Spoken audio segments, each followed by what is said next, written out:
on, and it all procedure has to be done today only, as you all know that today is Friday. It is Jummah and this entire area is very sensitive, so Jhansi police doesn't want to take any sort of and they don't want to wait any ways to make the dead bodies here only, or wait furthermore for the family members to arrive. So what we are learning is that they will wait for almost 11 o'clock or 12 o'clock for the family members to arrive, but till now the family members are not in touch with the police officers of Jhansi. No one has contacted the police officials of Jhansi or either Prayagraj to come and claim the body of both Asad and Ghulam. We already know that the family members of Ghulam have already cleared and made their statement that they are not going to claim the body and they are not going to perform the last rites of Ghulam on their own. So it is much possible that the police officers are going to conduct the last rites of Ghulam. But what about Asad? It was earlier stated by Vijay Mishra, the lawyer of Atique Ahmed, that the Nana and Mama of Asad will be coming here to claim the body of Asad, but till now there's no clue of exactly where are the family members, have they arrived from Prayagraj to Jhansi or not, or whether what is the time when they will be coming here to claim the body. Let me show you the visuals, because the security has been tightened in this entire area. Let me give you a sense of the place from where I am reporting. It is the Jhansi Medical College, where after encounter the dead body of Asad and Ghulam was brought here, and the committee and the panel of 5 doctors was constituted to do the entire post-mortem of both Asad and Ghulam, and the post-mortem has already been concluded. So the wait is of the family members. Police doesn't want to wait for the entire day. Almost a day has passed and they have been waiting for the family members to arrive yesterday only, and from yesterday to till now there have been no word from the side of any relative or family members of Asad or Ghulam. So this is the latest what we are gathering from here, Jhansi. But what we saw in the FIR copy, because now we have got the detailed FIR copy of the encounter, where the UP Deputy SP of STF has clearly mentioned that they already had an intel.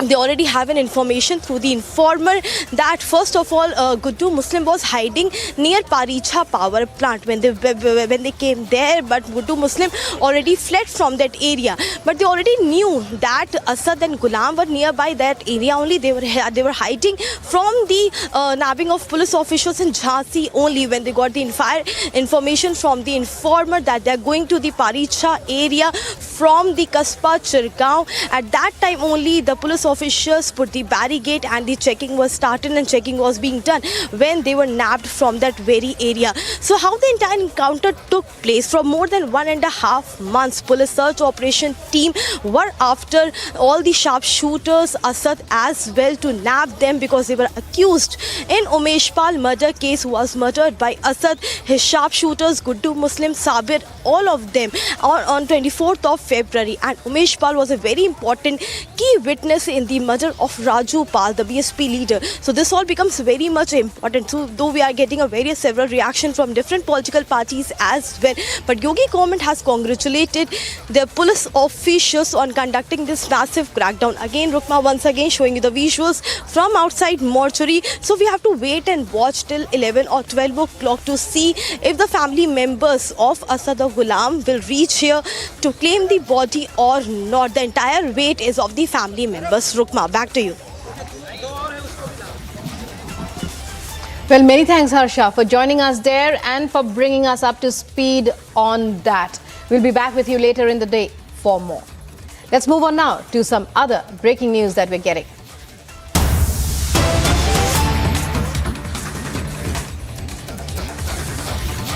In the United States, Finance Minister Nirmala Sitharaman called upon members of the G20 to agree that a globally coordinated understanding would be required, not only to deal with the challenges posed by crypto assets, but also to regulate them. So the Finance Minister, who is in the United States to attend the G20 spring meetings as well as various meetings of the IMF, speaking there about crypto regulation, calling for crypto regulation in the United States.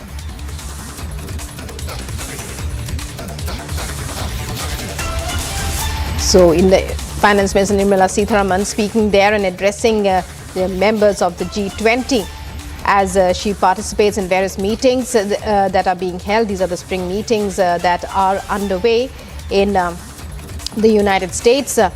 She calls for crypto regulation. It's a big statement by India's Finance Minister Nirmala Sitharaman. She said crypto assets should be regularized globally. India has always insisted that crypto has to be regulated, that it has to be monitored in the proper way. Now the finance minister making that statement, making that contention clear on the world stage. I am glad to say there is a greater acceptance among all G20 members that any action on crypto assets will have to be global. And therefore, that's, I think, one of the biggest advantage that the G20 and its members agree that it's not going to be possible to have an independent standalone country dealing with the crypto assets, and that it has to have a globally coordinated some kind of a understanding on how to go about regulating crypto assets. The way in which we are seeing this pan out during our presidency is that IMF's paper is being discussed, FSB's paper also will be taken up, synthesis paper will be prepared between the IMF paper and the FSB's paper, both put together. Also a discussion will happen in September, October. End of the day, we see a roadmap being readied on how and what kind of understanding the members of G20 have in this, and it can be taken further forward on specific actions of regulation as and when the G20 takes a call on it.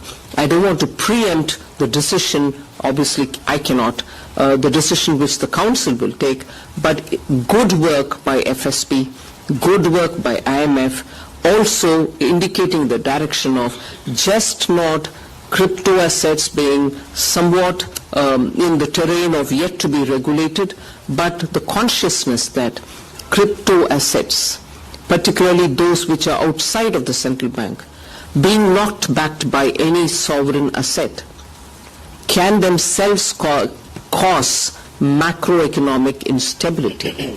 So today we are at a position to see how countries are now recognizing that it is not just a crypto asset regulatory issue where countries will have to come together, but the IMF dealing with it has also brought in this dimension that there can be issues of macroeconomic stability itself. And today I'm very glad to have heard the European Central Bank chief, Christine Lagarde, speak about specific example of how money have been routed into this operation, resulting in too many such companies who are getting involved in it, raising questions of where the trail is. So it was very substantive discussion, and the agreement that all of them had was that yes, it has got to be globally handled. And joining me now, well, viewers, you heard what the finance minister said regarding cryptocurrency, India's stand on that. Joining me on the broadcast is my senior executive editor, Abhishek Kapoor, to take us through take us through statements once again, and break them down about as far as their implications, about what they mean. Abhishek, it's over to you. Well, so Finance Minister there as the chair of the G20 Finance Ministers Central meeting, telling commenting on the crypto question that was asked, and it's been a matter of discussion both in the first meeting that took place in Bengaluru in India and now in Washington DC in the United States. That's the pattern. 2 meetings of the finance ministers, central bank governors happen during the entire year for G20 event cycle. And remember, India has been quicker than the rest of the economy in terms of understanding between the finance minister Nirmala Sitharaman and the RBI governor Shaktikanta Das the implications of crypto insofar as macroeconomic stability is concerned. In fact, RBI was the first one to flag these issues, including the misuse or abuse of crypto for terror financing, for drug trade, the impossibility of finding the trails, of the money trail, and then the aspect of how to tax it, and the fact that you have to differentiate between crypto as a blockchain technology and the imperatives for macroeconomic finance, and not just for individual economy, but for global economy taken together. So I think that issue was flagged earlier by India, by RBI, and it was subsequently taken up in the finance ministers and central bank governors meeting in Bengaluru. Some discussion paper was floated. Now movement has happened forward on that front in the dialogue that has happened in Washington, D.C. As the finance minister explained, the technology would obviously be one step ahead. It's just a matter of regulators coming together and building consensus so that you can offset any negative impact of the technology, and the crypto being one example of that. So I think someone had asked this question about crypto's use, abuse, misuse insofar as terror financing is concerned, the possibility in the year of the Ukraine war as well, and then the overall macroeconomic architecture, the impact on macroeconomic architecture. Finance minister there making it clear that India has taken a position, and she was glad that now increasingly rest of the world, including, for example, she gave the example of Christine Lagarde, the central banker for European Union, she also coming around to the view that this is some issue on which the world needs to, or the global economies need to come together and act together, and G20 platform being one of them. So obviously, when G20 decides which accounts for 85% of the global trade and almost that much amount of global economy taken together, once a decision is taken, implementation is quicker. I think that's what the finance minister was saying when asked on crypto. Well, many thanks, Abhishek, for joining us there and for breaking that down for us. Finance Minister Nirmala Sitharaman in the United States, India is the chair, and she is attending G20 meetings. These are the spring meetings of the IMF and the G20, making a strong statement about regulation of crypto assets. Let's move on now to other top stories. Prime Minister Narendra Modi will attend the Mega Bihu celebrations at the Sarusajai Stadium during his Assam visit. The Prime Minister will also launch projects worth 8,500 crore rupees in Guwahati.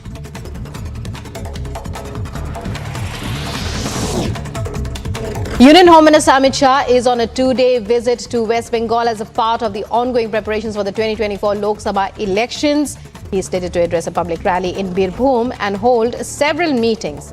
As per a BJP source, the Home Minister will address a public rally in Birbhum and will also visit Dakshineshwar Temple on the Bengali New Year, which is celebrated on the 15th of April. Amid efforts to cement opposition unity, NCP chief Sharad Pawar met Congress leaders Rahul Gandhi and Mallikarjun Kharge on Thursday. After the meeting, Pawar said that this is just the beginning. And the leaders met at Congress President Kharge's residence in New Delhi.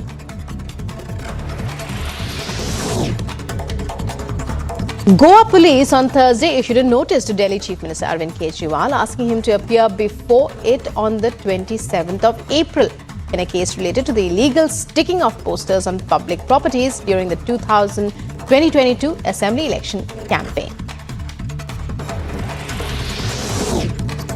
Former Punjab Chief Minister Charanjit Singh Channi will appear before the Vigilance Bureau today for questioning in a disproportionate assets case. The Vigilance Bureau had initially asked Channi to appear for questioning on the 12th of April. He, however, requested for another date to join the investigation, which the Bureau allowed, asking him to appear on April 14th at its Mohali office.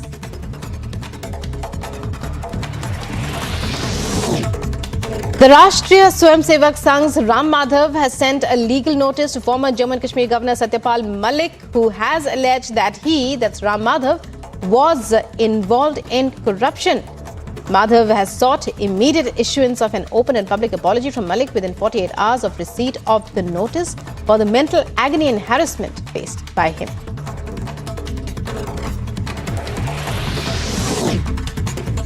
Former Karnataka Chief Minister and Janata Dal secular leader H.D. Kumarasamy has said that many leaders will join the JDS today.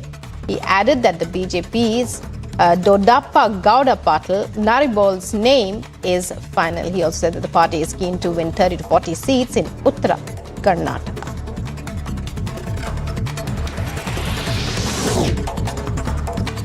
BJP leader K. Annamalai has said he will expose the scams involving the DMK ministers of the present regime and the previous regime, that is from 2006 to 2011 today. He further added that it would be shocking. Annamalai added that they have represented the issue to Union Minister for Coals and Mines, Prahlad Joshi, who in turn has assured to look into the issue.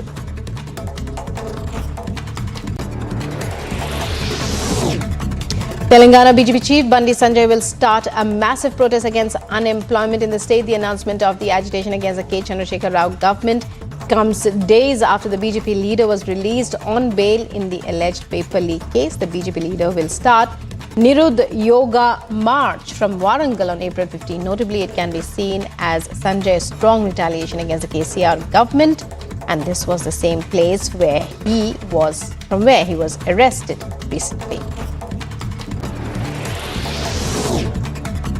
The Lucknow bench of the Allahabad High Court on Thursday rejected an anticipatory bail plea moved by jailed gangster-turned-politician Mukhtar Ansari's son Umar Ansari in an evacuee property case.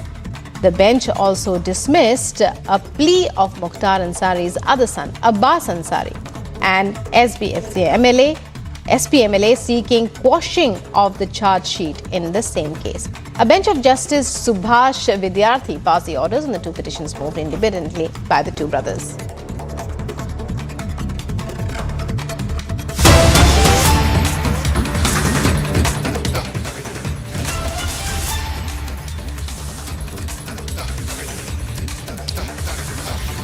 And breaking news coming in from Karnataka, where assembly elections are slated to be held on the 10th of next month. Just in the run-up to the polls, nearly 1 crore rupees in cash was seized from near Bengaluru city market. Police have arrested 2 in the matter and have taken them into custody, while the money has been handed over to the IT department. Prajwal joining us for more details into this. Prajwal, it's over to you to take our viewers through this latest haul. The IT department's a crackdown there. This is in fact the Election Commission and the Bengaluru police who have operated on this and have seized unaccounted cash to the tune of 1 crore rupees, and especially in a dense, thickly populated area such as the city market police station as well. And even in the past, we have seen, Rukma, that turning out a problem for a major problem for the police is the fact that these incidents were happening usually during the night, but now these incidents are on the rise even during the day as well. And because such incidents are on the rise now, the police are finding it very difficult to control and monitor as well, because now what is happening over here is the fact that the cash is being carried out in two-wheelers, and the police least suspect that such a huge amount of cash will be carried out in two-wheelers. But this is something which is very shocking, because they were carrying this on a two-wheeler and they were carrying this in 2 kit bags as well, with 50 lakh rupees each in one of these bags. And this is something which is very shocking, but at the same point of time, this is not only in Bengaluru but also across the entire state of Karnataka, from across all the districts too, where it is clearly being seen that mega cash seizures are being reported. And not only cash seizures, we're also seeing valuables that are being seized in the form of gold, silver artifacts as well, and also liquor also being supplied to the tune of thousands of liters as well. And the Election Commission is doing their best to make sure that there is a fair and free elections which is conducted in the state of Karnataka, but such incidents will definitely keep cropping up in the future as well. But the Election Commission states that they are prepared to tackle this to the best.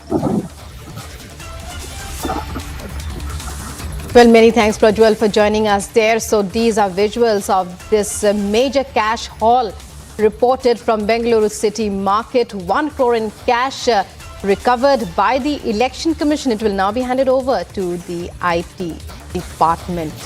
Prajwal telling us about how in the past few days have seen major hauls as far as not just cash but also valuables, gold, jewelry and liquor as well.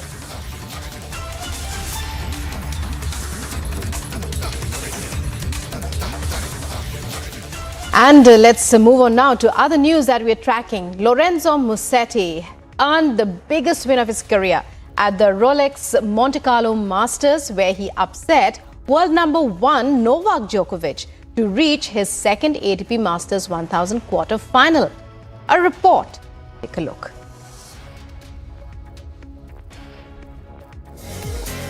After suffering a 3-set defeat in the third round of Monte Carlo Masters on Thursday, world number 1 Novak Djokovic has admitted to feeling terrible. Well, feeling is terrible after playing like this, honestly. But congrats to him. He stayed tough in the important moments, and that's it. That's all I can say. Good luck to him. I think it's catastrophic, but feeling is bad right now because he lost the match. That's all. Congrats to my opponent. I move on. Yeah, I know, but it's not a great day for me, so I'm not really in the mood to speak. Novak's comments come against the backdrop of Lorenzo Musetti earning the biggest win of his career. Agency report, Republic TV.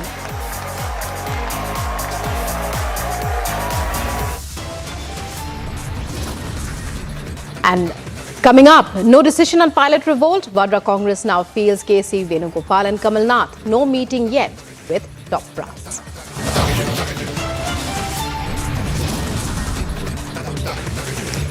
Also, in national capital, Nitish Kumar makes last-ditch efforts to unite the opposition, meets NCP chief Sharad Pawar now.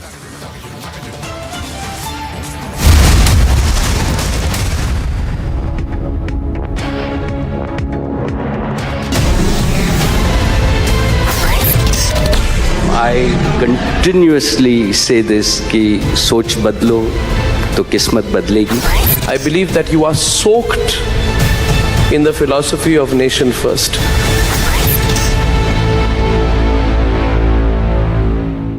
Today we recall the patriotism of those brave service officers, police persons, civilians who rubbed their shoulders to defeat terrorism at Mumbai, and the patriotic fervor that was generated by them, I think, has generated a new kind of nationalism amongst the citizens of our country.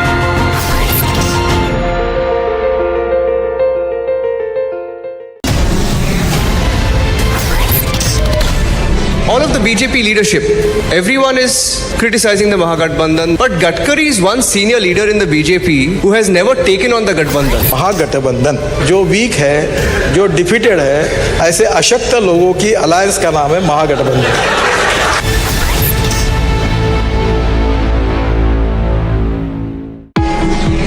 World leaders have promised everything to everyone in the so-called Sustainable Development Goal. Not surprisingly, the world and all the G20 countries are vastly off track to deliver. Even India won't deliver everything, but India has improved faster than any other G20 nation from 2015 to 19. India shows that prioritizing achievable, deliverable development matters. Yet the rich world incessantly stress climate change. And yes, climate is a challenge, but one of many. And currently, climate policies cost trillions of dollars, yet deliver trivial temperature reductions in a century from now. In a world where we can't do everything, India is uniquely placed to demand the world focus on the most efficient development policies first. Growth, jobs, education, health is at the top of India's priorities, as it is across most of the world. Climate is there too, but nowhere near the top. I will talk about how smart policies can help India and the world achieve amazing progress for little money. Better education, ending tuberculosis, more trade, lower mortality for mothers and infants, higher agricultural production, and better nutrition. Chairing the G20, India can help all of us focus on the smartest solutions for the challenges faced by the Global South. I'll challenge popular opinion at India's biggest news event, the Republic Summit, which is by far India's most high-profile event. I'll see you there.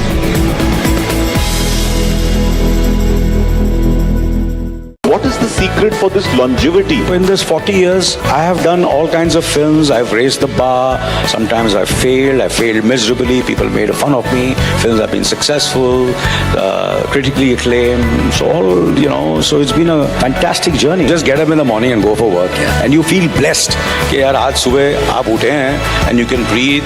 You can be grateful to God and be grateful कि आपके पास काम है. I was always a good listener. I would listen to people, learn from them, and that's what you do, and you keep on working. That's it. For me, this is one of the feathers of my career that today Republic Summit, Arnav साहब ने मुझे कहा कि आप आओ, तो मुझे ऐसा लगा this is a proud moment for me.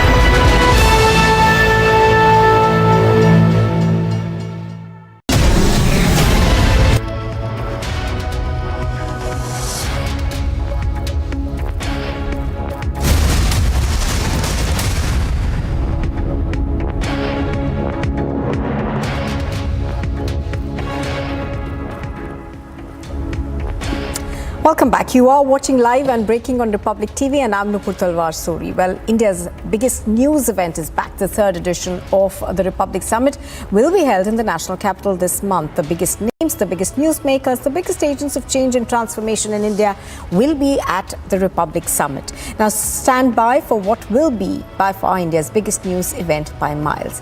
India's transformation is for us to celebrate together, to take pride in it together. What does this time of transformation mean to you? Tell us what this transformation means to you and send us your video on it via WhatsApp on 730-443-4381. The most compelling responses will get in-house seats at the Republic Media Summit. Now join us in celebrating this time of transformation. And here's a look at the top headlines we're tracking at 9:30 this morning. Mafia Don Atique Ahmed's son is gunned down in an encounter. Atique and his brother will be quizzed today.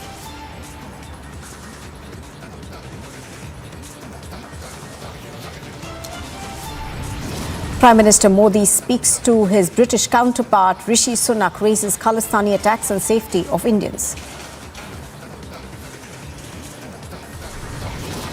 No decision yet on Sachin Pilot's revolt. The Vadra Congress now feels KC Venugopal and Kamal Nath. No meeting with the top brass yet. In the national capital, Nitish Kumar makes a last-ditch effort to unite opposition, meets NCP chief Sharad Pawar. Stage is set for the biggest Bihu celebrations in Assam. Prime Minister Modi will be taking part in the event.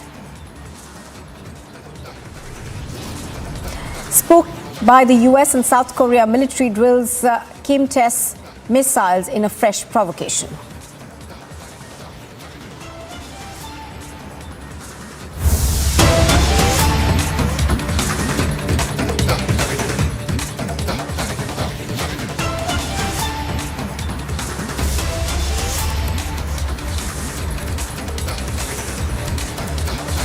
Well, in Uttar Pradesh, the Chief Minister, Yogi Adityanath, has declared an all-out war against the mafia. And the day after, Asad Ahmed, the son of the mafia don Atique Ahmed, and the accused in the Umesh Pal murder case was killed in an encounter in Jhansi. Sources have told Republic TV that the ATS will also interrogate Atique and Ashraf about smuggling of Pakistani weapons. Now, the questioning will revolve around the links with the terrorist organization Lashkar-e-Taiba and the ISI connection. The ATS team has in fact reached Prayagraj. Let's go across to Harsha, who is bringing us more details on this. Harsha, now we are told that the ATS team will be questioning two people in connection with certain arms that have been recovered. Give us more details, please.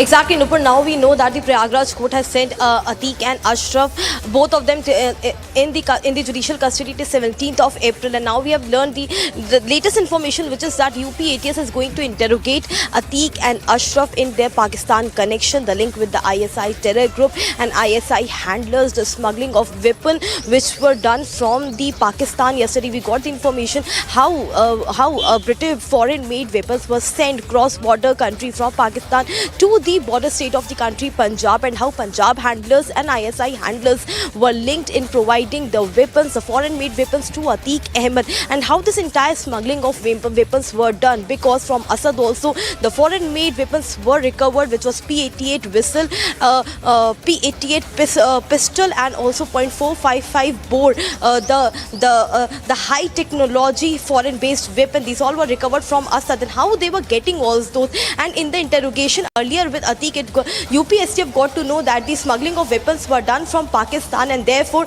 now UP ATS has come into light, and they will be reaching Prayagraj shortly, and they are going to interrogate Atique and Ashraf, both of them, in this entire matter, because the link is now the terror link which has emerged in this entire case. And also yesterday we got to know how the drone mode was used to send the weapons from Pakistan to Punjab, and how Atique has the entire nexus and the modus operandi So explain this to us, Harsha. Not only Indian made but the foreign made weapons. Yes. Now explain this to us, Harsha. Obviously, you know, what the police perhaps and the ATS are now looking at is that, you know, some part of at least the weapons that are dropped using drones on India's borders perhaps were making their way to the mafia in Uttar Pradesh. So there will obviously be, you know, a sort of ground operation that was running perhaps for this. Anything that, you know, the sources in the ATS are telling you about that?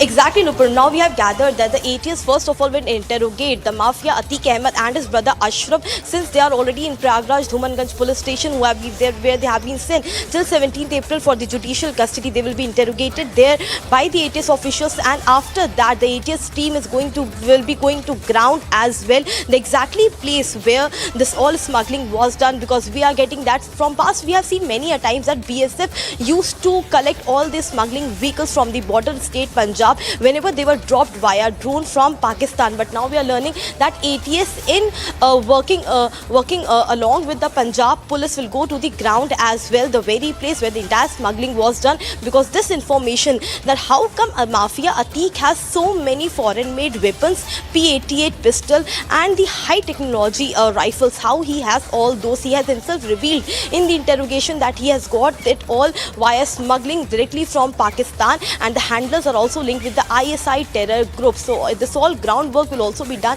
by the ATS, and therefore we are getting to know that around 12 or 1 o'clock the entire team of UP ATS will be reaching the police station. They will further also interrogate Atique and Ashraf and make the strategy how to go to the ground. Where is that exact location in Punjab where the smuggling was done, where the weapons were dropped, and they will also take the help of the Punjab police also, what we are gathering till now. But this is a very big lead which now they are gathering. UP ATS has gathered in this entire matter, Nupur, because till now he was a gangster mafia linked in several criminal activities, murder, riots, everything. But now this terror angle is the new angle which has emerged in the Atique case, Nupur. Back to you.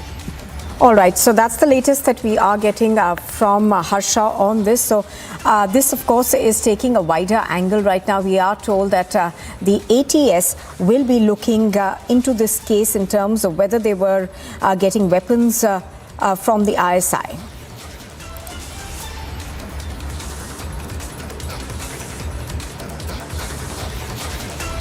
Now, in the US, the Finance Minister Nirmala Sitharaman has called upon the members of the G20 to agree that a globally coordinated understanding would be required not only to deal with challenges posed by crypto assets, but also to regulate them. On the digital asset, I'm glad to say that is a proposal which we had come up for discussion among the members. And India's idea of getting, there are of course papers on our request being prepared. One has already been tabled in the G20. IMF has prepared a paper. So has FSB come up with their own paper. A synthesis paper will also be submitted sometime September or October. The idea, I think, I am glad to say, there is a greater acceptance among all G20 members that any action on crypto assets will have to be global. And therefore, that's, I think, one of the biggest advantage that the G20 and its members agree that it's not going to be possible to have an independent, standalone country dealing with the crypto assets, and that it has to have a globally coordinated some kind of a understanding on how to go about regulating crypto assets. The way in which we are seeing this pan out during our presidency is that IMF's paper is being discussed, FSB's paper also will be taken up, synthesis paper will be prepared between the IMF paper and the FSB's paper, both put together. Also a discussion will happen in September, October. End of the day, we see a roadmap being readied on how and what kind of understanding the members of G20 have in this, and it can be taken further forward on specific actions of regulation as and when the G20 takes a call on it. All right, here's a look at all the sporting action now. Shubham Gill's knock of 67 powered the Gujarat Giants to a 6-wicket victory over the Punjab Kings in their IPL match against the Punjab Cricket Association at the IS Bindra Stadium on Thursday. Gill scored the highest for Gujarat, while Ridham Saha played a knock of 30 off 19.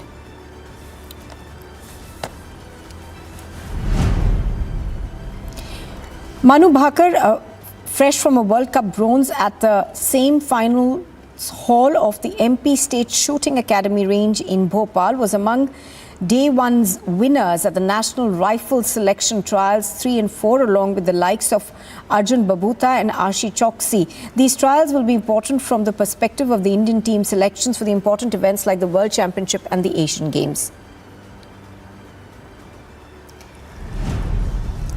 Jamshedpur FC defender Pratik Chaudhary could hardly hide his happiness after bagging his first ever goal for the club in the recent win over FC Goa in the Super Cup. Chaudhary is currently in his second stint with the club after donning the club jersey back in the 2018-19 season.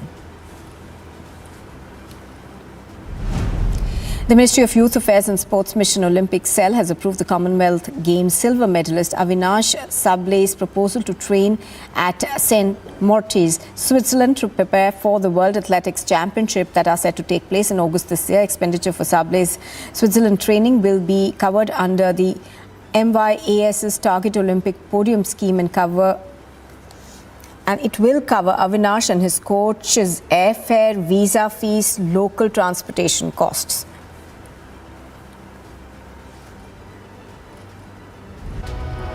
The Assam Olympic Association, the apex body of the sport in the state, felicitated the boxing sensational Lavlina Borgohain, who recently won the IBA World Boxing Championship, Nayanmoni Saikia, who won gold at the Commonwealth Games, and Hemlata Kalita, the Secretary General of the Boxing Federation of India, at a gala ceremony in Guwahati Thursday. Wrestler Aman Sherawat has clinched India's first gold medal at the Asian Wrestling Championships 2023 in Astana Thursday. Sherawat claimed the gold medal in the 57 kg category, defeating Kyrgyzstan's Almaz Samanbekov in the final clash.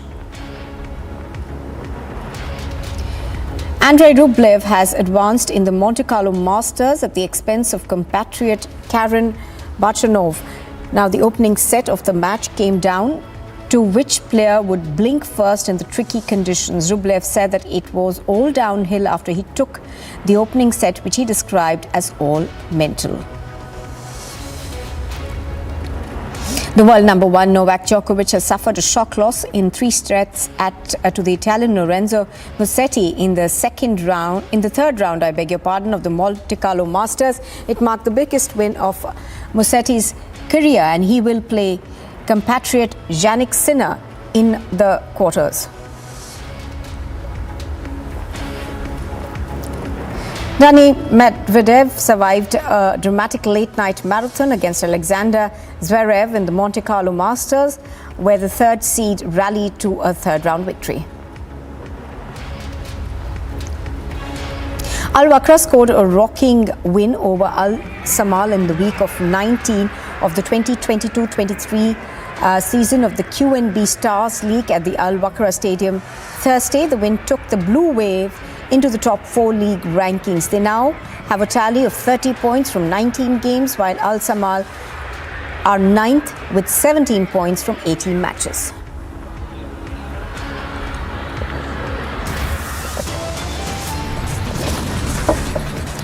You are with Republic TV. On the other side, spooked by the United States and South Korea's military drills, the North test fires another missile.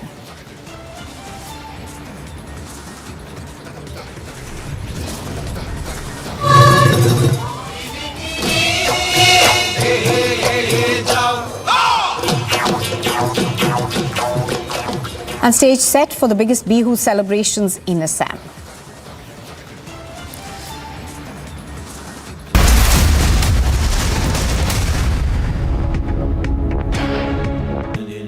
Amity has been ranked India's #1 not-for-profit private university for 10 years, with top 10 ranked institutions in management, engineering, biotech, law, masscom, telecom, hospitality, fashion and more. Yet another top ranking for Amity University. Today we recall the patriotism of those brave service officers, police persons, civilians who rubbed their shoulders to defeat terrorism at Mumbai, and the patriotic fervor that was generated by them, I think, has generated a new kind of nationalism amongst the citizens of our country.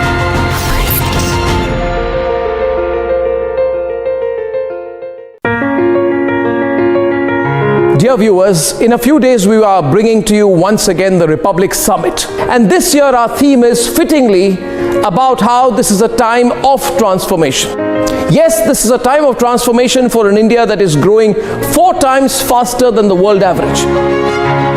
It is a time of transformation for an India whose manufacturing exports grow 40% year on year on the back of COVID, while China witnesses a major loss. This is a time of transformation, of opportunity for India that has let go of the dollar hangover, and the rupee is closer to being accepted as international currency. And nearly 60% of all digital payments are already UPI based. Isn't this the very moment to come together and think of how we can make the transformation even quicker? So please join me and join all of us at Republic TV as we bring to you the Republic Summit this year on the theme of a time of transformation. See you there.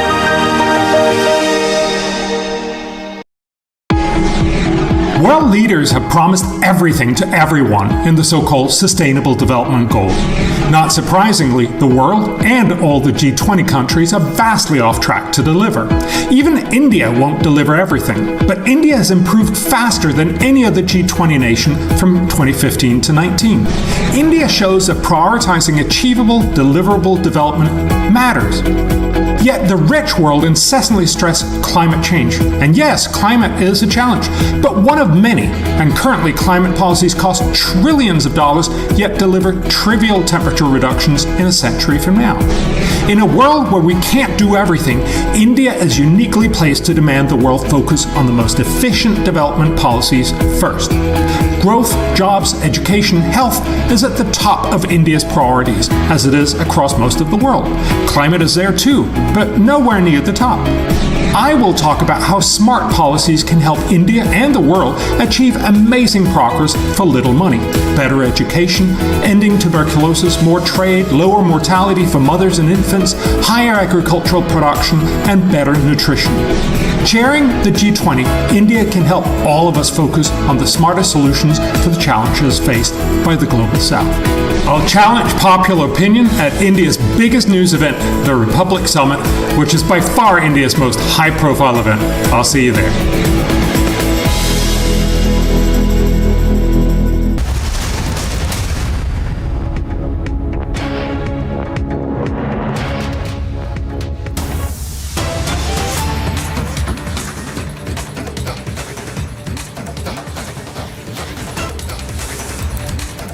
Well, Punjab's ex-Chief Minister Charanjit Singh Channi has been summoned to appear before the Vigilance Bureau today. And ahead of this, of course, the Congress party is calling it political vendetta. Do remember that this is a disproportionate assets case that is being probed against Charanjit Singh Channi. Do remember that Charanjit Singh Channi was the Chief Minister for a short period of time for Punjab, and the Congress party says that this is political vendetta. Now, he will be appearing before the Vigilance Bureau today to be questioned in a disproportionate assets case. I'm going to try and go across to Amandeep, who's reporting on this. He has more details. Amandeep, give us more details about this DA case.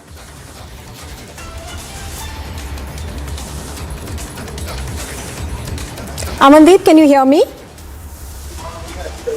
Well, absolutely. Yes, Nupur, yes.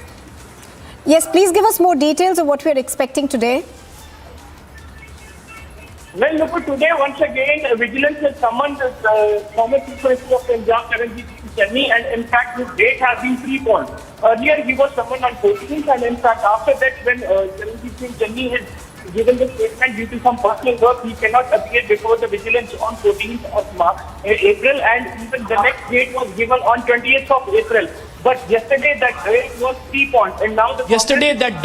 preponed, and now the Congress is alleging, due to Charanjit Singh Channi was holding a press conference yesterday in Jalandhar bypolls and exposing Aam Aadmi Party government. His date has been preponed for today itself, and now today he has been asked to provide all details of his property and income before Vigilance, just because the Vigilance is conducting an inquiry against the disproportionate assets of Channi, and the inquiry is still underway. So this is the first time that Charanjit Singh Channi is going to appear before Punjab Vigilance Bureau regarding the disproportionate asset case, but Congress is alleging this is all because of politics, and this is all because that Aam Aadmi Party is trying to destabilize Congress just because Congress is in a winning position in the Jalandhar Lok Sabha bypolls. Yes, Nupur. All right, so Amandeep, of course, is bringing us the latest on what we're expecting now. Obviously, you know, we're going to see a lot of political color to this. The Congress already calling it political vendetta. But what has the former Chief Minister said in his defense?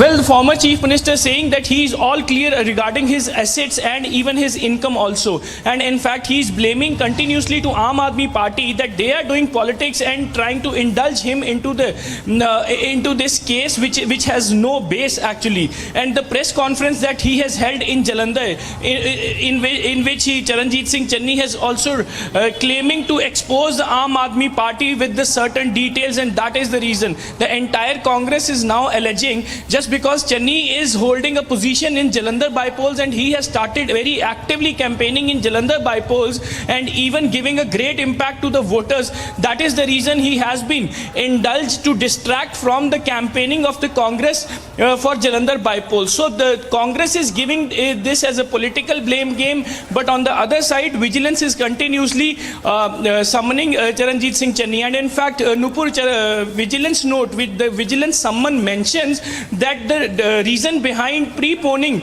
the summoning to Charanjit Singh Channi just because the vigilance officers have some other duties regarding the government, and that is the reason they have just preponed the date of questioning to Charanjit Singh Channi. So Congress blaming, it's a political blame game, and in fact on the other side vigilance is claiming that they are conducting an inquiry regarding the disproportionate assets of Charanjit Singh Channi. All right. And he has been asked to provide all the details of his income as well as assets.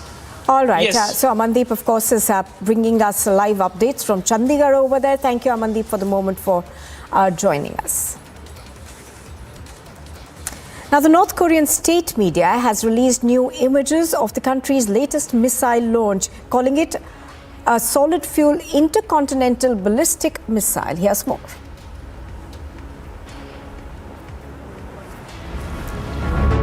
In a fresh military provocation, North Korean state media released new images of the missile launch, calling it a solid fuel intercontinental ballistic missile. The series of photos showed a missile being launched and North Korean Kim Jong-un with his wife, daughter and military officials watching. While the images from the North Korean Central News Agency have not been independently verified. The images included some of which show the view from the missile looking back at the earth. North Korean officials say the first stage and second stage of the missile landed in sea east of the Korean peninsula. This comes even as North Korea continues to complain about US and South Korean military exercises but conducts missile tests saying that it needs them as a deterrent. Agency report for Republic TV. You are watching Republic TV. We step into a short break. On the other side, we get you more details of the encounter of Atique Ahmed's son.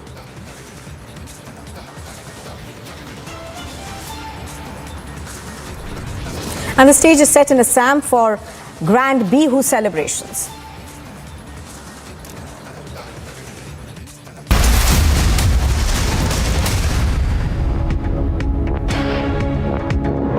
What is the secret for this longevity? In this 40 years, I have done all kinds of films. I've raised the bar. Sometimes I failed miserably. People made fun of me. Films have been successful, critically acclaimed. So it's been a fantastic journey. Just get up in the morning and go for work. And you feel blessed. कि यार आज सुबह आप उठे हैं and you can breathe. You can be grateful to God and be grateful कि आपके पास काम है. I was always a good listener. I would listen to people, learn from them, and that's what you do, and you keep on working. That's it. For me, this is one of the feathers of my career that today Republic Summit, Arnav साहब ने मुझे कहा कि आप आओ, तो मुझे ऐसा लगा this is a proud moment for me.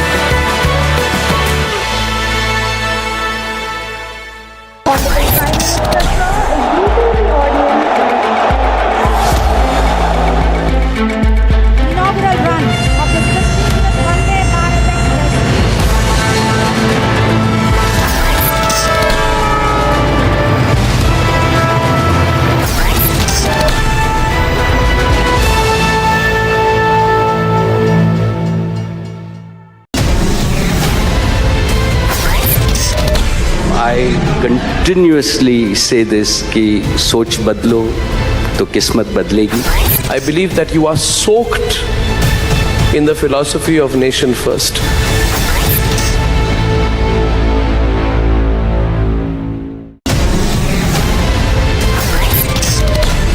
All of the BJP leadership, everyone is criticizing the Mahagathbandhan, but Gadkari is one senior leader in the BJP who has never taken on the Gathbandhan. महागठबंधन जो week है, जो defeated है, ऐसे अशक्त लोगों की alliance का नाम है महागठबंधन.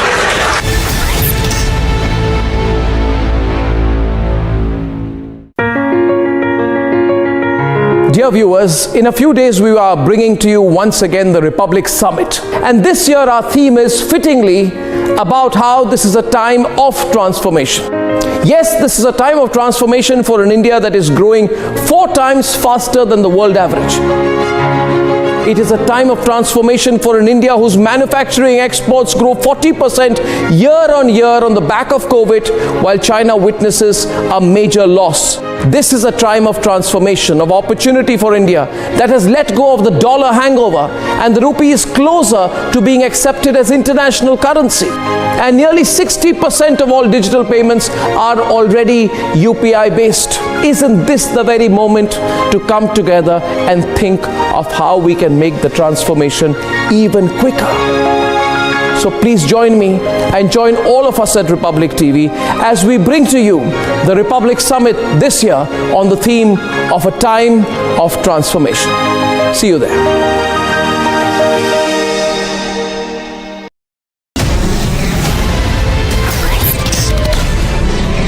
Most fundamentally important to us as a narrative for the next 5 years? There can only be one narrative. There can only be one way forward. And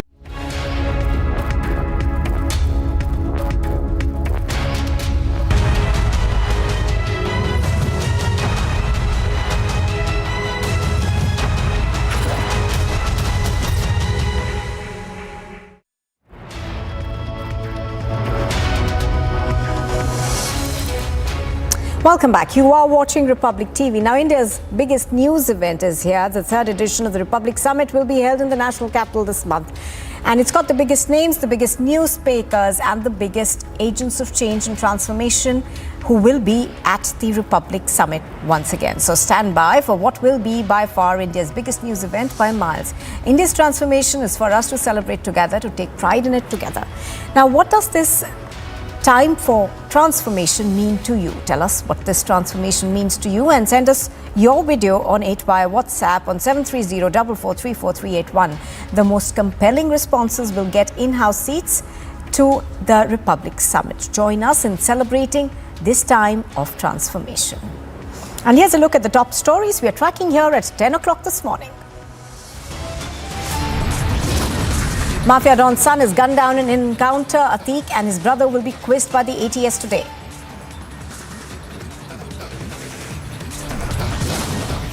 Prime Minister Modi speaks to his British counterpart. Rishi Sunak raises Khalistani attacks and safety of Indians. In the US, the Finance Minister Nirmala Sitharaman calls for a global crypto regulation. No decision taken on Sachin Pilot's revolt yet. The Congress now fields KC Venugopal and Kamal Nath. Stage set for the biggest Bihu celebration in Assam. The Prime Minister will be taking part in the event. Unspoked by the US and South Korea military drills, Kim tests a fresh missile.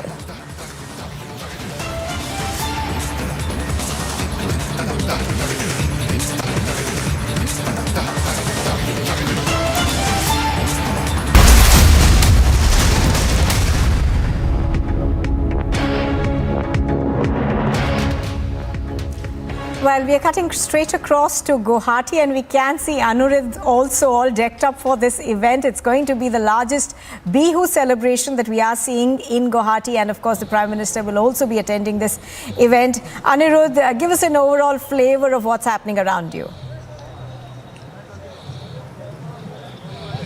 Yes, Nupur, a very good morning to all our viewers and also a very happy Assamese New Year. And in fact, today is a very big day for the state of Assam. Yesterday itself, we witnessed a historic movement when the state of Assam scripted history by making it into the Guinness Book of World Records with the largest Bihu performance in a single venue. And today, the certificate of the Guinness World Record will be handed over to the state government in presence of Prime Minister Narendra Modi. At around 11:30, the Prime Minister will be landing in Guwahati from the airport. He will be straight away going to the inauguration ceremony of the AIMS. That is also another historic moment for the state of Assam, because this AIMS was the foundation stone of this AIMS was laid in 2017, and within 6 years the institution has been completed, and today will be the formal inauguration of the AIMS at Sangsari in North Guwahati. And from there the Prime Minister will be taking part in the Platinum Jubilee Jubilee celebration of the Guwahati High Court.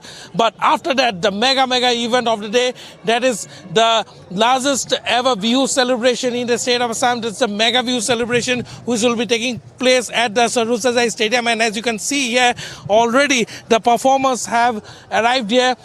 More than 11,000 performers will be performing at the venue towards the evening from 5 p.m. onwards in the presence of Prime Minister Narendra Modi. And this is a historic moment because never ever in such magnitude Bihu was organized in the state of Assam. Yesterday also we witnessed how 11,000 dancers, Bihu dancers, performed in the venue in a synchronized way, and also more than 3,000 drummers performed the dhols in front of a stadium-packed audience. And today also, in large number, people are expected to come to this venue where the Prime Minister will witness a historic moment, and not only just witnessing the event, Nupur, but the Prime Minister will also go among the Bihu performance, and most probably he might also interact with a few of them as he will be going close to the performers inside the stadium. It's a enthralling moment here. क्या कहेंगे, कैसा लग रहा है? बहुत अच्छा है, बहुत अच्छा है. आज प्रधानमंत्री के सामने आप लोग परफॉर्म करेंगे, हिस्ट्री जो है ऑलरेडी क्रिएट हो चुका है, क्या कहेंगे? बहुत अच्छा लग रहा है. क्या कहेंगे? बहुत बढ़िया सिचुएशन है ये हम लोग के लिए, क्योंकि ये बहुत बड़ा प्लेटफॉर्म है जो हम लोग आया है ये परफॉर्म करने के लिए. बहुत अच्छा लगा, बहुत खुशी है हम लोग. Everyone, you can see Nupur, everyone is very excited about performing in front of the Prime Minister and also taking part in this mega Bihu celebration, which is also the largest ever Bihu celebration that the state of Assam, in fact India or the world, is witnessing. Nupur. Yes, absolutely. So as Anirudh is taking us through what's happening at that stadium. Anirudh, we also wanted you to tell us a bit more about the aims that is being established in Guwahati. Now, there has been a lot of talk of it in terms of, how it will help the residents of Assam, and not just Assam, in fact, of, other northeastern states as well. Yes, definitely, Nupur. The aims in Guwahati is going to be a very big achievement, not only for the people of Assam or Northeast, but in fact for the entire Southeast Asian countries as well. And in fact, today, apart from the aims, also several projects are to be inaugurated, or the foundation stone is to be laid, and we are getting to know that projects worth more than 14,000 crores will be inaugurated, or the foundation will be laid by the Prime Minister today in Guwahati. And apart from the inauguration of the aims, which will be happening at Amingaon in Sangsari, all other events, projects for more than 12,000 crores will be inaugurated, or the foundation will be laid from this very venue in the evening from 5 p.m. to 6:30 onwards. The Prime Minister will be in Assam throughout the day, and it's going to be a very action-packed day for the Prime Minister, because the Prime Minister will also be taking part in a roadshow from Basishta to Saraswati Stadium, when he will be coming here to participate in the Bihu celebration. At that point in time, he will be taking out a roadshow, and we are getting to know that all these projects which will be inaugurated here also include several projects of the NF railway, be it electrification of the railways, because in Northeast, in most of the part, due to connectivity issues, it was the locomotive engines which were on the run. But now they are being replaced by the electric railway engines, and that electrification projects will be also be inaugurated. And apart from that, several other projects are also on the pipeline, be it the methanol plant, be it the beautification project of the Ahom Kingdom's pride, or Assam's pride, you can say, Ranghar. So huge pipeline of projects are to be inaugurated, or the foundation is to be laid off. And as I have been pointing out, that projects what more than 14,500 crore is what the state of Assam is getting today. So it is a huge, huge achievement, and the Prime Minister's push, particularly for the Northeast, that is through the Act East policy. It was Atal Bihari Vajpayee who initiated the Look East policy, and thereafter, continuing the trend, NDA too has proposed the Act East policy, and we have been closely tracking how the Act East policy is being materialized here in Assam. And these projects, these aims, either you talk about the methanol projects or either you talk about all the railway infrastructure development projects which are being undertaken by the center. All these projects are very much part of the Act East policy of the center, and it's also a point that needs to be noted that not once or twice, but the Prime Minister Narendra Modi had visited Northeast more than 50 times in the last 8 years.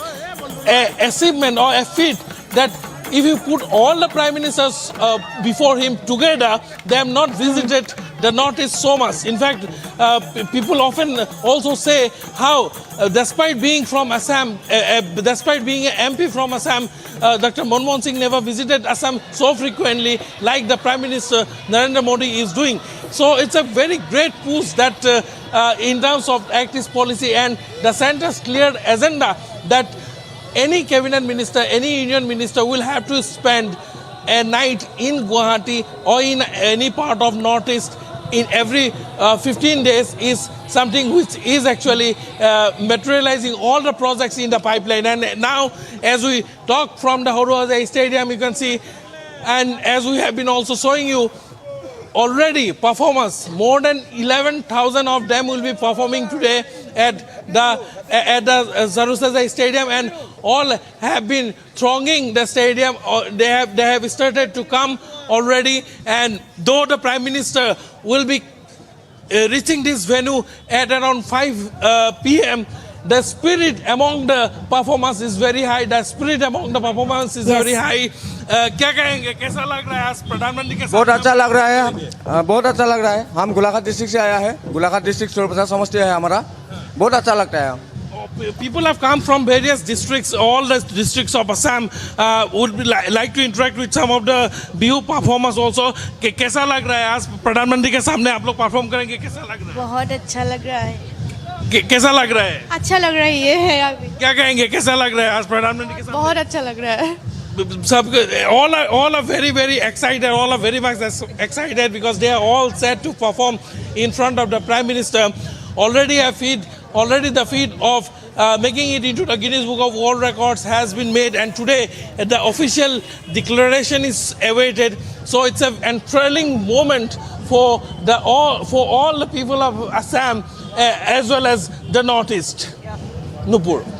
All right. For the moment, thank you for joining us. Anirudh, of course, is taking us through all the details of the Prime Minister's Assam visit. So the Prime Minister, of course, lands in Assam at about 11:30, we are told, and he will also be dedicating, in fact, about 14,300 crore development projects to the Northeast. Now, this, of course, is largely seen as the centre's Look East policy. And here's a look at what else is making news this morning. The Union Home Minister Amit Shah is on a 2-day visit to West Bengal as part of the ongoing preparations for the 2024 Lok Sabha elections. He is slated to address a public rally in Birbhum and hold several meetings. As per the BJP, the Home Minister will be addressing a public rally and also be visiting the Dakshineshwar temple. Amid efforts to cement opposition unity, the NCP chief Sharad Pawar met the Congress leaders Rahul Gandhi and Mallikarjun Kharge on Thursday. After the meeting, Pawar said that this is just the beginning. The leaders met at the Congress President Kharge's residence.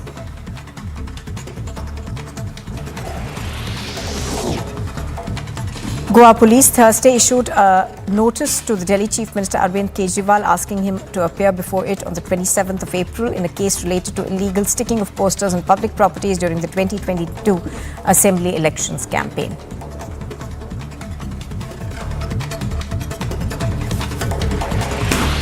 Former Punjab Chief Minister Charanjit Singh Channi will appear before the Vigilance Bureau today for questioning in a disproportionate assets case. The Vigilance Bureau had initially asked Channi to appear for questioning on the 12th of April. He, however, requested for another date to join the investigation, which the Bureau has allowed for.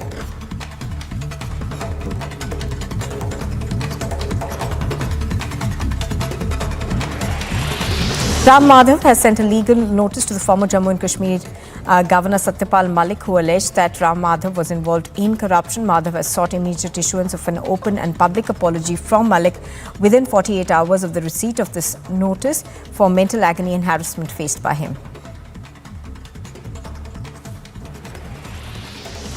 Former Karnataka Chief Minister and Janata Dal secular leader H.D. Kumaraswamy has said that many leaders will join the JDS today. He added that the BJP leader Dodappa Gowda Patil Naribol's name is final. He also said that the party is keen to win about 30 to 40 seats in Uttar Karnataka. State BJP leader K. Annamalai has said that he will expose scams involving DMK ministers to the present regime and previous regime from 2006 to 11. He further said that it would be shocking. Annamalai added that they have represented the issue to the Union Minister of Coals and Mines. Telangana BJP chief Bandi Sanjay will start a massive protest against unemployment in the state. The announcement of the agitation against K. Chandrasekhar Rao's government comes days after the BJP leader was released on bail. In the alleged paper leak case, the BJP leader will start the Nirudh Yog March from Warangal on the 15th of April, that's tomorrow.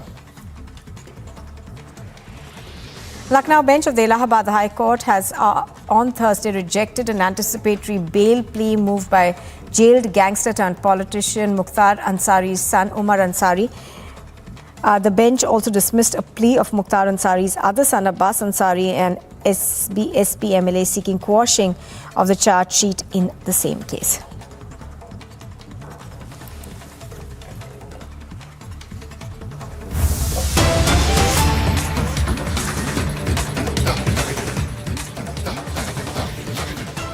Now, the former Karnataka Deputy Chief Minister Lakshmana Savathy has left for Bengaluru from Belgavi. This comes after Savathy quit the BJP miffed over not getting a ticket, and amidst rumours of him joining the Congress. Savathy can be seen with Congress MLC Channaraj Hathiholi in these pictures. So let's go across, in fact, to Prajwal, who has more details on this. Now, Prajwal, of course, we have known that Savathy was extremely upset because he did not get a ticket from the BJP. But is it now confirmed that he is planning to jump ship?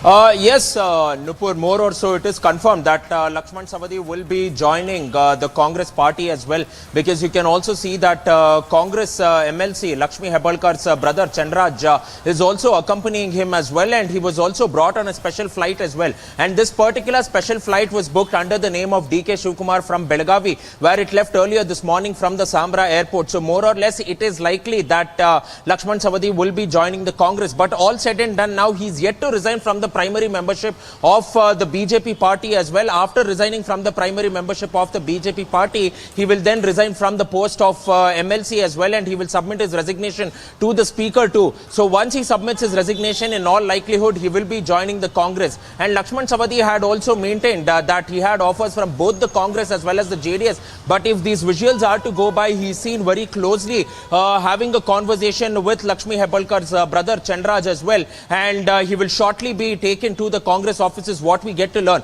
But at this point of time, one of the big leaders of the Congress is not present in Bengaluru, which is Sidramaya. And Sidramaya is touring the district of Belgavi as well, and only DK Shivkumar, who is the KPCC president, is present in Bengaluru, and he is also attending a massive convention in Nelmangla as of now. So what time will he be joining the Congress? That is something which has to be seen as well. And he's also hinted out to the media, stating that he will be filing his nominations from Athani on either the 17th or 18th. Whether he will be contesting contesting whether the Congress will go ahead and give a ticket to him from Athani or not is also to be seen, because so far the Congress has still not declared the candidate for the Athani Assembly constituency as well, and this could turn out to be quite interesting in the context that he is also a Lingayat leader as well. And yesterday too, we saw a massive convention of over 20 to 25,000 people who had gathered in Athani Assembly constituency in Chikkodi too, and Lakshman Savathy broke down in front of them, and he also stated that if they still believe that he is their leader, they should go ahead and vote for him. But what could also turn out to be a problem for the Congress is the fact that several of the leaders in the Congress unit in Chikkodi themselves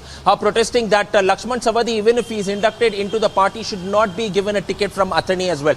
So once he is given a ticket, there could be a rebellion and infighting which could break out in the Congress unit, and which the BJP can cash out as well, because Mahesh Kumtali, who is also the sitting MLA from Athani, is representing the BJP. It was a crossover from the Congress to the BJP, but so far in the by-elections, even he emerged victorious as well. And with the backing of Ramesh Jarkioli, it seems like this will turn out to be an out-and-out battle as well, because now we strongly feel that even Lakshmi Hebbalkar is also strongly going to back Lakshman Savathy too, and we know the sort of war of words and the fighting that has taken place between Ramesh Jarkioli versus Lakshmi Hebbalkar and Ramesh Jarkioli versus DK Shivkumar as well. So this could turn out to be one of the biggest battles that Karnataka could go ahead and witness in the run-up to the assembly elections, Nupur.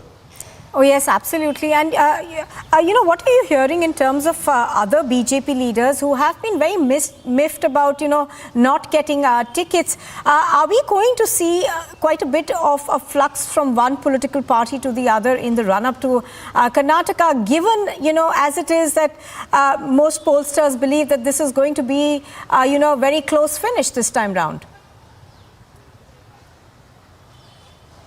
Absolutely. Now, most of the pollsters are going out and pointing to the fact that there might be a fractured mandate in Karnataka. But also now, if you look at the two lists of the BJP, where 212 candidates have been announced, we have seen that 16 MLAs have been dropped from the list as well. And out of these 16 MLAs, 11 MLAs have already tendered their resignations to the BJP. And let's also not forget that 4 prominent BJP MLCs too have tendered their resignations. So the number is 15 in the BJP as of now. But even in the Congress too, we have seen 7 resignations, and even in the JDS, we have seen 3 resignations as well. So all the political parties are now making sure that whoever the political leaders are and jumping ships to the party will go ahead and contest on their ticket, and this could turn out to be very problematic for the BJP ahead of the assembly elections. And also, let's not forget the fact that 3 assembly constituencies in Bengaluru, the ticket has still not been announced by the BJP, and 1 from the Hubballi Central, which everybody is watching keenly on, which is the Hubballi Dharwad Central Assembly constituency, from which the former Chief Minister of Karnataka, Jagdish Shettar, also represents. And a candidate for Shivamogga too has not been spoken about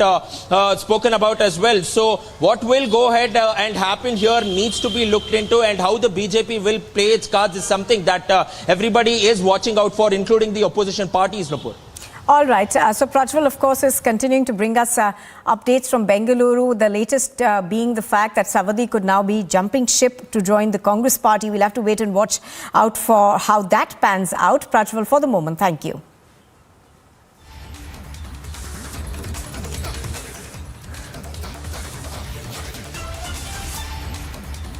Now, in the US, Finance Minister Nirmala Sitharaman has called upon members of the G20 to agree that a globally coordinated understanding would be required, not only to deal with challenges posed by crypto assets, but also to regulate them. On the digital asset, I'm glad to say that is a proposal which we had come up for discussion among the members. And India's idea of getting, there are of course papers on our request being prepared. One has already been tabled in the G20. IMF has prepared a paper. So has FSB come up with their own paper. A synthesis paper will also be submitted sometime September or October. The idea, I think, I am glad to say, there is a greater acceptance among all G20 members that any action on crypto assets will have to be global. And therefore, that's, I think, one of the biggest advantage that the G20 and its members agree that it's not going to be possible to have an independent standalone country dealing with the crypto assets, and that it has to have a globally coordinated some kind of a understanding on how to go about regulating crypto assets. The way in which we are seeing this pan out during our presidency is that IMF's paper is being discussed, FSB's paper also will be taken up, synthesis paper will be prepared between the IMF paper and the FSB's paper, both put together. Also a discussion will happen in September, October. End of the day, we see a roadmap being readied on how and what kind of understanding the members of G20 have in this, and it can be taken further forward on specific actions of regulation as and when the G20 takes a call on it.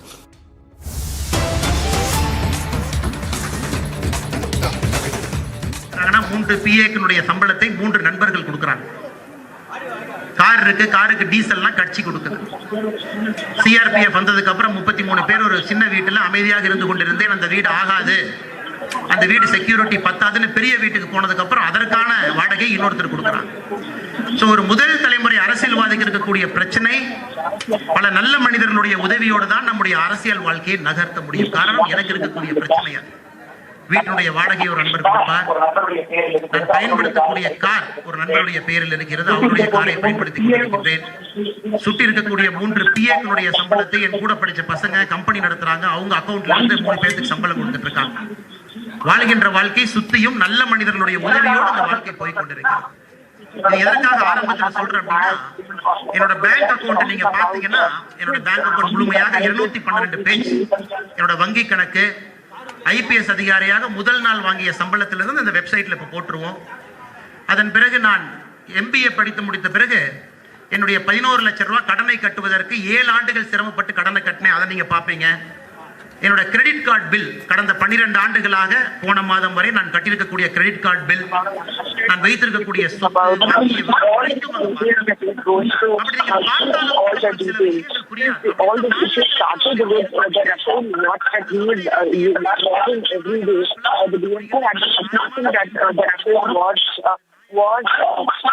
got during the period of an IPS officer where you need to not money from to hide the reward. So he explained about how he is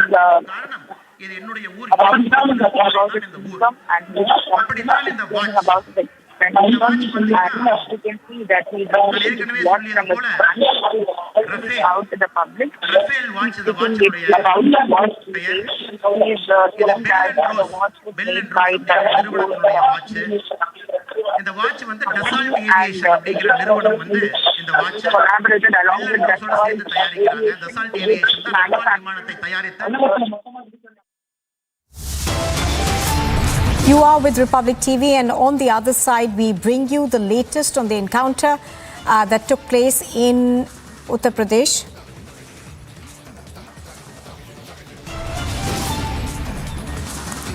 And it's another provocation that's coming in from North Korea. We get you details.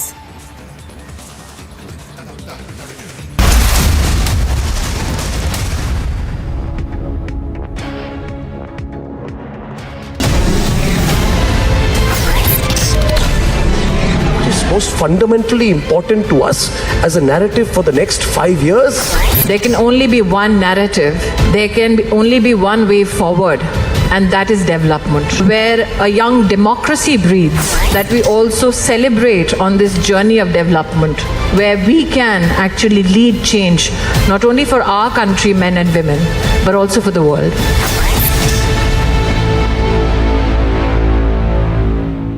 What is the secret for this longevity? In this 40 years, I have done all kinds of films. I've raised the bar. Sometimes I failed miserably. People made fun of me. Films have been successful, critically acclaimed. So it's been a fantastic journey. Just get up in the morning and go for work. And you feel blessed. कि यार आज सुबह आप उठे हैं and you can breathe. You can be grateful to God and be grateful कि आपके पास काम है. I was always a good listener. I would listen to people, learn from them, and that's what you do, and you keep on working. That's it. For me, this is one of the feathers of my career that today Republic Summit, Arnav साहब ने मुझे कहा कि आप आओ, तो मुझे ऐसा लगा this is a proud moment for me.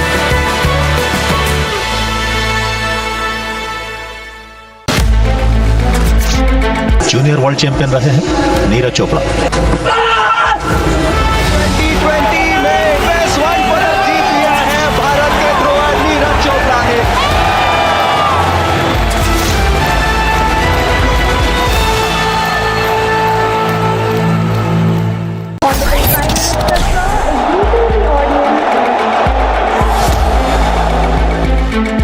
Inaugural run of the prestigious Vande Bharat Express.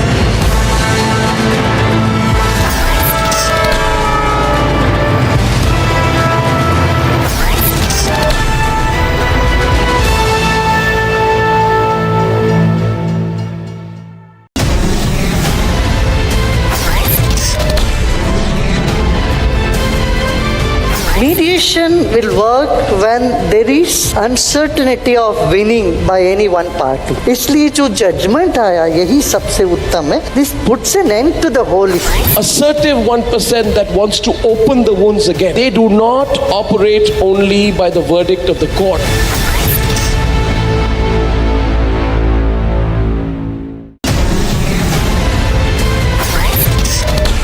I continuously say this कि सोच बदलो तो किस्मत बदलेगी. I believe that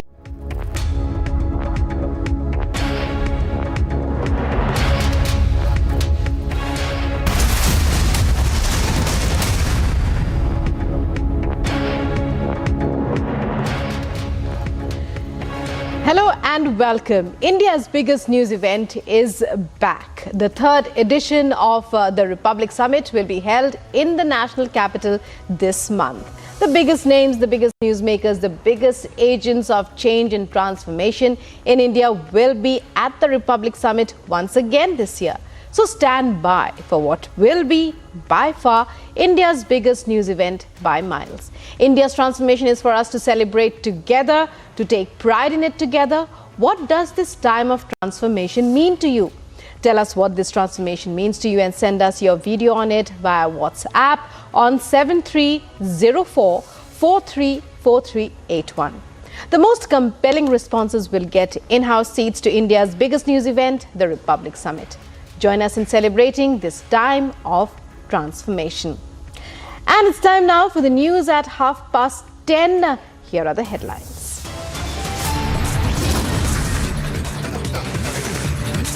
Mafia Don son gunned down in encounter, Atique and brother to be quizzed by the ATS.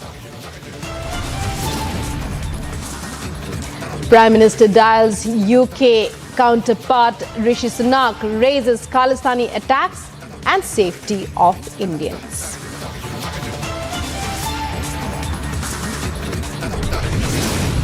All G20 members that any action on crypto assets will have to be global. In the United States, Finance Minister Nirmala calls for global crypto regulations.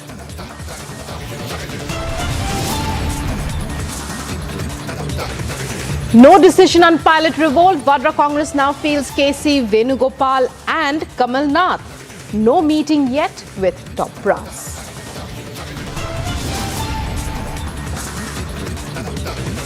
And stage set for the biggest Bihu celebrations in Assam. Prime Minister to take part in event.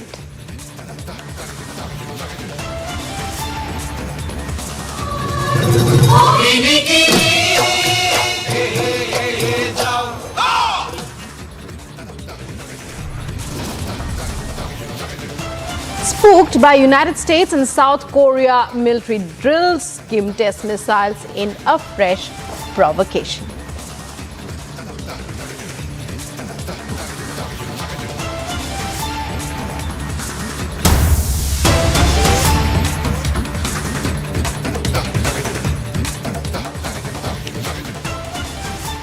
Welcome once again. You're watching live and breaking news. Coming in Uttar Pradesh, Chief Minister Yogi Adityanath has declared an all-out relentless war against the mafia.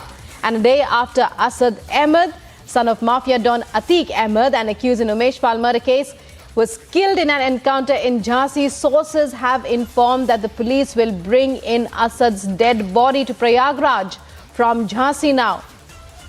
Meanwhile, the ATS will also interrogate Atique and Ashraf about the smuggling of Pakistani weapons.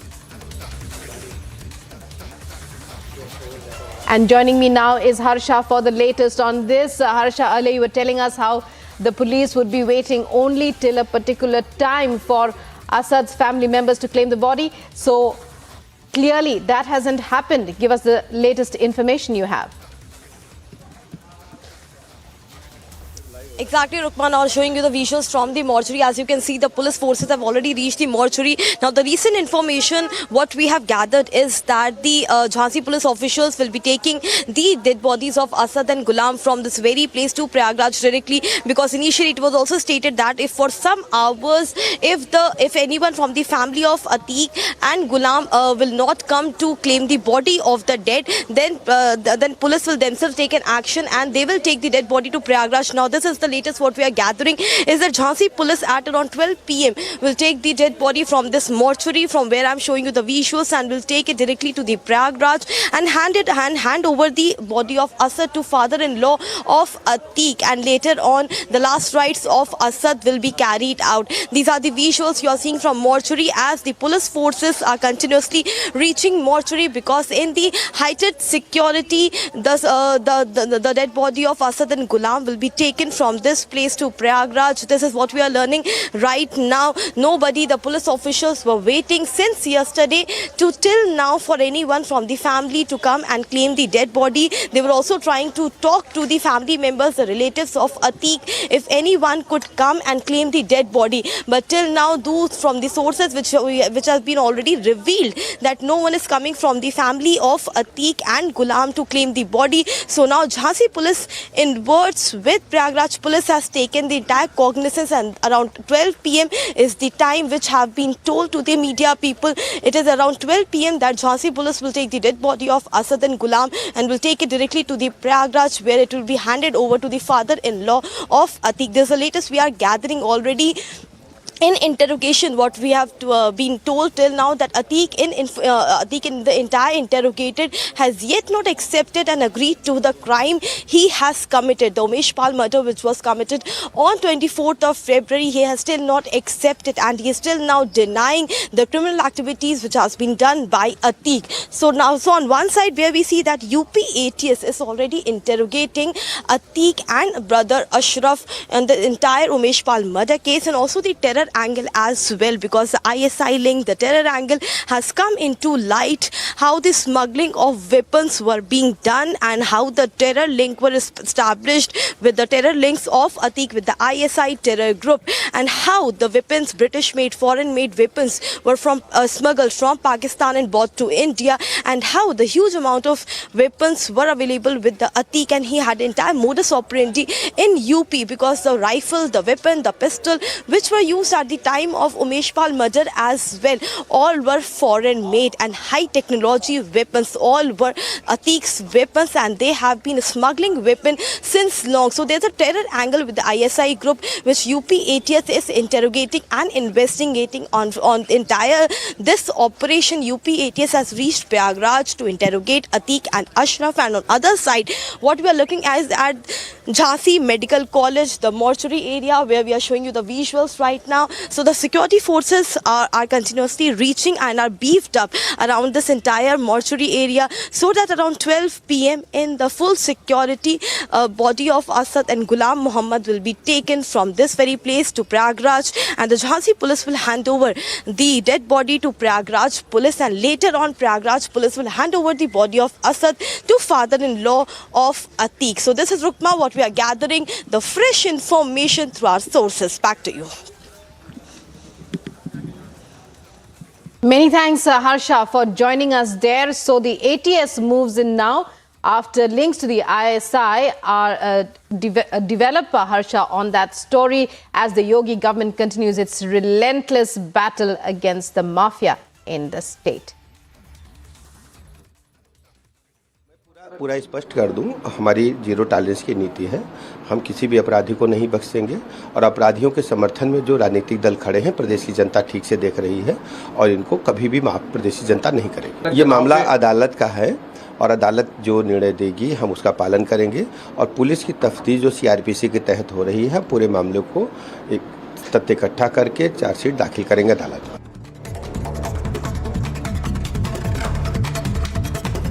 In other top stories, Union Home Minister Amit Shah is on a two-day visit to West Bengal as a part of the ongoing preparations for the 2024 Lok Sabha elections. Shah is slated to address a public rally in Birbhum and hold several meetings. As per a BJP source, the Home Minister will address a public rally in Birbhum and also visit Dakshineshwar Temple on the Bengali New Year, which is celebrated on the 15th of April.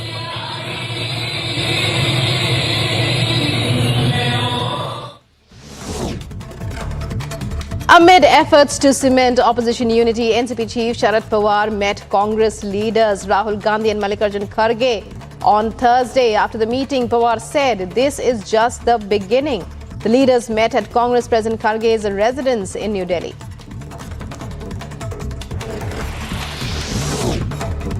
Goa police on Thursday issued a notice to Delhi Chief Minister Arvind Kejriwal asking him to appear before it on the 27th of April in a case related to the illegal sticking of posters on public property during the 2022 Assembly election campaign in Goa.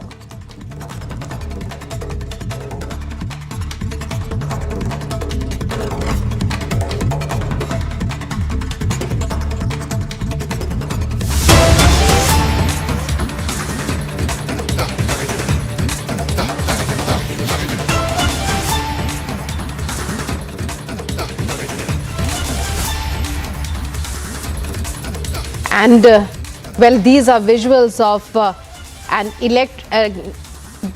tragedy that took place in a shocking case of civic apathy. 2 men were killed by electrocution. 5 were injured after an iron flag pole mounted on a vehicle came in contact with an electric transformer in the town of Virar in Maharashtra's Palghar district during celebrations held on the eve of Dr. B.R. Ambedkar's birth anniversary. And 2 people are dead of that electrocution. As a result of that electrocution, 5 others have been injured. A flagpole got in connection with an electric transformer.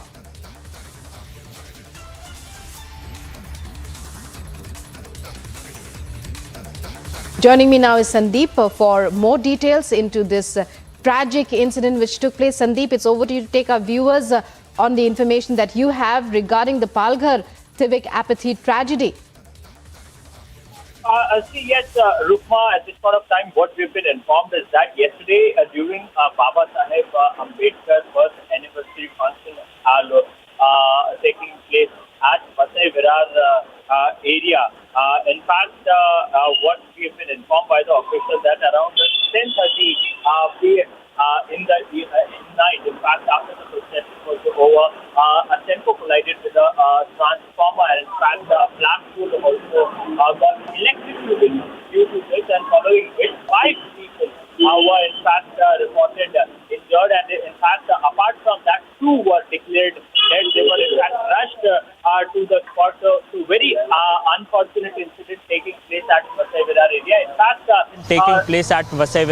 In fact, in those 5 people, 3 are seriously injured, and they are being treated at a municipal hospital in Mumbai, in fact. So definitely a very tragic incident wherein 2 people have lost their lives. Rukma. Right, 2 people dead in this tragedy that Sandeep is reporting from the Vasavirar area. Many thanks, Sandeep, for joining us there.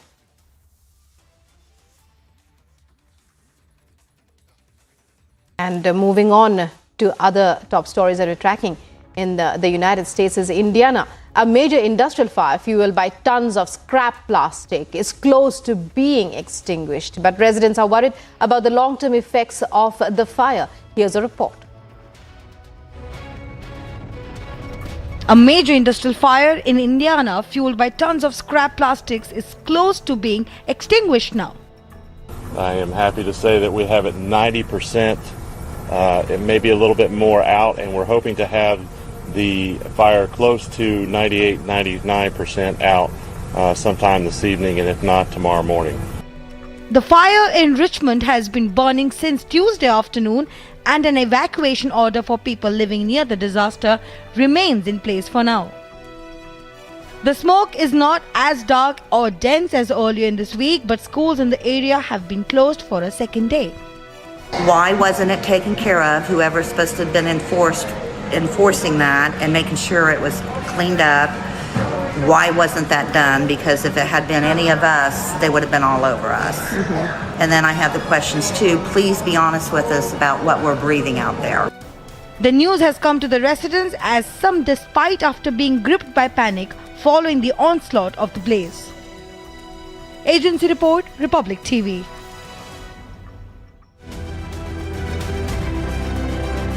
In sports, Shubman Gill's knock of 67 powered the Gujarat Giants to a 6-wicket win over Punjab Kings in their IPL match at the Bindra Stadium, IS Bindra Stadium on Thursday. Gill scored the highest for Gujarat, while Riddhiman Saha played a knock of 30 runs off 19. Manu Bhaker, fresh from a World Cup bronze at the same finals hall of the MP State Shooting Academy range in Bhopal, was among the day 1 winners at the National Rifle Selection Trials 3 and 4, along with the likes of Arjun Babuta and Ashi Choksi. These trials will be important from the perspective of the Indian team's selection for important events like the World Championships and the Asian Games. Jamshedpur Football Club defender Prateek Chaudhary could hardly hide his happiness after bagging his first ever goal for the club in the recent win over FC Goa in the Super Cup. Chaudhary is currently in his second stint with the club after donning the club jersey back in the 2018-19 season. Ministry of Youth Affairs and Sports Mission Olympic Cell has approved Commonwealth Games silver medalist Avinash Sable's proposal to train at St. Moritz in Switzerland to prepare for the World Athletics Championships that are set to take place in August this year.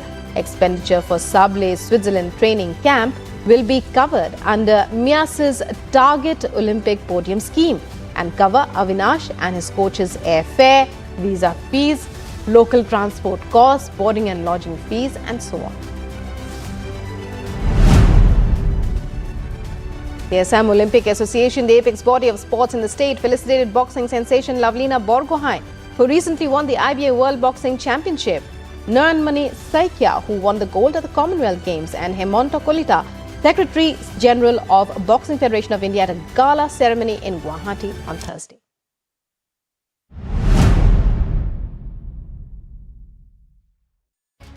Wrestler Aman Sehrawat clinched India's first gold medal at the Asian Wrestling Championships in Astana on Thursday. Sehrawat claimed the gold medal in the 57 kg category, defeating Kyrgyzstan's Almas Manbekov in the final clash.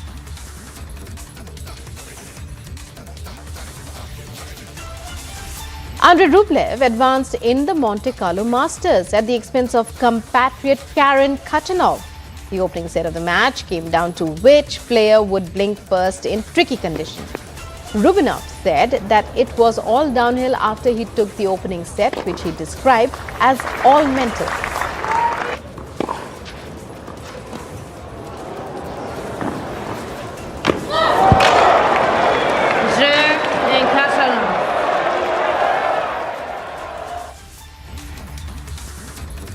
Well, number one, Novak Djokovic suffered a shock loss in 3 sets to Italian Lorenzo Musetti in the third round in the Monte Carlo Masters, marking the biggest win of Musetti's career. He will play compatriot Yannick Sinner in the quarterfinal. Daniil Medvedev survived a dramatic late-night marathon against Alexander Zverev at the Monte Carlo Masters, where third seed rallied to a third round victory.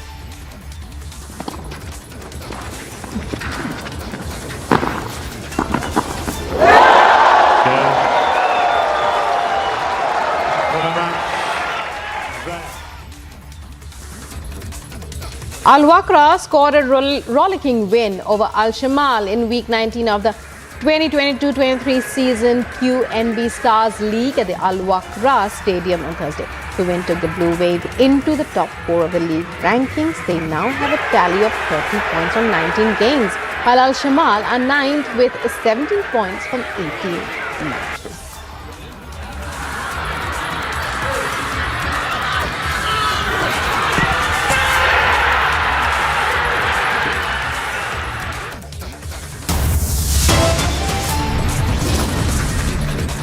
Time for a short break. On the other side, Vadra Congress now feels KC Venugopal and Kamal Nath no meeting yet with top brass as far as Sachin Pilot concerned.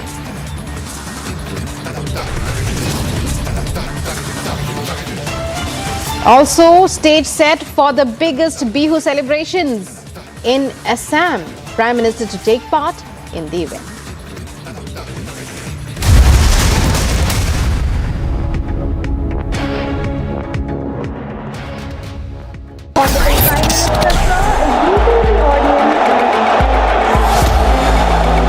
Inaugural run of the prestigious Vande Bharat Express.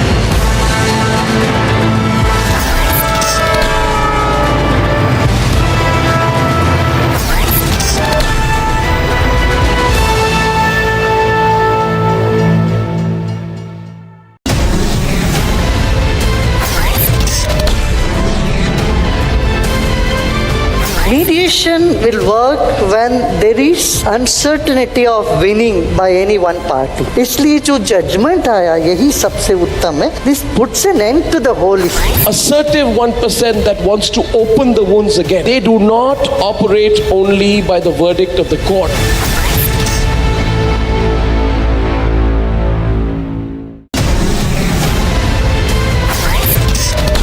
I continuously say this कि सोच बदलो तो किस्मत बदलेगी. I believe that you are soaked in the philosophy of nation first.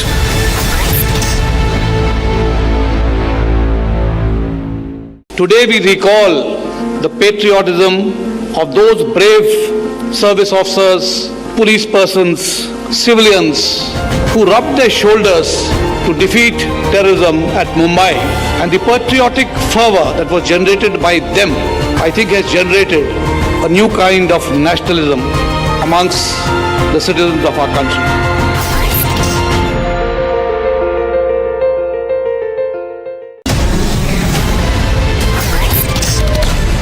All of the BJP leadership, everyone is criticizing the Mahagathbandhan, but Gadkari is one senior leader in the BJP who has never taken on the Gathbandhan. महागठबंधन जो week है, जो defeated है, ऐसे अशक्त लोगों की alliance का नाम है महागठबंधन.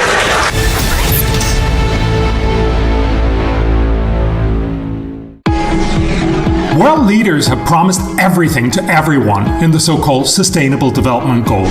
Not surprisingly, the world and all the G20 countries are vastly off track to deliver. Even India won't deliver everything, but India has improved faster than any other G20 nation from 2015 to 19. India shows that prioritizing achievable, deliverable development matters. Yet the rich world incessantly stress climate change. And yes, climate is a challenge, but one of many. And currently, climate policies cost trillions of dollars, yet deliver trivial temperature reductions in a century from now. In a world where we can't do everything, India is uniquely placed to demand the world focus on the most efficient development policies first. Growth, jobs, education, health is at the top of India's priorities, as it is across most of the world.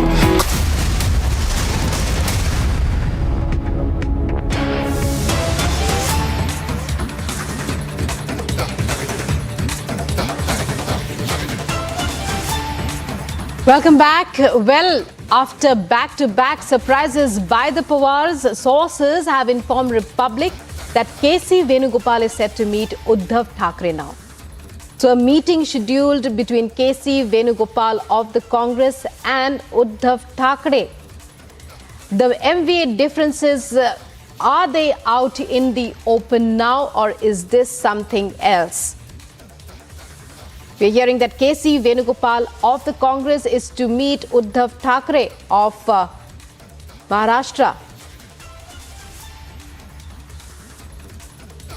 Are the differences in the Mahavikas Aghadi out in the open? Earlier, Sharad Pawar was there meeting with leaders of the Congress, and joining me now is Sandeep from Mumbai for this latest breaking news development. Sandeep, what are you hearing? And what can you tell our viewers about what's happening in the Mahavikas Aghadi? See, Rukma, Uddhav Thackeray was under the attack by Bharatiya Janata Party and also with the Eknath Shinde's Shiv Sena. In regards of that, no other leaders have, in fact, not Bala Saheb had never visited Delhi to meet Sonia Gandhi or Rahul Gandhi. And in fact, there are differences being reported within the Mahavikas Aghadi, whether it is Sharad Pawar's statement on Adani, whether it is Sharad Pawar's statement on Narendra Modi's degree.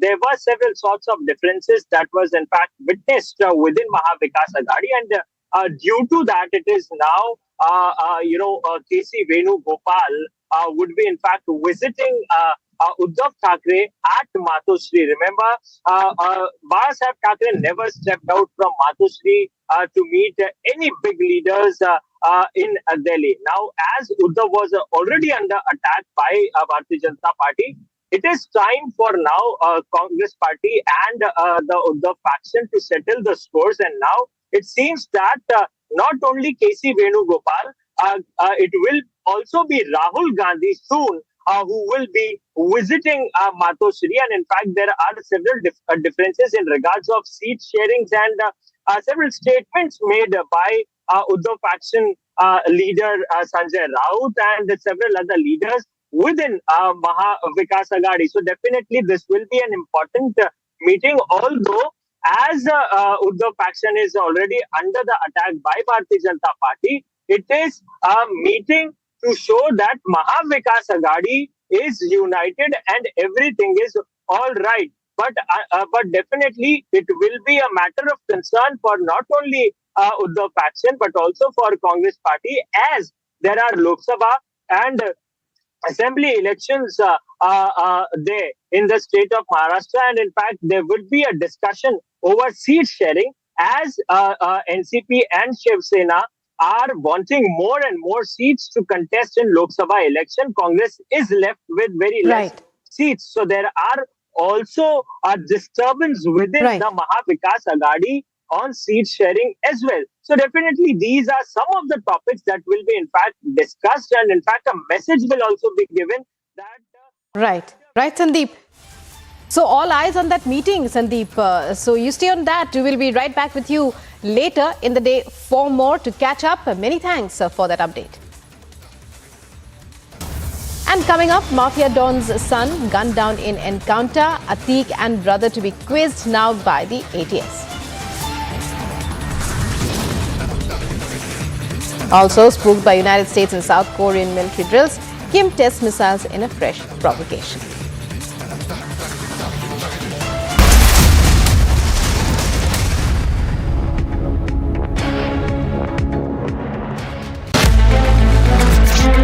Junior world champion रहे हैं नीरज चोपड़ा। 2020 में best one पदक जीत लिया है भारत के thrower Neeraj Chopra ने।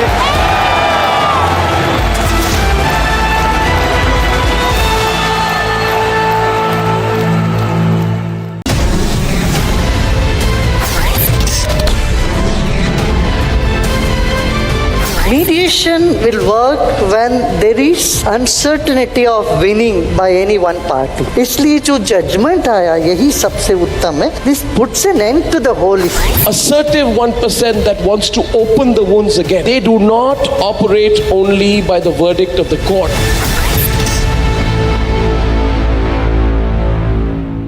Today we recall the patriotism of those brave service officers, police persons, civilians who rubbed their shoulders to defeat terrorism at Mumbai, and the patriotic fervor that was generated by them, I think, has generated a new kind of nationalism amongst the citizens of our country.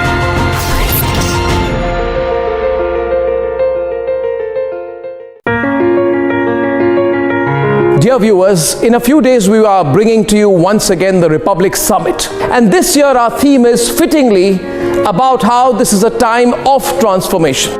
Yes, this is a time of transformation for an India that is growing 4 times faster than the world average. It is a time of transformation for an India whose manufacturing exports grow 40% year on year on the back of COVID, while China witnesses a major loss. This is a time of transformation, of opportunity for India that has let go of the dollar hangover, and the rupee is closer to being accepted as international currency. And nearly 60% of all digital payments are already UPI based. Isn't this the very moment to come together and think of how we can make the transformation even quicker? So please join me and join all of us at Republic TV as we bring to you the Republic Summit this year on the theme of a time of transformation. See you there.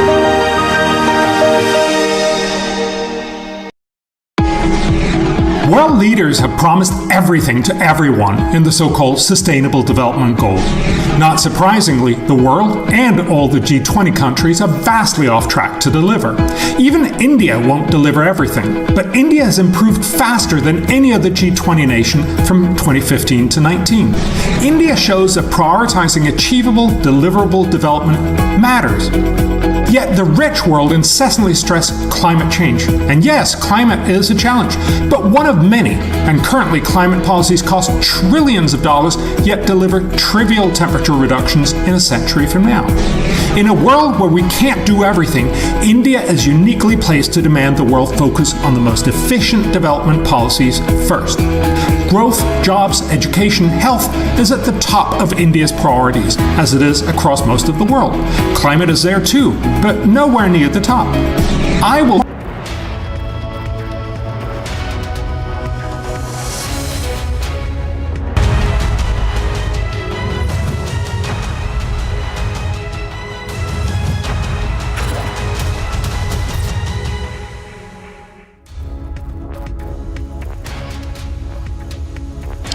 India's biggest news event is back. The 3rd edition of the Republic Summit will be held in the national capital this month. The biggest names, the biggest newsmakers, the biggest agents of change and transformation in India will be at the Republic Summit once again. So stand by for what will be by far India's biggest news event by miles. India's transformation is for us to celebrate together, to take pride in together. What does this time of transformation mean to you? Tell us what this transformation means to you and send us your video on it via WhatsApp on 7304434381. The most compelling responses will get in-house seats to India's biggest news event, the Republic Summit. Join us in celebrating this time of transformation. And it's time now for the news at 11. I'm Rukma with you. Here are the headlines. Mafia Don's son gunned down in encounter, Atique and brother to be quizzed by the ATS.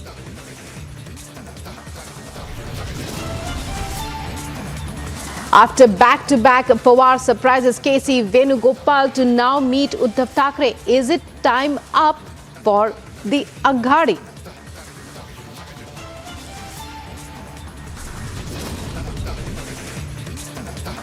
And Nitish makes last-ditch efforts to unite the opposition. Key meeting with Pawar, Rahul and Uddhav in Mumbai next. 20 members. That any action on crypto assets will have to be global. In the United States, Finance Minister Nirmala Sitharaman calls for global crypto regulations.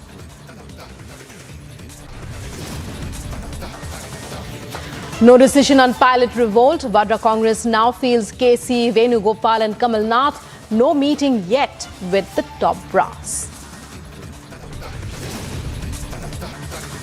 And the stage is set for the biggest Bihu celebrations in Assam. Prime Minister to take part in mega event.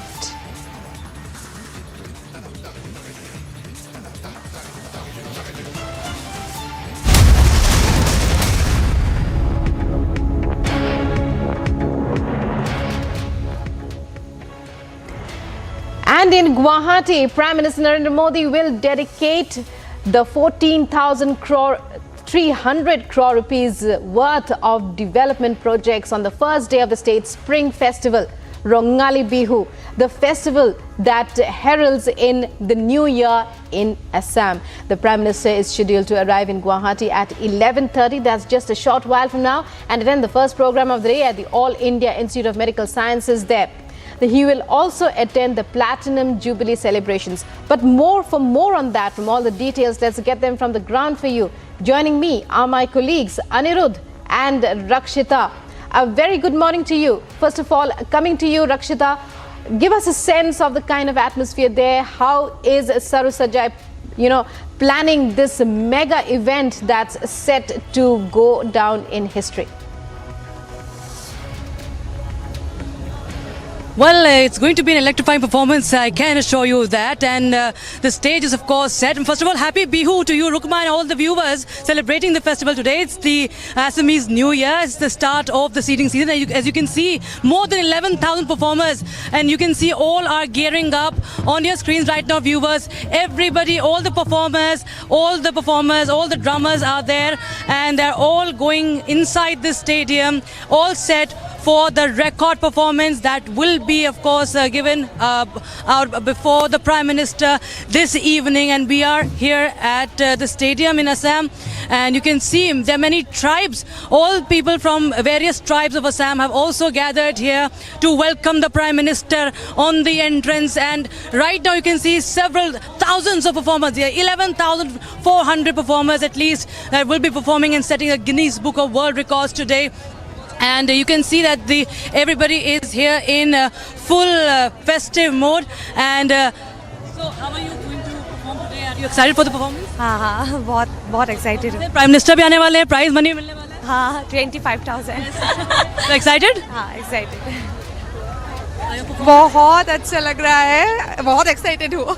So you can see everybody is excited, and there will be 25,000 prize money, 25,000 rupees prize money for every performer out here. That is what CM Himanta Biswa Sharma had announced. And as you can see, that this is the biggest performance, this is the biggest Bihu performance in the world that is going to take place today.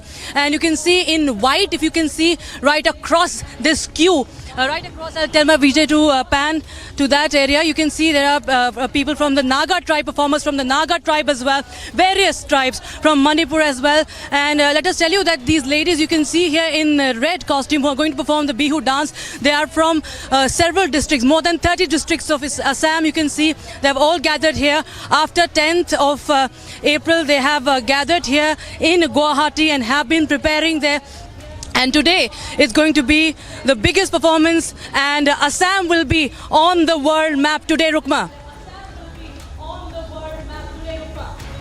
Right, coming across to Anirudh now. Anirudh, give us a sense of, the Prime Minister will be attending this event. There's lots on his agenda. Take us through it. Yes, Rukma, it's a very important day not only for Assam but for everyone across the Northeast, because today the Prime Minister will be dedicating projects worth 14,300 crore to the nation, and of them some of the foundation stones are to be laid and some to be inaugurated today. And as we speak today, you can let me tell you that this is a massive push of the center that is reflecting. As soon as the Prime Minister Narendra Modi took over in 2014, sensing the earlier policy of which was formulated by Atal Bihari Vajpayee, that is the Look East policy, he made it Act East policy, and made it also mandatory for every union minister to spend a night in Guwahati every 15 days. So this actually transformed in a great way, and as we speak today from Sarojai, right now at around 11:30, the Prime Minister will be landing at the Guwahati airport. From there he will be straight going to the inauguration of the AIMS Sanctuary, and apart from the AIMS, there are 3 other medical colleges which are to be inaugurated today, and after that he will be taking part in the Platinum Jubilee celebration of the Guwahati High Court, and towards the evening from Sarojai he will be inaugurating projects worth more than 1,200 crore. If there are methanol projects, there are projects of the NF Railway, there are foundation stone laying of 2 bridges over Brahmaputra, and all this in the pipeline as part of the center's massive push towards the northeast, that is the Act East mode. And this aims in Guwahati, all the medical colleges, all these projects are not only for the people of Assam or for the people of Northeast, but it will in a greater way benefit the entire Eastern India, or you can say the Southeast Asia. And as we speak here today, you can see people from all walks of life, people from various communities, people from various tribes have thronged the Sarojai Stadium to witness the largest ever Bihu dance performance in the world. Already yesterday, history was scripted as the record was as the attempt was made to make it to the Guinness Book of World Records, and the record was established yesterday. Today the official declaration is awaited in the presence of Prime Minister. The certificate of the Guinness World Record will be handed over to the state government of Assam. And as we speak, you can see here these are girls from the Bodo community. We have girls and boys from each and every community representing the not only Assam but all the 7 sisters together, and they are here to welcome the Prime Minister. The Prime Minister will be doing a roadshow from the BJP state office, that is in Bashishta, to the Sarojai Stadium, and as he enters the Sarojai Stadium, thousands of folk performers, thousands of performers from each and every community, each and every tribe, each and every religious sect, or you can say each and every section of society have gathered here to welcome the Prime Minister. And as we speak here, the gates, earlier the gates were only open for the performers to enter, but now as we speak here, the gates for the visitors as well is being opened, and in a short while from now there will be the people who wants to witness this program will be coming in. It was the entire stadium is completely packed. We are getting to know more than 11,000 performers will be there, but apart from that, another 30 to 40,000 set of people are here to witness this mega event in Guwahati. Rukma. Right, Anirudh. Well, stay with us. Going back once again to Rakshita. Well, we'll have to leave it at that for now. Anirudh and Rakshita, the Prime Minister likely to land in just a few minutes from now. Many thanks to both of you for taking our viewers through those wonderful images and that detailed description.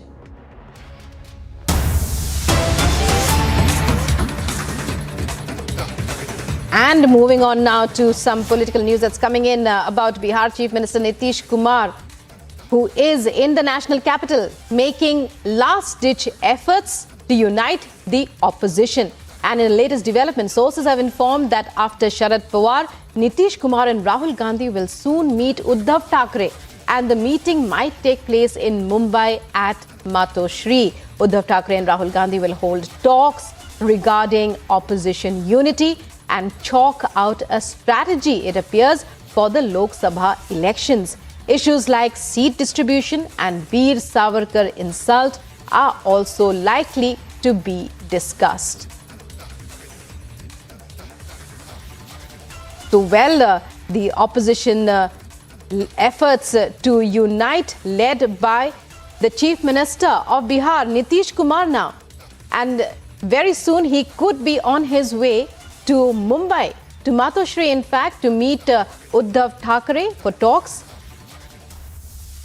And joining me is Anuj for whatever are the latest details that are emerging about these latest talks, about these latest initiatives being led by Nitish Kumar. Anuj, it's over to you. Well, exactly. This is something what we are seeing continuously, that this is again an attempt by the opposition parties to show their unity, and this time the flag has been taken by Nitish Kumar. And we have seen how Nitish Kumar met with the Congress leadership, the top bosses of the Congress party, then with the Aam Aadmi Party Supremo, Arvind Kejriwal. Yesterday it was with the left party. Nitish Kumar trying his level best to show the unity of the opposition. We have seen the same kind of attempt in back in 2014 also at the time of Lok Sabha election. But we do understand that that particular attempt was also seems to be failed. And now this is again as by BJP. If we talk about Bharatiya Janata Party reaction on the same, then this is being stated that nothing is going to happen and this is again going to be failed. Whereas this is something what we have seen in the parliament also this time. We have seen in the budget session how the opposition on Adani issue demanding the JPC shown their unity. On the other hand, on the matter of Rahul Gandhi, disqualification of Rahul Gandhi, there also the opposition parties have shown their unity. But we have to wait and watch how it is going to pan out. If we talk about the general election, that who is going to lead the front? If this front came out, if this front happens, then who is going to lead it? Because we have big players like Mamata Banerjee, we have players like Sharad Pawar, we have the politicians like Arvind Kejriwal. So when these politicians are coming together, but this is not decided that who is going to lead the front. This is going to be the most and the bigger trouble for the opposition party. But yes, this can never be denied that Nitish Kumar meeting with the opposition leadership, we have seen it meeting with the Congress party leadership, being it Rahul Gandhi, being it other leader of the Congress party, the top process, being it Aam Aadmi Party Supremo, that's Arvind Kejriwal. So as you said, Nitish holding the flag now. As far as efforts to unite the opposition are concerned, very quickly I'd like to go across to Sandeep, who's joining us from Mumbai. Sandeep, you were right. It appears Nitish is now all set to visit Matoshri next in his efforts to unite the opposition. But there could be many issues within the Maha Vikas Aghadi itself. Veer Savarkar among them. Indeed, Rukma, as you rightly mentioned, that Veer Savarkar is one of the important issues that needs to be, in fact, clarified within the Maha Vikas Aghadi. Remember, in the last meeting with the opposition party in Delhi, it was unanimously decided that no opposition leader will be raising the Veer Savarkar issue. Apart from that, there are a lot of differences within the Maha Vikas Aghadi, not only over Savarkar issue, but over the stand on Adani, over the stand on Prime Minister Narendra Modi's degree, over the stand on the seat sharing policy of Maha Vikas Aghadi, as Uddhav Thackeray faction and NCP are not willing to allot more seats to Congress party. So not only just Nitish Kumar, but it is also being said, that Rahul Gandhi is also set to meet Uddhav Thackeray. Well, Sandeep, will have to come back to this question later on because we're really running out of time. Many thanks for joining us there. We'll be coming back to this question later on as well. But now the news is that Matoshri is to have another very high-profile visitor very soon. Let's move on now.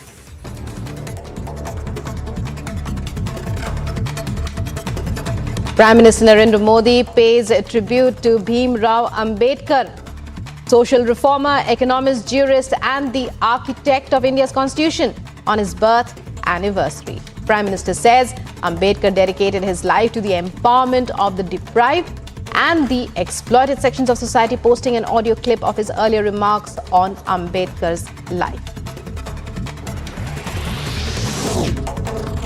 President Draupadi Murmu along with Vice President Jagdeep Dhankar, Lok Sabha Speaker Om Birla and other top leaders paid tribute to Babasaheb Bhimrao Ambedkar on his birth anniversary in Parliament premises.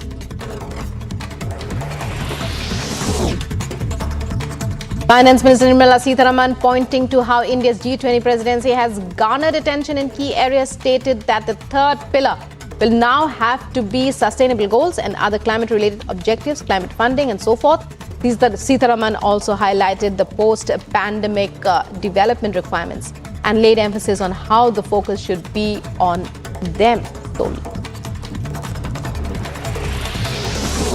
Where countries will have to come together, but the IMF dealing with it has also brought in this dimension that there can be issues of macroeconomic stability itself. And today I'm very glad to have heard the European Central Bank chief, Christine Lagarde, speak about specific example of how money have been routed into this operation, resulting in too many such companies who are getting involved in it, raising questions of where the trail is.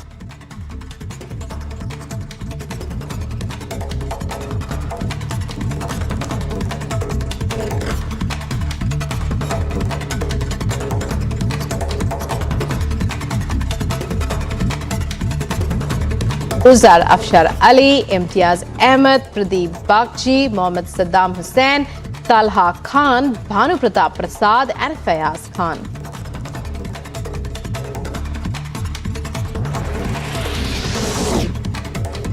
Ahead of Karnataka Assembly elections, Bengaluru police catch 2 men with 1 crore rupees unaccounted for cash in an auto rickshaw near the city market. Duo were caught with the cash of 2 bags in an auto rickshaw have been identified as Suresh and Praveen. Bengaluru Central DCP R. Srinivas Gowda has informed that both are taken into custody and the money will be handed over to the Income Tax Department.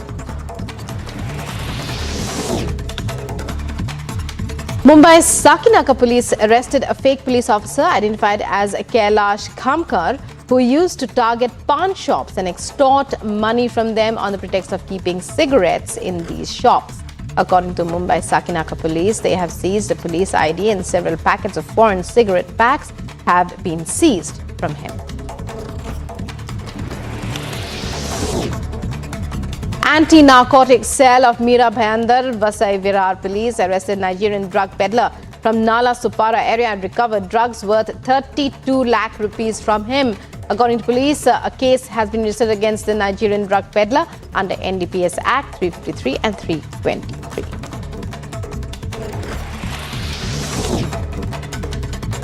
With just a few days to go with just a short while to go for the Bengali New Year to begin, also known as Poila Boishakh, Chief Minister Mamata Banerjee gave the people of Kolkata a reason to rejoice by inaugurating a 6-story state-of-the-art indoor cultural complex, the Dhana Dhanyo Stadium Auditorium in the city's Alipur area. After inaugurating the Dhana Dhanyo Auditorium, Mamata Banerjee said the modern marvel is a symbol of progress and development in the state.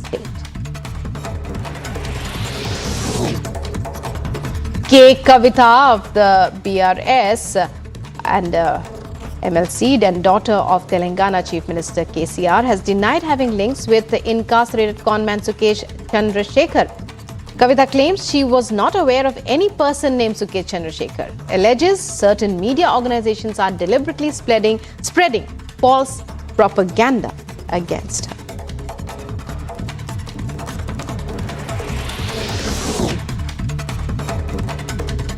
And the national capital reported fresh 1,527 COVID-19 cases and 2 deaths in the last 24 hours, according to a daily bulletin issued by the Delhi Health Department.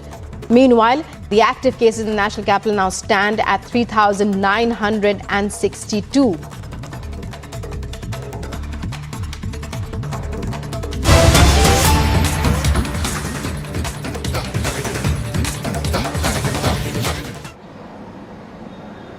कल सायंकाल तक शुद्ध पेयजल के connection उपलब्ध करवाने के कार्य संपन्न हो चुके हैं और ये कार्यक्रम लगातार आगे बढ़ेगा। भाइयों बहनों, ये एक बड़ा कार्यक्रम है। किसी भी व्यक्ति को बिना भेदभाव के शासन की योजना का लाभ, और इस अवसर पर जल शक्ति मंत्री श्री स्वतंत्र देव जी आए। मैं उन्हें अभिनंदन करूंगा कि उन्होंने पूरी मजबूती के साथ इन कार्यक्रमों को आगे बढ़ाया है। आज हम सब यहाँ पर बाबा साहब भीमराव अम्बेडकर महासभा के द्वारा आयोजित कार्यक्रम में स्मरण करने के लिए आए हैं। इस अवसर पर बाबा साहब भीमराव अम्बेडकर का चित्र हर सरकारी कार्यालय में लगेगा। आज आप देख रहे होंगे, हर कार्यालय में आप जाते होंगे, बाबा साहब भीमराव अम्बेडकर का चित्र वहां पर लग करके एक नई प्रेरणा देता है, स्मरण कराता है अपने कर्तव्यों के प्रति। अब केवल संवैधानिक अधिकारों की बात नहीं होती है, संवैधानिक कर्तव्यों की बात भी होती है। देश के प्रति हमारा क्या कर्तव्य है, समाज के प्रति हमारा क्या कर्तव्य है, इनकी भी चर्चा आज होती है। यही तो बाबा साहब भीमराव अम्बेडकर की प्रेरणा है। और मैं इस अवसर पर बधाई दूंगा अम्बेडकर महासभा के संस्थापक अध्यक्ष के रूप में डॉक्टर लालजी प्रसाद निर्मल जी को, जो आज उत्तर प्रदेश विधान परिषद के सदस्य भी हुए हैं। प्रधानमंत्री मोदी जी के प्रति, भारतीय जनता पार्टी के राष्ट्रीय अध्यक्ष जेपी नड्डा जी के प्रति हृदय से धन्यवाद ज्ञापित करते हैं कि उन्होंने दलितों की एक आवाज को सम्मानित करते हुए उत्तर प्रदेश के उच्च सदन में स्थान दिया है। और इस अवसर पर मैं उन्हें हृदय से बधाई देता हूं, अभिनंदन करता हूं और विश्वास व्यक्त करता हूं कि आवाज दबनी नहीं चाहिए। बाबा साहब भीमराव अम्बेडकर ने तो एक ही प्रेरणा दी, शिक्षित बनो, अपने हक के लिए लड़ो, जीवन में उच्च आदर्शों का पालन करो। जीवन भर बाबा साहब भीमराव अम्बेडकर इन कार्यक्रमों को लेकर के चलते रहे। आज हम सब यहां पर उन्हें स्मरण कर रहे हैं, उनकी स्मृतियों को नमन कर रहे हैं। मैं इस अवसर पर एक बार फिर से आप सबको आश्वस्त करता हूं, प्रदेश सरकार हर गरीब, हर दलित, हर वंचित समाज के हर उस तबके के हितों के लिए कार्य करने के लिए प्रतिबद्ध है जो इससे पहले शोषित था, पीड़ित था, किन्हीं कारणों से उसे अपमानित किया जाता था। आज कोई अपमानित नहीं कर सकता है। हर व्यक्ति को जियो और जीने दो के साथ चलने के लिए सरकार पूरी प्रतिबद्धता के साथ कार्य करेगी। मैं एक बार फिर से भारत माता के इस महान सपूत, भारतीय संविधान के शिल्पी बाबा साहब डॉक्टर भीमराव अम्बेडकर की स्मृतियों को नमन करते हुए प्रदेश सरकार की ओर से उन्हें विनम्र श्रद्धांजलि अर्पित करता हूं। धन्यवाद। जय Hind.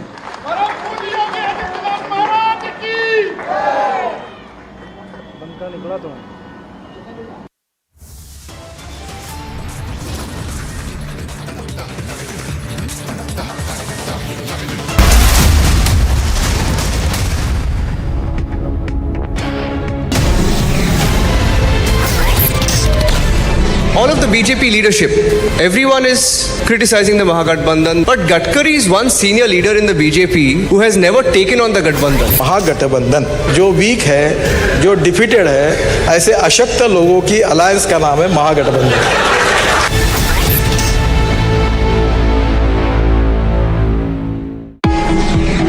World leaders have promised everything to everyone in the so-called Sustainable Development Goals.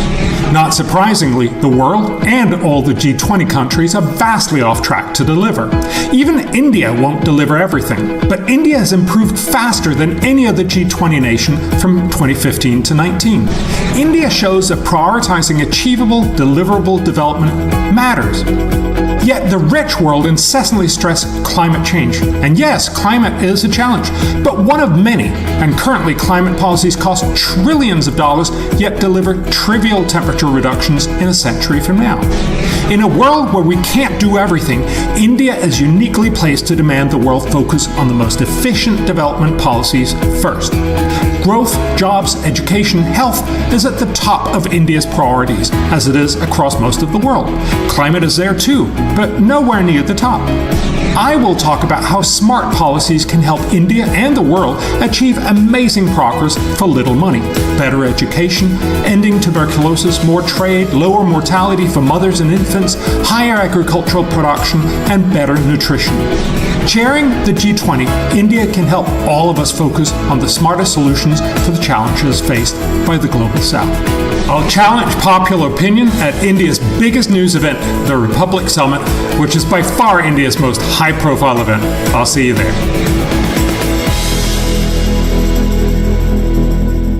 What is the secret for this longevity? In this 40 years, I have done all kinds of films. I've raised the bar. Sometimes I failed miserably. People made fun of me. Films have been successful, critically acclaimed. So it's been a fantastic journey. Just get up in the morning and go for work. And you feel blessed. कि यार आज सुबह आप उठे हैं and you can breathe. You can be grateful to God and be grateful कि आपके पास काम है. I was always a good listener. I would listen to people, learn from them, and that's what you do, and you keep on working. That's it. For me, this is one of the feathers of my career that today Republic Summit, Arnab साहब ने मुझे कहा कि आप आओ, तो मुझे ऐसा लगा this is a proud moment for me.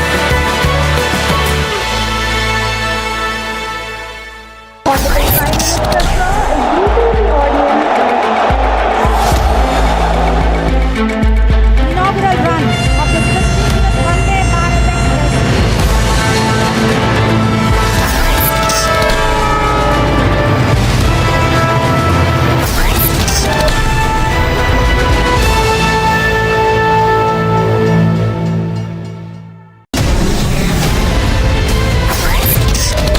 I continuously say this कि सोच बदलो तो किस्मत बदलेगी. I believe that you are soaked in the philosophy of nation first.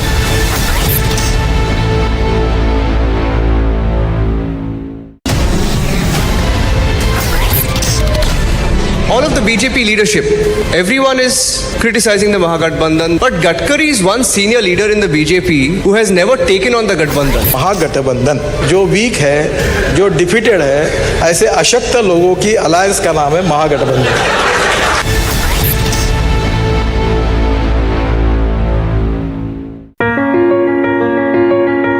Dear viewers, in a few days we are bringing to you once again the Republic Summit. And this year our theme is fittingly about how the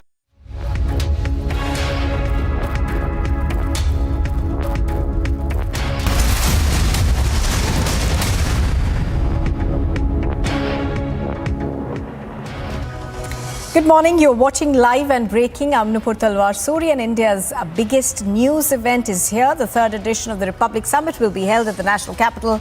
The biggest names, the biggest newsmakers, the biggest agents of change and transformation will be at the Republic Summit once again. Now, this will, of course, by far be India's biggest news event. India's transformation is for us to celebrate together, to take pride in it together. What does this time of transformation mean to you? Tell us what this transformation means to you and send us your videos on it via WhatsApp on 730-4434-381. The most compelling responses will get in-house seats to India's biggest news event, the Republic Summit. So join us in celebrating this time of transformation. And here's a look at the headlines this morning. Mafia Don's son is gunned down in an encounter. Atique and his brother will be quizzed by the ATS today. After back-to-back Pawar surprises, KC Venugopal will be meeting Uddhav Thackeray. Is it time up for the Aghadi? Nitish Kumar makes a last-ditch effort to unite the opposition. Key meeting with Sharad Pawar, Rahul Gandhi and Uddhav Thackeray in Mumbai next. In the United States, Finance Minister calls for global crypto regulation. Will have to be global. All G20 members, that any action on crypto assets will have to be global. No decision on pilots' revolt yet. The Congress now feels KC Venugopal and Kamal Nath. No meeting yet with the top brass.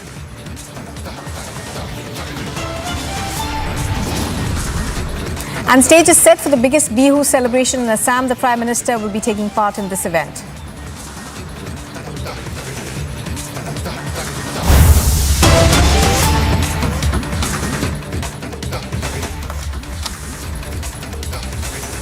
We are now cutting across to pictures that we are getting from Punjab. This is of the former Chief Minister Charanjit Singh Channi appearing before the Vigilance Bureau in Mohali. Channi, of course, is being investigated in a case related to disproportionate assets. The Congress, of course, has called this vendetta politics, and the Congress says that the Aam Aadmi Party's government is behind this. Pictures on your screen are of Charanjit Singh Channi now making his way to the Vigilance Bureau's office in Mohali. He is being quizzed in a disproportionate assets case. Let's go across to Amandeep, who's bringing us all the details in this. Amandeep, give us a sense of what you see around you. Of course, we are told that the former Chief Minister has now reached the Vigilance Bureau's office. Also, give us more details in terms of, what these investigations revolve around. Well, Nupur, the present update is that Charanjit Singh Channi has appeared before Vigilance, and Vigilance has started questioning Charanjit Singh Channi regarding his assets and disproportionate asset inquiry. And even on the other side, that Channi was claiming that he is not owning a single inch of land presently, and even he claiming that it is the propaganda of Aam Aadmi Party that they are trying to distract him from the Lok Sabha bypolls of Jalandhar campaigning. And even Channi has reached a Vigilance office following the summons issued by Vigilance Bureau in Mohali, and even in an inquiry regarding the disproportionate assets of Charanjit Singh Channi during the tenureship of the Congress party in last 5 years. Earlier Channi was minister, and for 3 months he remained as a chief minister also. And in that tenure, Channi Vigilance has asked them to provide the details of his assets that he has made, and also the source of the income matching to his assets also. So this is the part of the inquiry, but Channi is continuously blaming the politics and the Aam Aadmi Party that they are trying to indulge him into this fake inquiry that has no base, and even he himself has having not even a single inch of land by his name. And in fact, he has also claimed that from 2004 to 2015 he was a property dealer and later turned the politician, but while fighting the election he has sold his entire land, and now he has not having a single inch of land, and in fact his native house is also under the debt of bank. So these are the statements that has been released by Channi before appearing to the Vigilance office. But now Vigilance has started their own procedure, and in fact Channi was asked by the Vigilance officers to provide the details of his property and even also the income of last 5 years. And later on, the Vigilance inquiry will be carried forward according to the details provided by Charanjit Singh Channi. But yes, trouble mounting situation for former Chief Minister of Congress Party Charanjit Singh Channi in a disproportionate asset case, and now Vigilance is conducting this inquiry, but so far no FIR has been registered. And even Channi has also claimed that he is facing the threat to his life as well, and he might be arrested by the Vigilance Bureau today itself. These are the claims made by Charanjit Singh Channi before reaching to Vigilance office as well. So Channi and Congress Party, Nupur, are blaming Aam Aadmi Party for doing the propaganda against Congress, but on the other side, Vigilance has started questioning Charanjit Singh Channi regarding his assets and source of income during the tenure of So as you're pointing out, obviously, this may mean trouble for the former Chief Minister who's been questioned by the Vigilance Bureau even as we speak. Thank you very much for joining us. Amandeep reporting from Chandigarh on that.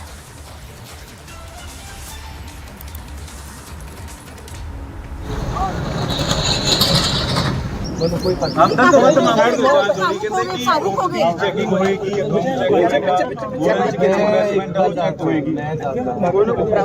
ਆਪਣਾ ਘਰ ਪਿਛਲੇ 5 ਸਾਲਾਂ ਤੋਂ ਕੁਰਸੀ ਪਰ ਹੈ high court ਤੋਂ stay ਲਈ ਹੋਈ ਹੈ ਉਹਦੇ ਵਿੱਚ ਕਿਆ ਸੀ ਵੀ ਦੇਖੋ ਜਿਹੜਾ ਜਿੱਥੇ ਕਿ ਆਪਣਾ ਘਰ ਜਿਹੜਾ ਮੇਰੇ ਬਾਪੂ ਨੇ ਬਣਾਇਆ ਜਿੱਥੇ ਅਸੀਂ 50 ਸਾਲ ਤੋਂ ਰਹਿ ਰਹੇ ਉਹ ਅੱਜ ਕੁਰਕੀ ਪਰ ਆਇਆ ਹੋਇਆ ਹੈ ਤੇ ਹਾਈ ਕੋਰਟ ਚੋਂ ਮੈਂ ਸਟੇ ਲੈ ਕੇ ਆਇਆ ਮੇਰੇ ਕੋਲ ਕਿਆ ਪ੍ਰੋਪਰਟੀ ਹੋਏਗੀ ਜੋ ਮਰਜ਼ੀ ਕਰ ਲੈ ਜਾਂਚ ਨੂੰ ਕਿਵੇਂ ਦੇਖਦੇ ਹੋ ਤੁਸੀਂ ਇਹ ਜਾਂਚ ਟੋਟਲੀ ਪੋਲੀਟੀਕਲ ਹੈ ਔਰ ਇਹਨਾਂ ਨੂੰ ਕਰਨ ਦਾ ਚੱਲੀ ਸਾਹਿਬ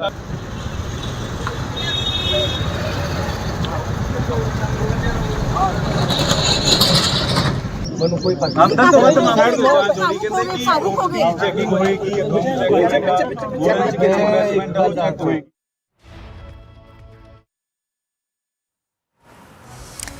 Well, the Prime Minister Narendra Modi will be in Guwahati today. He will be inaugurating projects worth about 14,500 crore rupees.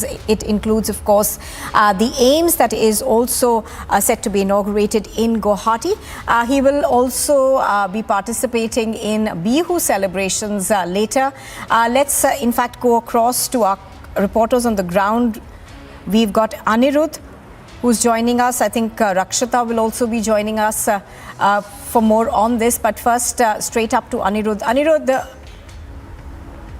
Anirudh, of course, is at the venue of where these celebrations are going to take place. So there you can see it, crowds of people moving in right now to the venue where this biggest Bihu performance is going to take place. Now, we're also told that the Prime Minister will be present when the Assam government is given the Guinness Book of World Records certificate for this massive performance that took place yesterday.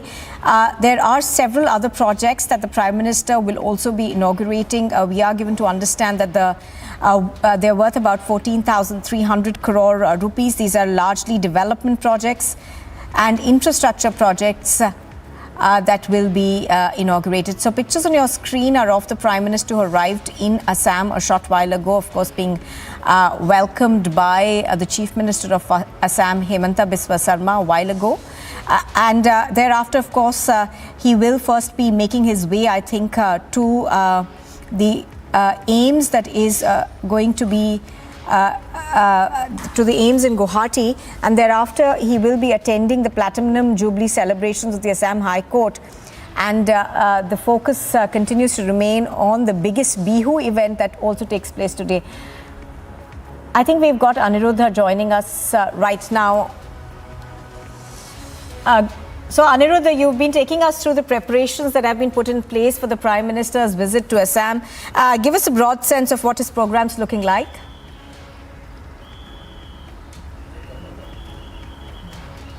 Yes, Nupur. In fact, Prime Minister Narendra Modi landed a short while back at the LGBI airport in Guwahati, and from there he will be now going for the inauguration of the All India Institute of Medical Sciences at Sangsari. The foundation stone of this AIMS was laid in 2017, and from then onward, in record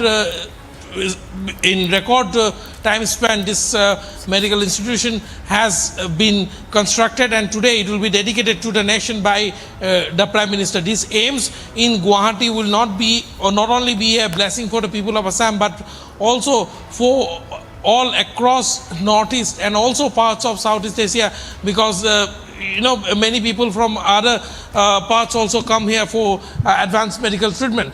And apart from the AIMS in Sangsari, the Prime Minister will also be dedicating 3 medical colleges to the nation today. That is the Nalbari, Kokrajhar and the Nagaon medical colleges, which has been completed by the state government. These are state medical colleges which the Prime Minister will be dedicating to the nation today.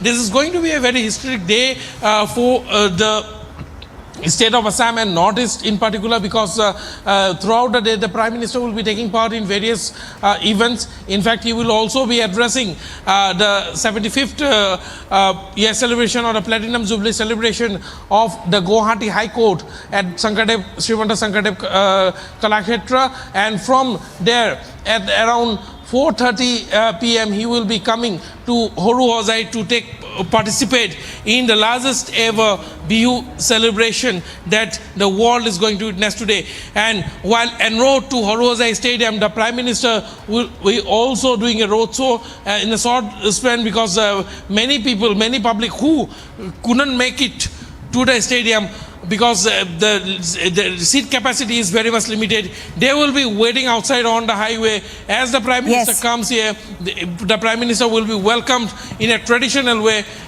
to the stadium, where more than 11,000 performers will be performing and creating a record. Nupur. All right, do stay with us, Anirudh. We are also going to go across now to Rakshita. Rakshita, I can see you surrounded by, local people who must be extremely excited about the Prime Minister's visit.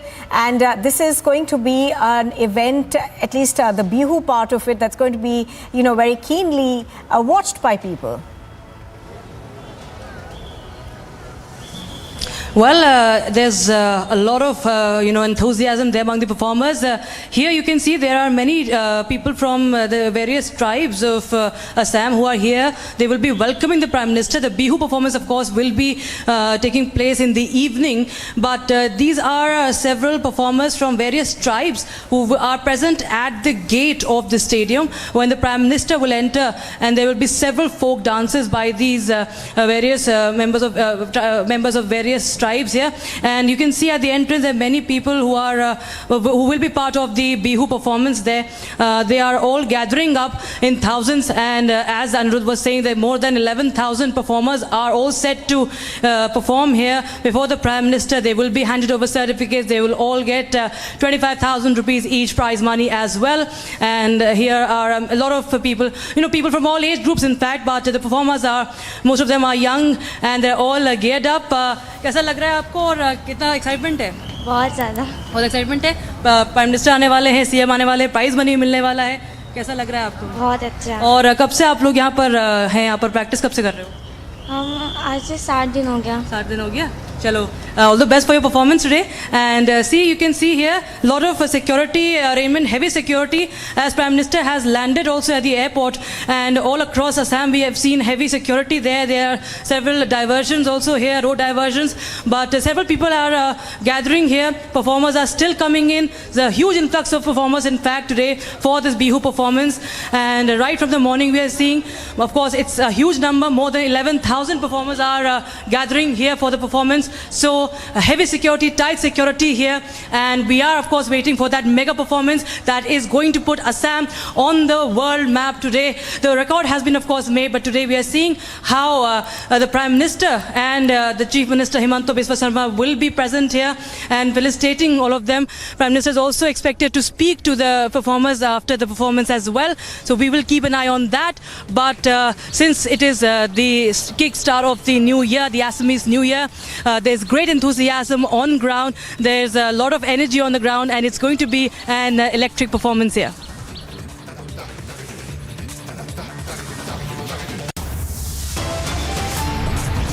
Bank which is involved in money laundering. And this Srinivas Venkatesh also happens to be the business partner of Sabarish and Vedamurthy in two companies called Spactel UK and Voice Tech System Limited. Both the companies have exactly the same address as St. George Bank.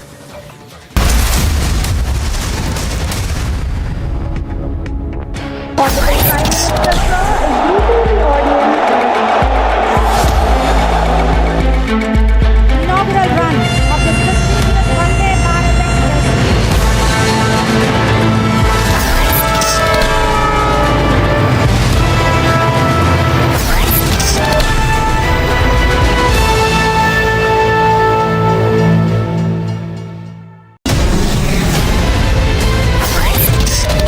I continuously say this कि सोच बदलो तो किस्मत बदलेगी. I believe that you are soaked in the philosophy of nation first.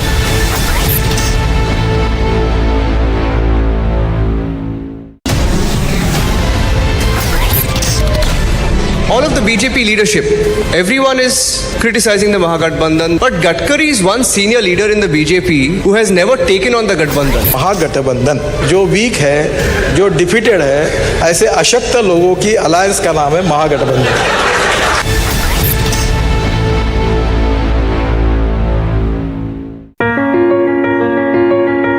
Dear viewers, in a few days we are bringing to you once again the Republic Summit. And this year our theme is fittingly about how this is a time of transformation. Yes, this is a time of transformation for an India that is growing 4 times faster than the world average. It is a time of transformation for an India whose manufacturing exports grow 40% year on year on the back of COVID, while China witnesses a major loss. This is a time of transformation, of opportunity for India that has let go of the dollar hangover, and the rupee is closer to being accepted as international currency. And nearly 60% of all digital payments are already UPI based. Isn't this the very moment to come together and think of how we can make the transformation even quicker? So please join me and join all of us at Republic TV as we bring to you the Republic Summit this year on the theme of a time of transformation. See you there.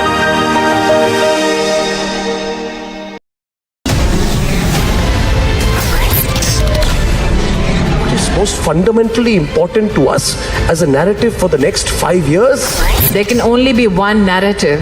There can only be one way forward, and that is development. Where a young democracy breathes, that we also celebrate on this journey of development, where we can actually lead change, not only for our country, men and women, but also for the world.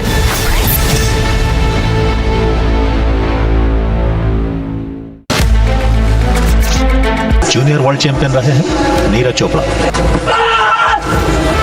T20 में best one पदक जीत लिया है भारत के thrower Neeraj Chopra ने।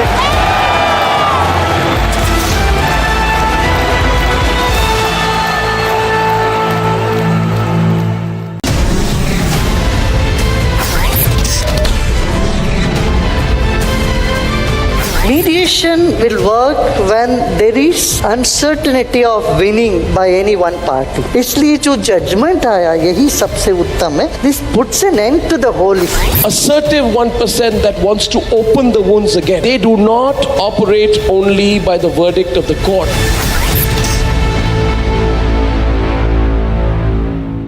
Today we recall the patriotism of those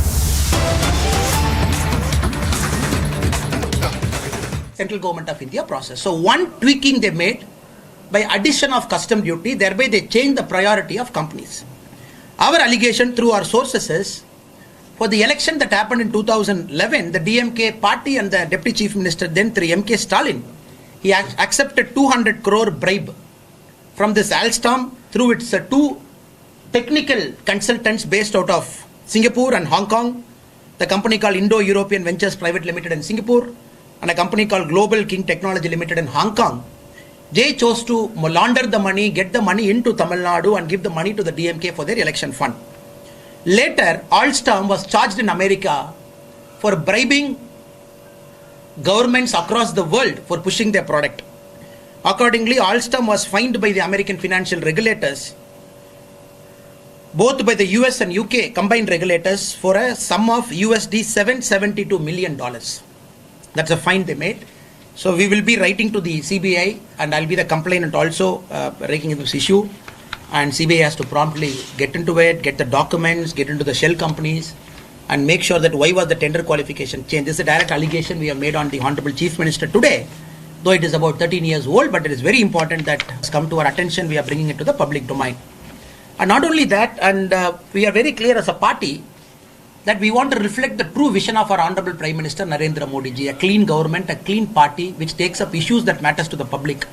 That is why coming June 1st, 2nd week, once our leaders finalize the BJP unit's Nadai Payanam, in English Padayatra, our leaders and cadres would walk across Tamil Nadu, taking up the issue of corruption, talking about Prime Minister Modi ji, his Gujarat model, how he is against corruption, how Tamil Nadu can change for the better. And for that, we have invited the common people also to join our Nadai Payanam and make it a grand success, because it is not a party-oriented Nadai Payanam, it's a people-oriented Nadai Payanam, Padayatra. So that also we have spoken today. And this part 1 files is not ending today. It will continuously keep happening. And the part 2 will focus more on the Binami assets. Because the new ministers who have come to DMK, they're very clever. They are not like old ministers who have directly invested in asset. They have a lot of Binami holdings and property. That is the new style of DMK post 2010.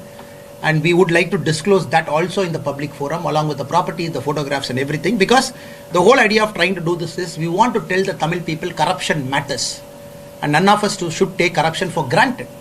And none of us should say that every party is corrupt. What is the logic of some party talking about anti-corruption? Let us vote for some party here. That will not hold water now, because a lot of money is going down the drain. A lot of shell companies are paying money. The common man is suffering. And also we have spoken about the Dravidian model of development, how DMK as a party is trying to fool the Tamil people. Coimbatore and Chennai are cities created by the British to grow their empire and for their export market. And Chennai, which was the original Fort St. George, when the Britishers came and brought this land, when they made the white city and the black city for the natives and the Europeans, from there the city grew as a manufacturing powerhouse. Now a party which came to power in 1967, which talks about Dravidian model of development, we challenge the DMK to show the model of development that is happening beyond Chennai and Coimbatore. The southern Tamil Nadu still has got problems, no development is happening. Central Tamil Nadu is agriculture dependent, no manufacturing or agriculture allied industry is there. So this is also an important talking point which we'll be taking up during our Padayatra. And also I've told the press on behalf of BJP Tamil Nadu, we'll be taking up the questions after a week. Once they examine the documents, once they have the opportunity, go talk to DMK, show them these papers, let them come back with replies, let them say I was not a property, this is not my property, I don't own it. Then we'll be willing to take this on and answer questions also. And we promise you that we will reflect the Honorable Prime Minister Narendra Modi's vision here truly. Whatever words and letters he's talking, that will be in spirit in BJP Tamil Nadu, because we believe corruption is the single biggest problem for our Tamil society. And if we take it up and Tamil people respond to us, then BJP Tamil Nadu is the only party that is available today which can give a clean government. I thank the press for their patience, but I promise you I'll take your questions after a week. Till you have the opportunity to go talk and come. Press meet you mentioned about that this scam won't end with DMK party. And normally we are not going one-sided. So moment we talk about scam, we talk about corruption, it is only natural that we talk about every single party that has stayed in power with taxpayers' money. That is only fair and neutral. And in this case, we are not against any party. We are not panga with this party, that party. We have leaders in DMK whom we respect, whom we see outside, a certain segment of leaders. Of course, in other parties also, we respect leaders. But once you take up the corruption angle, it is only fair that you present the facts before the Tamil Makkal of every single political party that has come to power and people's money. So that also will be taking up in the coming months. Thank you, sir. Thank you, madam. Thank you.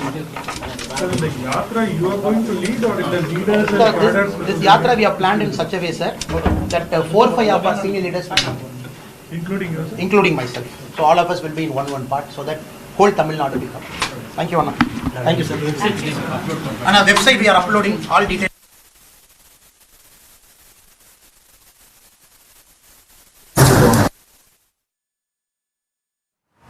All right, so pictures on your screen right now are of Annamalai of the BJP over there talking about a huge expose. He's asked for a CBI investigation. This, of course, is just the first part. According to him, he's going to be unveiling a lot more in terms of alleged corruption of the DMK.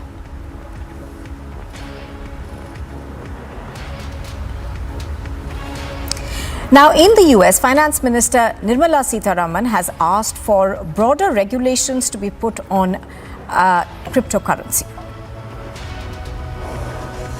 On the digital asset, I'm glad to say that is a proposal which we had come up for discussion among the members. And India's idea of getting, there are of course papers on our request being prepared. One has already been tabled in the G20. IMF has prepared a paper. So has FSB come up with their own paper. A synthesis paper will also be submitted sometime September or October. The idea, I think, I am glad to say, there is a greater acceptance among all G20 members that any action on crypto assets will have to be global. And therefore, that's, I think, one of the biggest advantage that the G20 and its members agree that it's not going to be possible to have an independent standalone country dealing with the crypto assets, and that it has to have a globally coordinated some kind of a understanding on how to go about regulating crypto assets. The way in which we are seeing this pan out during our presidency is that IMF's paper is being discussed, FSB's paper also will be taken up, synthesis paper will be prepared between the IMF paper and the FSB's paper, both put together. Also a discussion will happen in September, October. End of the day, we see a roadmap being readied on how and what kind of understanding the members of G20 have in this, and it can be taken further forward on specific actions of regulation as and when the G20 takes a call on it.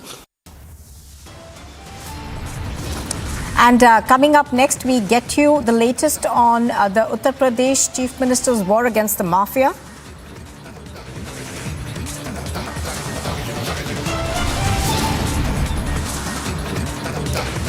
And the Mahavikas Aghadi is in a huddle over talk of the fact that it could now be breaking up.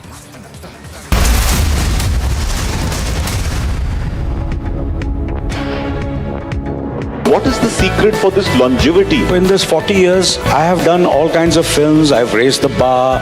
Sometimes I failed miserably. People made fun of me. Films have been successful, critically acclaimed. So it's been a fantastic journey. Just get up in the morning and go for work.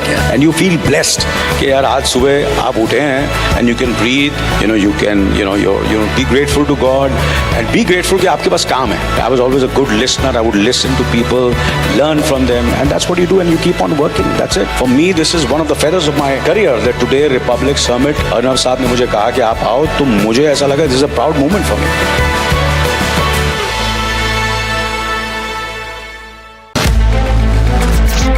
Junior world champion रहे हैं Neeraj Chopra. T20 में best one पदक जीत लिया है भारत के thrower Neeraj Chopra ने.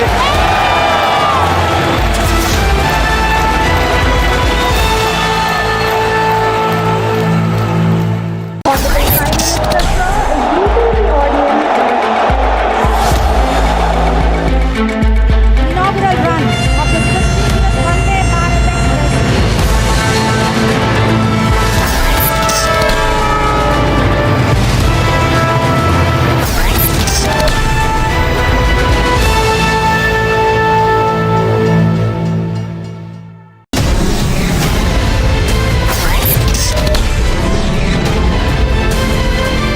Mediation will work when there is uncertainty of winning by any one party. इसलिए जो judgment आया यही सबसे उत्तम है. This puts an end to the whole issue. Assertive 1% that wants to open the wounds again. They do not operate only by the verdict of the court.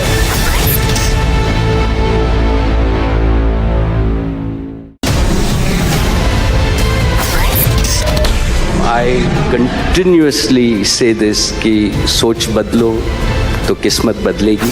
I believe that you are soaked in the philosophy of nation first.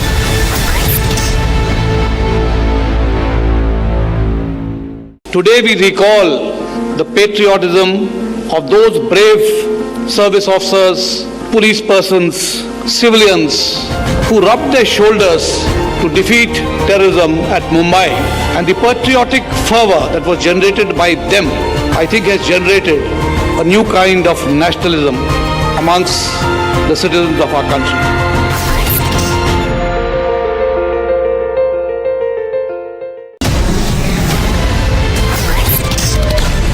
All of the BJP leadership, everyone is criticizing the Mahagathbandhan, but Gadkari is one senior leader in the BJP who has never taken on the Gathbandhan. महागठबंधन जो week है, जो defeated है, ऐसे अशक्त लोगों की alliance का नाम है महागठबंधन.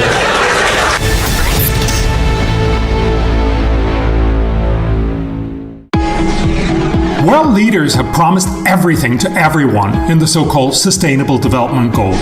Not surprisingly, the world and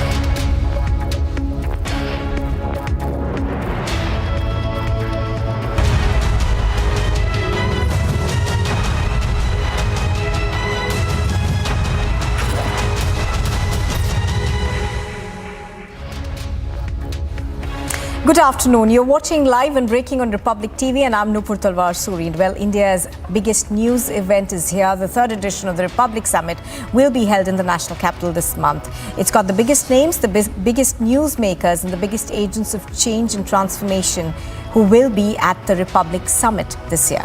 Well, stand by for what will be by far India's biggest news event by miles, and India's transformation is for us to celebrate together, to take pride in it together.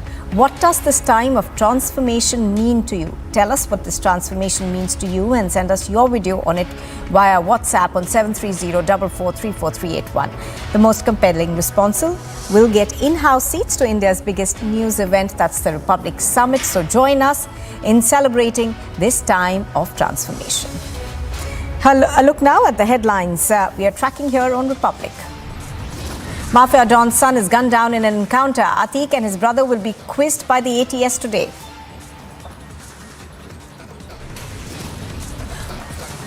After back-to-back Pawar surprises, KC Venugopal will be meeting Uddhav Thackeray. Is it time up for the Agadi?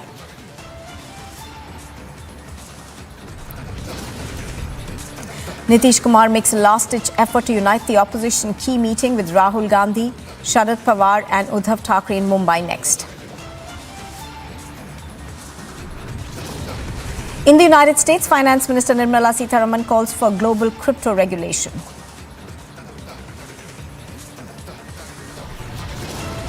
No decision on Sachin Pilot's revolt yet. The Congress now feels KC Venugopal and Kamal Nath. And stage is set for the biggest Bihu celebration in Assam. The Prime Minister will be participating in the event.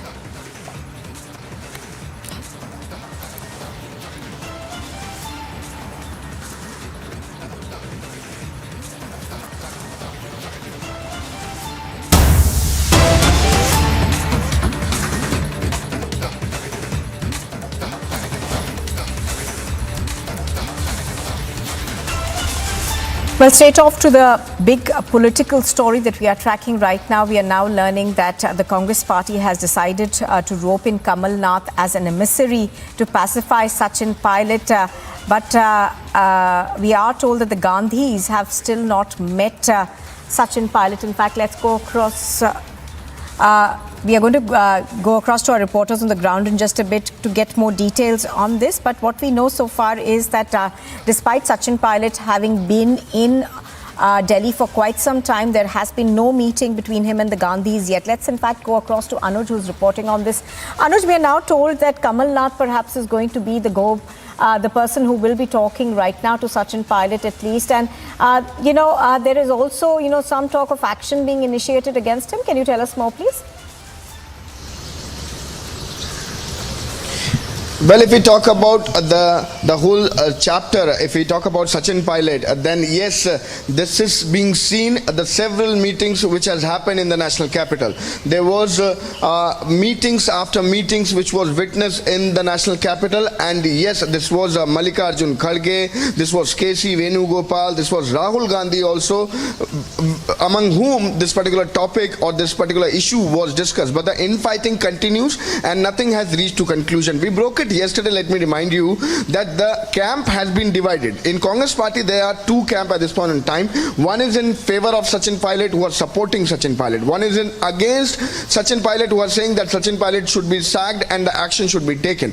Whereas we have seen Randhawa also, who is in charge of Rajasthan from the AICC, from the Congress party. There, Randhawa also had made in the statement that the action will be taken. But as of till now, there is no conclusion, let me tell you. The latest what we do know know is that now this is the senior leader of the Congress party, Kamal Nath, who is going to intervene into the matter, who is going to look into the matter, who is going to talk to Sachin Pilot to resolve the issue. But on the other hand, let me also remind you that Sachin Pilot is very much adamant. He is very much here in the national capital. From last 2 days, we do understand that Sachin Pilot is not meeting any leadership of the Congress party. Rather, we can say that he has not been called, or rather Rahul Gandhi or Sonia Gandhi is not meeting. But this is to see, wait and watch. So as Anuj is pointing out, obviously it's still looking like it's going to be a long time before the Congress is able to placate Sachin Pilot. They have now decided to involve Kamal Nath in talks with him.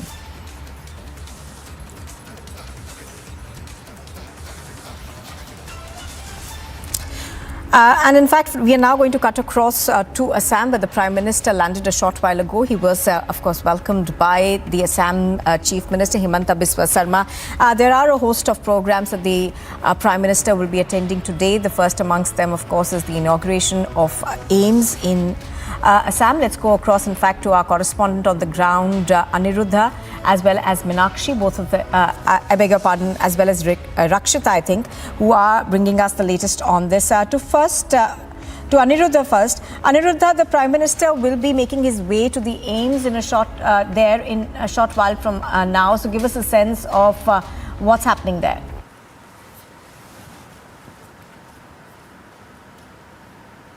Prime Minister has already left for the AIMS from the Guwahati airport, and in a short while from now he will be dedicating the All India Institute of Medical Sciences Guwahati to the nation, and it is going to be a very historic moment for the entire country, because this is the first AIMS in the Northeast that is going to be inaugurated by the Prime Minister today. And in fact, talking about the AIMS, this has been completed in a very record span of time, from 2017 till that. And apart from the AIMS, there are also various other programs where the Prime Minister will be participating in. This also includes the inauguration and foundation stone laying of several projects worth more than 14,300 crore. He will be participating in the Platinum Jubilee celebration also, but the mega event is here where we are now standing, that is the Horu SSI Stadium, where more than 11,000 Bihu dancers will be performing in the presence of Prime Minister today, and the certificate of the Guinness World Record, which was created yesterday, will be handed over to the state government in presence of Prime Minister Modi today. It's a massive push as we talk about the various projects which are to be inaugurated by the Prime Minister today in Assam, because it's not only Assam but entire Northeast and the Southeast Asian region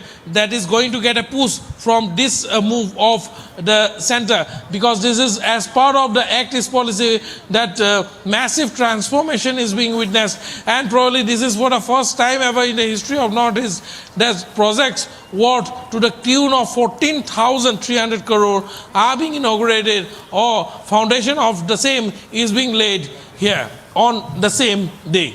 Nupur.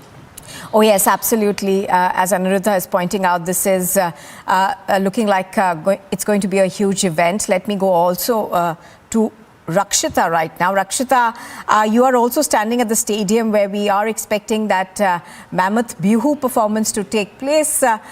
You were speaking to people who are participating in it. So give us an overall sense of the levels of excitement that are there, and also, perhaps you could also take us through the arrangements in place. Sure, of course. As you can see, it's right around us. There's a heavy deployment of security personnel here, and so most of the performers have entered the stadium already. There has been thousands of performers who have been entering the stadium ever since the morning, but right now we can see there is a heavy deployment of security. There is a media personnel, and also to my right, if you, my camera person can show you, there are a lot of drummers sitting there. Dhulia, if you say in the local language, you can see a lot of Dhulia who are seated here outside. This is at the entrance of the stadium, and of course security personnel here managing the entire situation. It's a big event tonight, and also to the other place, if you can see, There are other dancers who are still coming in. It's remember that it's quite hot here, so it's quite hot here. But they are all energetic, and we've seen that most of them have already entered there. And other parts of the people from other parts of Assam are here, and there are many other tribes who will be performing right here where I'm standing here at the entrance. When the Prime Minister will enter this stadium, there will be several performances by the tribal groups, and many folk dances will be performed here. There are drummers, there are several thousands of musicians over here and performers out here. So we have Manipuri, we have the Naga performances also scheduled for this evening when the Prime Minister will enter from this gate at the stadium. But we also have a lot of course, security personnel here. All right, I'm going to have to interrupt you there, Rakshita. I'll come back to you in just a bit. Pictures on our screens right now are of the Prime Minister who's inaugurating the AIIMS at Guwahati. There you have it. This, of course, is going to be a huge boost to infrastructure and healthcare in the Northeast. MBBS के छात्रों की सालाना प्रवेश क्षमता भी होगी और बेहद अत्याधुनिक सुविधाओं से ये लैस है ये पूरा अस्पताल। हमारे संवाददाता नितेंद्र इस वक्त हमारे साथ जुड़े हुए हैं। नितेंद्र, कह सकते हैं प्रधानमंत्री लगातार जिस तरह से पूरे देश में जो बुनियादी स्वास्थ्य सुविधाएं हैं उनको और सुदृढ़ करने के लिए, उन्हें और मजबूत करने के लिए जिस तरह की प्रतिबद्धता इस वक्त सरकार की ओर से दिखाई जा रही है, उसी के एक और प्रमाण है ये एम्स गुवाहाटी। किस तरह से ये वहां के लोगों को एक विश्व स्तरीय स्वास्थ्य सुविधाएं मुहैया कराता नजर आएगा?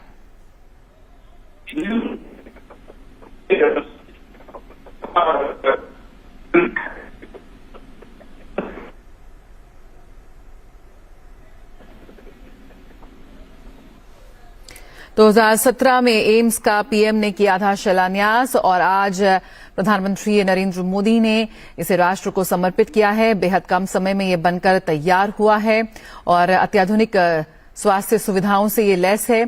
इस वक्त किस तरह से इस पूरे अस्पताल की नींव हुई और उसके बाद अब ये तैयार खड़ा हुआ है, तमाम तरह की जो सुविधाएं इसमें दी गई हैं, एक तस्वीरों के माध्यम से उसको देखते हुए प्रधानमंत्री नरेंद्र मोदी आपके द्वार आयुष्मान अभियान का भी शुभारंभ करेंगे। प्रधानमंत्री नरेंद्र मोदी आज, हम जानते हैं, आयुष्मान भारत योजना प्रधानमंत्री द्वारा शुरू की गई एक राष्ट्रीय पहल जो कि देश के करोड़ों वासियों के लिए एक वरदान साबित हुई है। आज उसके भी प्रार्थियों को यहां पर प्रधानमंत्री आयुष्मान कार्ड सौंपेंगे। ये तस्वीरें हम देख रहे हैं प्रधानमंत्री का एक दिवसीय असम दौरा, जहां पर तमाम सौगात आज वो वहां पर लोगों को देने जा रहे हैं।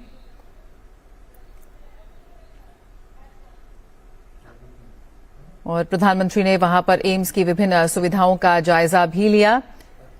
30 आयुष बेड सहित करीब 750 बेड वाला एक बेहद अत्याधुनिक अस्पताल है ये। हर साल 100 एमबीबीएस के छात्रों की सालाना प्रवेश क्षमता भी होगी और निसंदेह हम ये कह सकते हैं कि पूर्वोत्तर के लोगों के लिए एक विश्व स्तरीय सुविधाएं प्रदान करने वाला यह अस्पताल साबित होने जा रहा है। प्रधानमंत्री 3 मेडिकल कॉलेजेस को भी राष्ट्र को समर्पित करेंगे। Nalbari medical college, Nagaon medical college और कोकराझार मेडिकल कॉलेज इसमें शामिल है। हाल ही में जिस तरह की वैश्विक परिस्थितियां रही उसमें भारत ने किस तरह से अपने स्वास्थ्य सेवाओं को और अपने हेल्थ इंफ्रास्ट्रक्चर को बुनियादी रूप से किस तरह से और भी मजबूत किया है, उसमें किस तरह से निवेश किया गया है, उसकी एक झलक यहां पर हम देख सकते हैं। स्वास्थ्य के क्षेत्र में आत्मनिर्भरता की और भी मजबूती से छलांग लगाते हुए यहां पर भारत आगे बढ़ रहा है। कोरोना को किस तरह से मात दी हमने, एक आंदोलन का रूप धारण करके पूरे विश्व ने देखा कि किस तरह से कोरोना के खिलाफ जंग में भारत ने नेतृत्व की भूमिका निभाई है।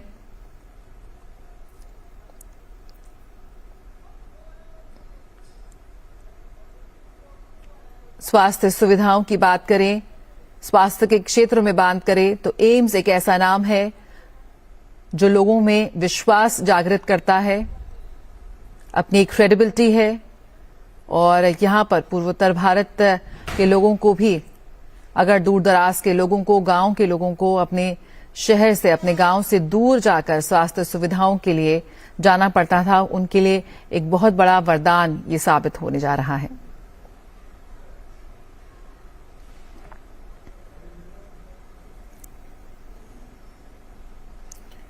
गौरतलब है और एक बहुत ही खास बात है कि प्रधानमंत्री नरेंद्र मोदी ने ही 2017 में इस एम्स का शिलान्यास किया था। जिस योजना की उन्होंने शुरुआत की थी, जो संकल्प उन्होंने लिया था, जो वादा उन्होंने किया था, आज वो साकार रूप ले चुका है। उस वादे को पूरा किया है, उस संकल्प को पूरा किया है। और ये सी तस्वीरें हमें दिख रही हैं गुवाहाटी से प्रधानमंत्री नरेंद्र मोदी। प्रधानमंत्री श्री नरेंद्र मोदी जी का साथ ही हम स्वागत करते हैं असम के माननीय राज्यपाल श्री गुलाब चंद कटारिया जी का, असम के माननीय मुख्यमंत्री डॉक्टर हिमंत बिस्वा शर्मा जी का, केंद्र स्वास्थ्य एवं परिवार कल्याण और रसायन एवं उर्वरक मंत्रालय के माननीय मंत्री डॉक्टर मनसुख मांडविया जी का, स्वास्थ्य एवं परिवार कल्याण की माननीय केंद्रीय राज्य मंत्री डॉक्टर भारती प्रवीण पवार महोदय का, असम के माननीय स्वास्थ्य और परिवार कल्याण मंत्री श्री केशव महंत जी का।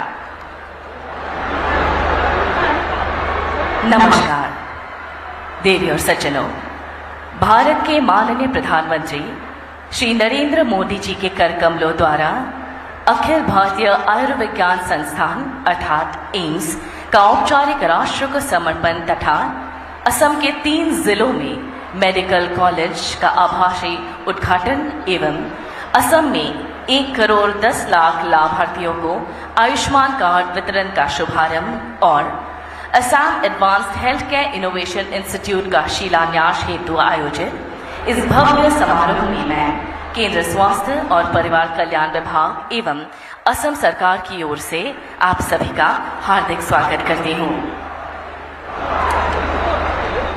अब हम भारत के माननीय प्रधानमंत्री श्री नरेंद्र मोदी जी का अभिवादन करना चाहते हैं।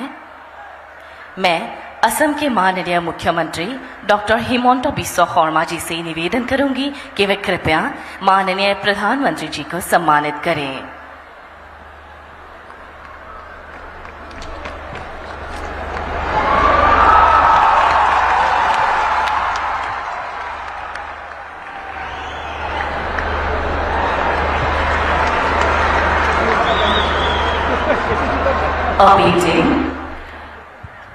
हास्यपात पर प्राचीन पुस्तक हस्तिनवा का एक दृश्य का चित्रण है जिसमें आहोम राजा के हाथी और घोड़ों का जुलूस दर्शाया गया है। अंकित हाथी को मृग कहते हैं। धन्यवाद महोदय। अब मैं विनम्र आग्रह करती हूँ भारत सरकार के स्वास्थ्य और परिवार कल्याण के माननीय केंद्रीय मंत्री डॉक्टर मनसुख मांडविया जी से कि वे कृपया स्वागत भाषण प्रदान करें।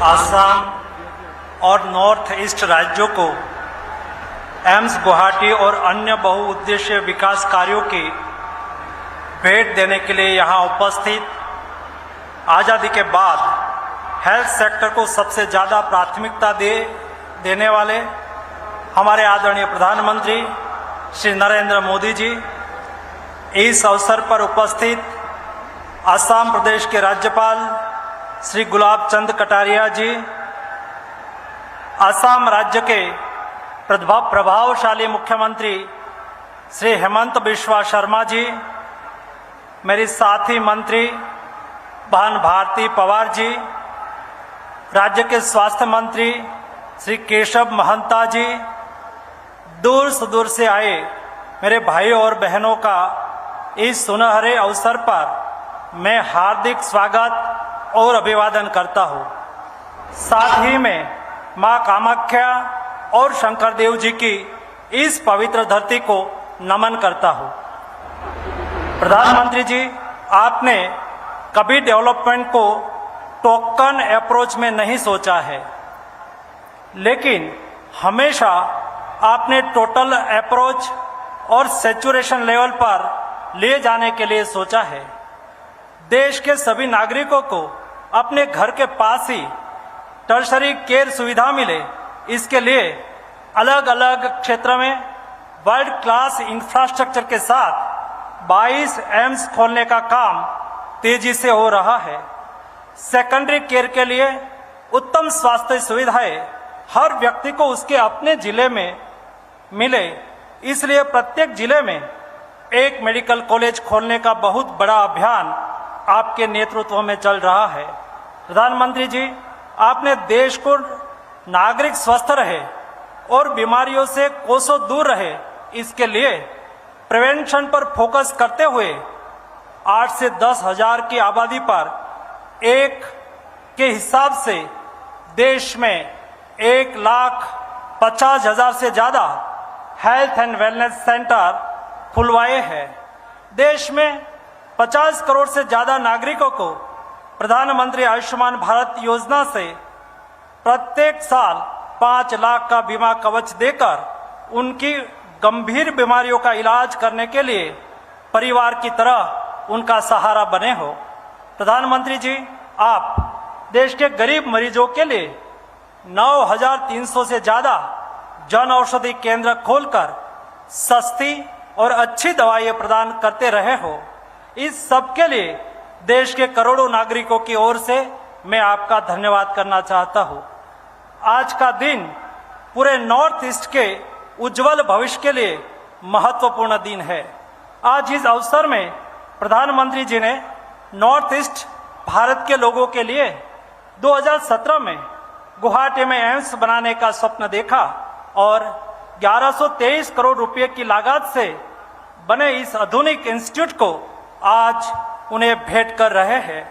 असम ही नहीं बल्कि पूरे नॉर्थ ईस्ट के सभी राज्यों को अत्याधुनिक गुणवत्ता युक्त टर्शरी स्वास्थ्य सुविधा का लाभ अब आपको अपने घर आसाम में मिलेगा।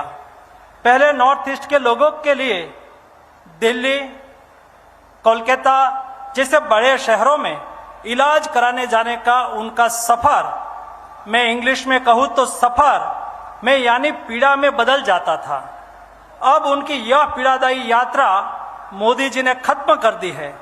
आज गुवाहाटी एम्स के साथ 3 सरकारी मेडिकल कॉलेज भी असम को मिलने जा रहे हैं। पहला कोकराझार, दूसरा नलबारी और तीसरा नगांव। इन तीनों ही मेडिकल कॉलेज में All right, that was, of course, the unveiling ceremony of the AIIMS in Assam. The Prime Minister, along with Himanta Biswa Sarma, the Chief Minister of Assam, on your screens right now. Now, this is a huge facility that is expected to give a boost to healthcare, not just in Assam, but across the Northeast.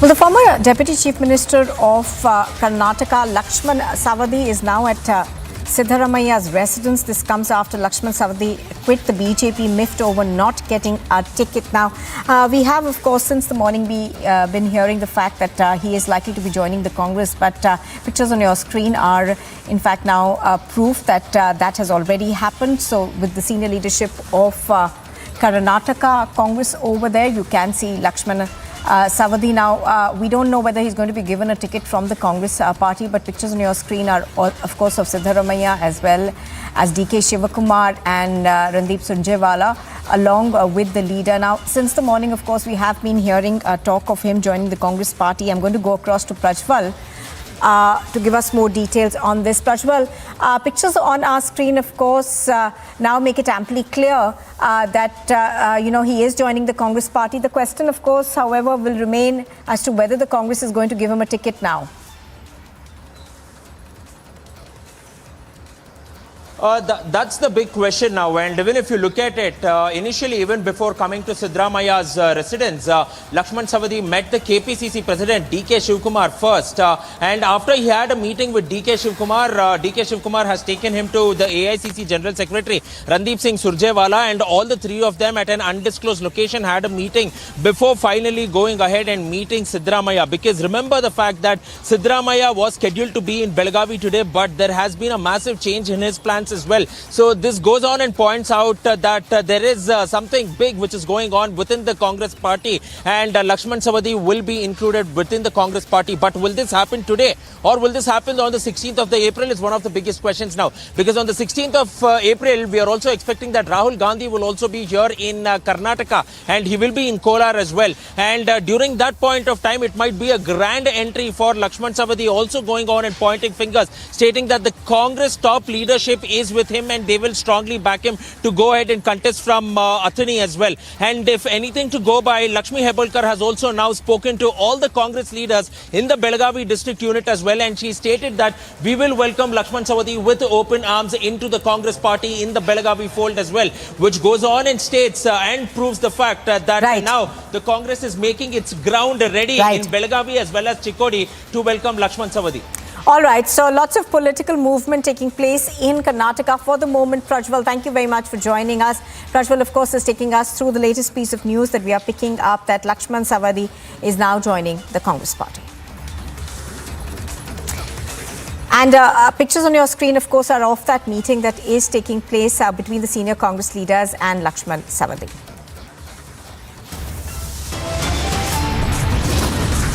And coming up next, Mafia Don's son is gunned down in an encounter. Atique Ahmed and his brother are likely to be quizzed by the ATS now. And in the US, the Finance Minister Nirmala Sitharaman calls for global crypto regulation.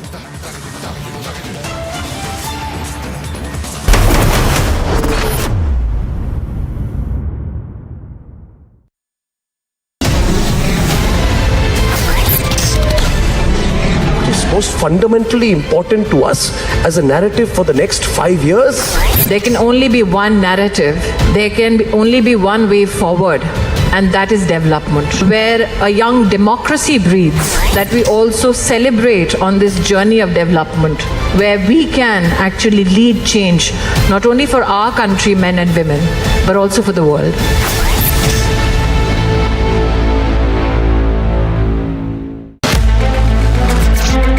Junior world champion रहे हैं नीरज चोपड़ा। 2020 में best one पदक जीत लिया है भारत के thrower Neeraj Chopra ने।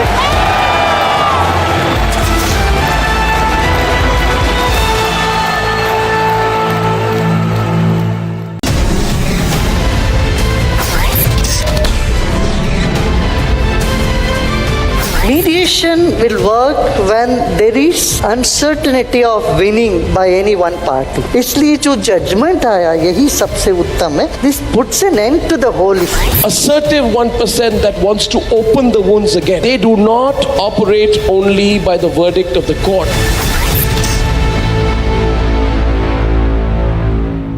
Today we recall the patriotism of those brave service officers, police persons, civilians who rubbed their shoulders to defeat terrorism at Mumbai, and the patriotic fervor that was generated by them, I think, has generated a new kind of nationalism amongst the citizens of our country.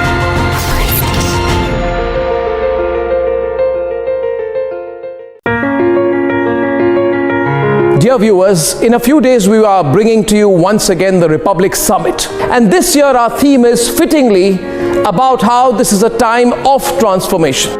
Yes, this is a time of transformation for an India that is growing 4 times faster than the world average. It is a time of transformation for an India whose manufacturing exports grow 40% year on year on the back of COVID, while China witnesses a major loss.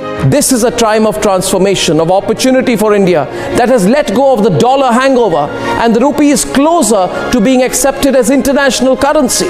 And nearly 60% of all digital payments are already UPI based. Isn't this the very moment to come together and think of how we can make the transformation even quicker? আমি সেই পণক সেই লক্ষ্যক বাস্তৱত ৰূপায়িত কৰাৰ দিশত আগবাঢ়িছো আজি আমি অসমৰ 11 নম্বৰ 12 নম্বৰ আৰু 13 নম্বৰ মেডিকেল কলেজ হিচাপে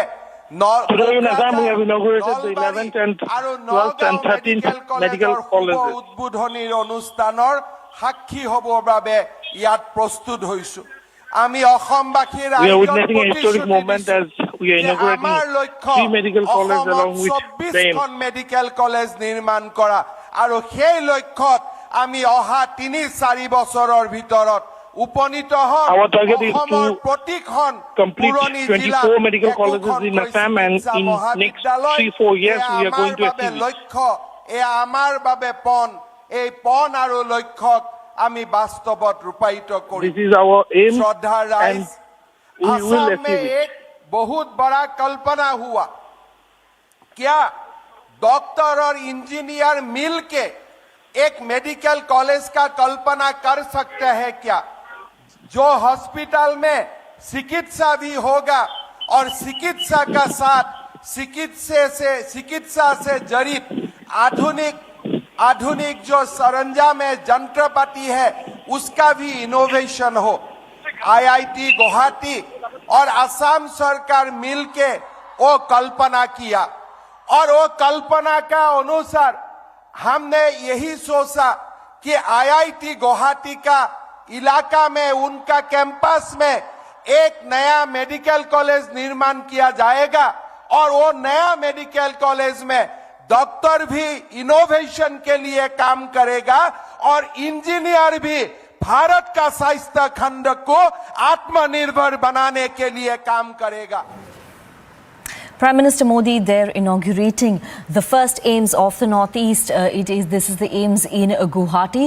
He's launching a very big infrastructure project in Assam, and all eyes will be on the mega Bihu event that will take place this evening. We will be tracking this live, getting you the live coverage from Guwahati with our team there on the ground. First up, let's have a quick check of the headlines.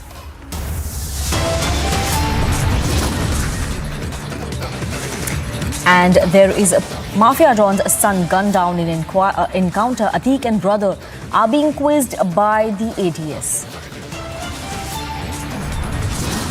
After back-to-back Pawar surprises, KC Venugopal is set to meet Uddhav Thackeray.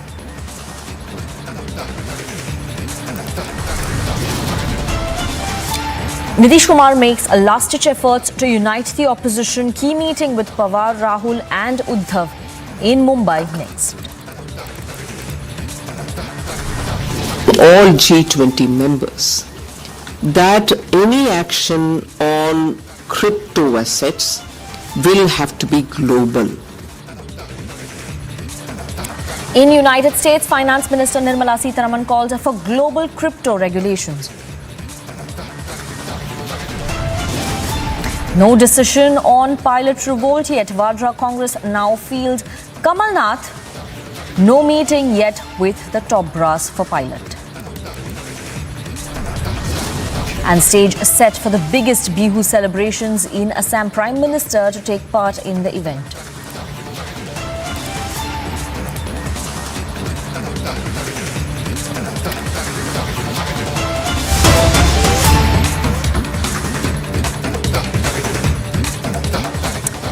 And we're getting this exclusive news break on the investigation into the Gadkari threat call. What Republic has information on is that there is a PFI role that has emerged in the Gadkari threat call case. As per the report that has been prepared by the Nagpur police on this case, a report that has been submitted to the NIA and IB as well.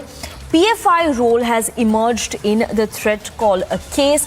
What the investigators have also revealed is that more BJP leaders were on the PFI target, including Ishwarappa, the former BJP ticket aspirant. In fact, a few days back, who was denied a ticket by who actually decided to step down from electoral politics.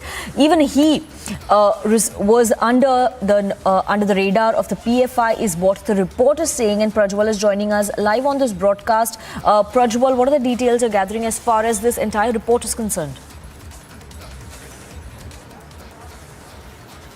Now, Sanika, we are getting to learn that there was a threat call which was made by Jayesh Pujari from Hindalga jail to Union Minister Nitin Gadkari's office. And after this particular threat call was made, the Nagpur police came there and then they examined the evidence, and there was also a dairy which was seized by him, and there were also a set of 2 phone numbers which was mentioned as well, and the names of prominent people, mainly Hindu leaders as well, because this is now being learnt that he had also links with the PFI, and he was also a leader in the PFI, and he was working with an alias name by the name of Shahir Sheikh as well. This is what the investigations of the Nagpur police have revealed over here, and it is now being learnt that they had planned to assassinate the former Deputy Chief Minister of Karnataka, K.S. Ishwarappa, and this is something which is absolutely shocking. And after which the Nagpur police have gone ahead and submitted a 70-page report to the IB as well, and once this report was submitted, it is now being learnt that the police too have been alerted that there was an assassination plot on K.S. Ishwarappa. But what is even more shocking is the contents of the 70-page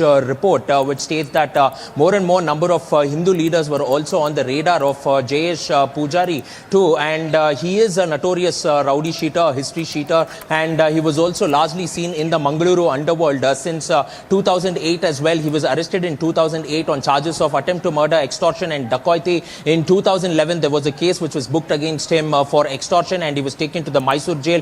Later in 2016, the Mangaluru Sessions Court had awarded him a death penalty, but in 2017, it was reduced to life sentence. And again in 2019, he had gone ahead and targeted and made a threat call to the then IGP of North Range, Alok Kumar too. So he has a huge history sheet as well. And later he was shifted to the Mysuru jail, but because of his notorious activities, he was brought back to the Hindalga jail in Belgavi. And now these are the shocking revelations which has been made in the report, which has been submitted by the Nagpur cops to the IB, Sanika.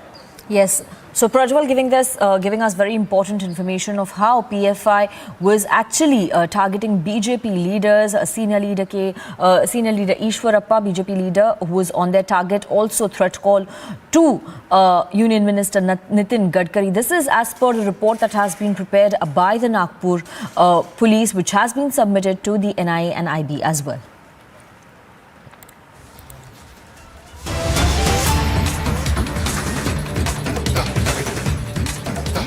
And we're getting a breaking news information on the encounter that took place yesterday in Jhansi, as Yogi has declared an all-out war against mafia. But politics continues to rage on, and Samajwadi Party chief Akhilesh Yadav has once again given a statement, and this time he is linking the encounter to the elections. He says that the encounter is timed to the elections. Let's listen in to what Akhilesh Yadav said.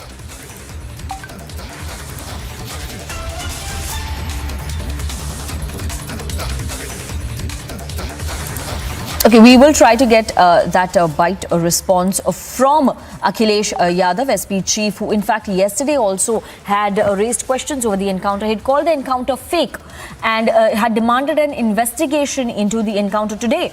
He is saying that this encounter of Mafia Don's son Asad is actually linked to the elections. Let's listen in.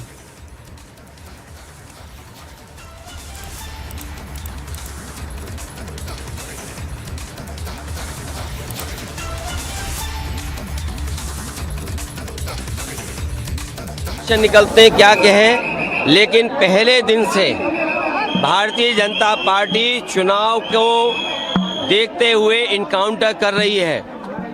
और एक उदाहरण नहीं है, मैं तो BJP से पूछना चाहता हूं कि जिस बुलडोजर ने, जिन अधिकारियों ने, प्रशासन ने एक ब्राह्मण मां और बेटी के ऊपर बुलडोजर चला दिया, आग लगा दी, उनका क्यों नहीं मिट्टी में मिला दिया? बलिया में एक नौजवान छात्र नेता जो चुनाव लड़ना चाहता था, उसको मुख्यमंत्री जी के स्वजाती लोगों ने मार मार करके जान ले ली। क्या आज का भारत ये है कि कमजोर की जान ले लेंगे? क्या भारत आज का ये है कि जो संविधान में हमें अधिकार मिले वो नहीं मिलेंगे? So there we had SP Chief Akhilesh Yadav, who seemed to be sort of sympathizing with the mafia don, raising questions over the encounter, linking it to the elections. A complete political fight breaking out over this crackdown on mafia don in Uttar Pradesh. Let's listen in to some responses coming in from the BJP as well. मैं पूरा स्पष्ट कर दूं, हमारी zero tolerance की नीति है। हम किसी भी अपराधी को नहीं बख्शेंगे और अपराधियों के समर्थन में जो राजनीतिक दल खड़े हैं, प्रदेश की जनता ठीक से देख रही है और इनको कभी भी माफ प्रदेश की जनता नहीं करेगी। ये मामला अदालत का है और अदालत जो निर्णय देगी हम उसका पालन करेंगे और पुलिस की तफ्तीश जो CRPC के तहत हो रही है, पूरे मामले को एक तथ्य इकट्ठा करके चार्जशीट दाखिल करेंगे अदालत में। ये हमारी देश की जनता की और हमारी सरकार की उपलब्धि है। हमने सरकार को जो वादा किया था, माफिया मुक्त होगा, गुंडा मुक्त होगा, अपराध मुक्त होगा, ऐसे अपराधियों को उत्तर प्रदेश में कोई जगह नहीं है। और STF को भी धन्यवाद दूंगा और वही अधिकारियों को धन्यवाद दूंगा, अपने योगी जी को धन्यवाद दूंगा, मुख्यमंत्री जी को, कि उन्होंने ऐसे अधिकारियों को ऐसी अवसर दिया कि लोग अब ऐसे लोगों को सजा दे सके, सजा दिला सके। पुलिस ने अपनी अभिरक्षा में गोली चलाई। जो घटना हुई है उसकी ज़्यादा जानकारी STF और DSP दे सकते हैं। जिस तरीके से समाजवादी पार्टी सवाल खड़े कर रही है, असद वैसे ही सवाल कर रहे हैं, उसको क्या उनके पास राह क्या गया है? यही अधिकारी थे, इन अपराधियों को संरक्षण देना पड़ता था इनकी सरकारों में। आज हमारी सरकार इन्हें सजा दे रही है, तो निश्चित रूप से उन्हें दर्द होगा, क्योंकि उन्हीं अपराधियों के सहारे उनकी सरकार चल रही थी। अब वो समाप्त हो गया, अब वो सरकारें आने वाली नहीं है। Harsha is joining us live. She's reporting from Jhansi. She was at she's in fact very close to the encounter site. Harsha, what are the details you're gathering as far as the investigation post the encounter is concerned?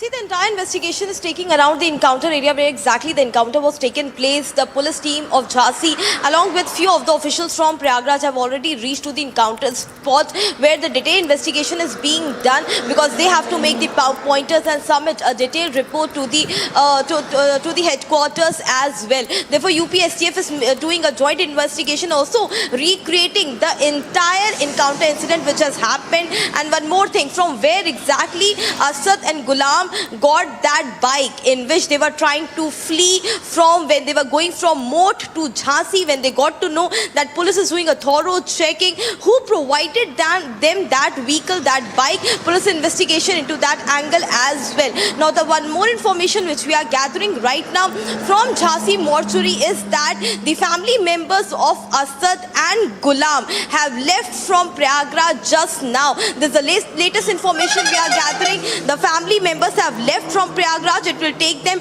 6 to 7 hours now to reach Jhansi, and once they come to Jhansi, they will be handed over the body of Asad and Gulam. Their respective relatives will be handed over the body, and then they will take Asad and Gulam to Prayagraj, and then the last rites will be conducted. But till now, what is the exact timing when they will reach is still not revealed by the police officials. But yes, the entire distance from Prayagraj to Jhansi is almost 6 to 7 hours. So we can say that almost late evening will be the time when the body of Asad and Gulam will be taken from Jhansi to Prayagraj, and the last rites could be conducted late in the night or tomorrow morning. Depends on the call which will be taken by the family members. So, so back to back investigations are being conducted by the UP-STF and the Jhansi and Prayagraj police officials, making a joint and then doing a search operation also, because they also want to nab Muhammad Guddu Muslim, who is yet absconding, who was one of the shooters. We have a team also, Harsha, as you're reporting from the Jhansi Medical College. We also have a team. We have a team from Republic Bharat at the encounter site, and they're trying to get a response from the police as well as to what the investigation is taking place. We'll tell our teams to get that feed of from the encounter site. Inspector Deepak यहाँ पे पहुंचे हैं। एक bullet और पड़ी हुई है यहाँ। सर, एक बुलेट और पड़ी। अभी देखा जा रहा है, बुलेट पड़ी हुई, आप उठाएंगे नहीं क्या? तो वहाँ आप देख सकते हैं कि लेने की जो देखने के लिए पुलिस जो है वो जा रही है। दूसरा अधिकारी जो है वो यहाँ पे पहुंच रहे हैं। ये स्पॉट पर आप देखेंगे तस्वीरें कि यहाँ पे ये जो बुलेट है आपको यहाँ दिखाई दे रही होगी। ये तस्वीर हम आपको दिखा रहे हैं। ये बुलेट जो है, ये बुलेट अभी भी पड़ी हुई है। ये बुलेट को उठाने की तैयारी जो है, खोल जो है बुलेट का, वो आप यहाँ देख रहे हैं। पुलिस ने यहाँ वापस से उठा ली है। सुखवीर सिंह जो हैं वो उन्होंने बुलेट कलेक्ट कर लिया है बुलेट को, और असद के साथ में यहाँ पे चला हुआ कारतूस स्पॉट इन दिस चला हुआ कारतूस पुलिस हैज टेकन रिवॉल्वर का है। अब ये पता नहीं अभी किसका है। ये बुलेट किसकी बंदूक हो सकती है? सरकारी ये जो असद और गुलाम थे, ये अभी कुछ नहीं, जब इसकी जांच होगी ये अभी कुछ नहीं, जब इसकी जांच होगी तभी पता चल पाएगा। स्पॉट से ही आपने कलेक्ट किया है। इनकाउंटर वाली जगह से स्पॉट से एक बुलेट और बरामद की गई है। जहां असद और गुलाम जो थे उनका इनकाउंटर हुआ था, उसी जगह से एक बुलेट भी बरामद की है। और पुलिस की एक टीम जो थी वो इनकाउंटर वाली जगह पे पहुंची और इनकाउंटर वाली जगह पे कुछ दूसरे सबूत इकट्ठे करने की कोशिश की गई है। यहाँ पे दो अधिकारी जो हैं पुलिस के, झांसी पुलिस के, वो आए हैं। जरूरी नोट जो थे उन्होंने नोट डाउन किए। किसी अधिकारी की फोन पे बात हुई। दीपक जी आप बता तो दीजिए एक बार, दीपक जी कुछ बता तो दीजिए कि किसने क्या नोट डाउन आपने किया? जो कानूनी कार्रवाई वो चल रही है। हाँ। अब बताया जाएगा जो भी आवश्यकता होगी। पंचनामा था, पॉइंटर्स जो आपने बनाए थे वो हो चुके हैं, वो कार्रवाई चल रही है। एक बुलेट और मिली थी, ये बता सकते हैं किसकी थी? शूटर्स की तरफ की थी? नहीं, ये तो फोरेंसिक वाले बता पाएंगे। तो यहाँ पे जो झांसी पुलिस थी, यूपी पुलिस थी, उन्होंने बताया कि फोरेंसिक वाले ये चीज बता पाएंगे कि बुलेट किसकी थी। लेकिन जिस जगह पे स्पॉट पे इनकाउंटर हुआ उसी स्पॉट पर पुलिस वापस से आती है, जरूरी नोट डाउन करती है। किसी अधिकारी का फोन आता है और उसके बाद वापस से नोट डाउन की जाती है, पॉइंटर्स लिखे जाते हैं। तो ये पॉइंटर्स क्या थे और वापस से पुलिस जो है वो क्यों यहाँ पे आई थी और ऐसा क्या यहाँ पे रह गया था जिसकी वजह से वापस आना पड़ा। हालांकि ये तमाम प्रक्रियाएं, तमाम चीजें जो हैं ये पंचनामे से पहले की होती हैं, लेकिन यहाँ जब सीन क्रिएट किया गया था तो सारी चीजें यहाँ से वो बरामदगी कर ली गई थी। लेकिन एक बुलेट जो थी वो हमने दिखाई अपने कैमरे पर कि एक बुलेट जो थी वो रह गई थी। वो शूटर्स की तरफ की थी या पुलिस की थी, ये अभी पता नहीं। So we have there our reporter Amardeep live from the encounter site in Jhansi, the same encounter site where Asad and Gulam were gunned down by the UPSTF team on a Thursday around 12:45 p.m. Amardeep is reporting live on the kind of examination and the investigation that is taking place. Bullets were found from the encounter site because we know as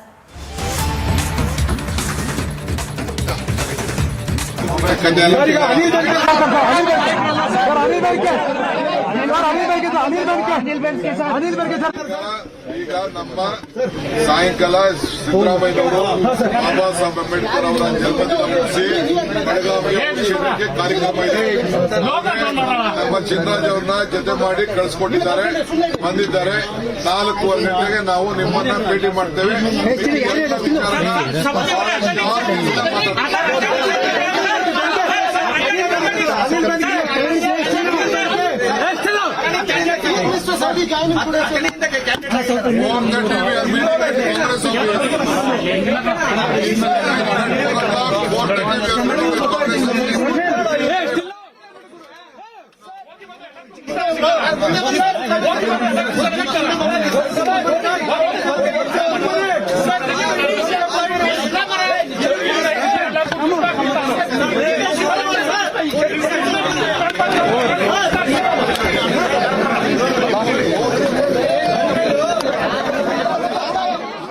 Former BJP MLC, the Lakshman Sawadi former Deputy Chief Minister of Karnataka has jumped ship. He is joining the Congress. It is official now. On the right side of your screens, you can see these pictures of Lakshman Sawadi, in fact, meeting Randeep Surjewala, DK Shivkumar and Siddaramaiah. This was at Siddaramaiah's residence a few minutes back. We also had Karnataka Congress Chief DK Shivkumar giving a soundbite to the media, confirming that Lakshman Sawadi will join the Congress. He will tender his resignation to the Speaker at 4 p.m. is what he said, and he will join the Congress immediately at 4:30 p.m. What DK Shivkumar also said is that Lakshman Sawadi has agreed to our leadership and is joining the party with no conditions. His supporters will also be joining the party. Remember, this is the same Lakshman Sawadi who was caught on camera in 2012 watching porn in the assembly, in the Karnataka assembly. He was denied a ticket. He's now joining the Congress. We're taking a short break right now. After the break, we'll get you more details on this latest turncoat.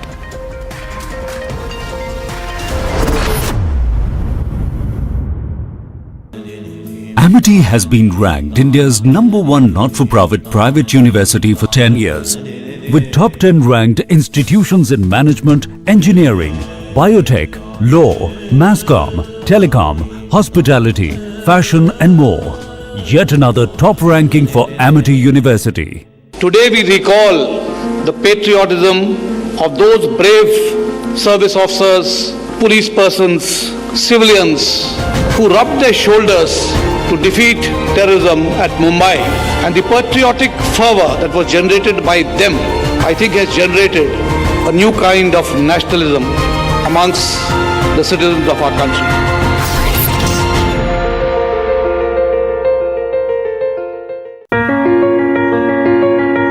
Dear viewers, in a few days we are bringing to you once again the Republic Summit. And this year our theme is fittingly about how this is a time of transformation. Yes, this is a time of transformation for an India that is growing 4 times faster than the world average. It is a time of transformation for an India whose manufacturing exports grow 40% year on year on the back of COVID, while China witnesses a major loss. This is a time of transformation, of opportunity for India that has let go of the dollar hangover, and the rupee is closer to being accepted as international currency. And nearly 60% of all digital payments are already UPI based. Isn't this the very moment to come together and think of how we can make the transformation even quicker? So please join me and join all of us at Republic TV as we bring to you the Republic Summit this year on the theme of a time of transformation. See you there.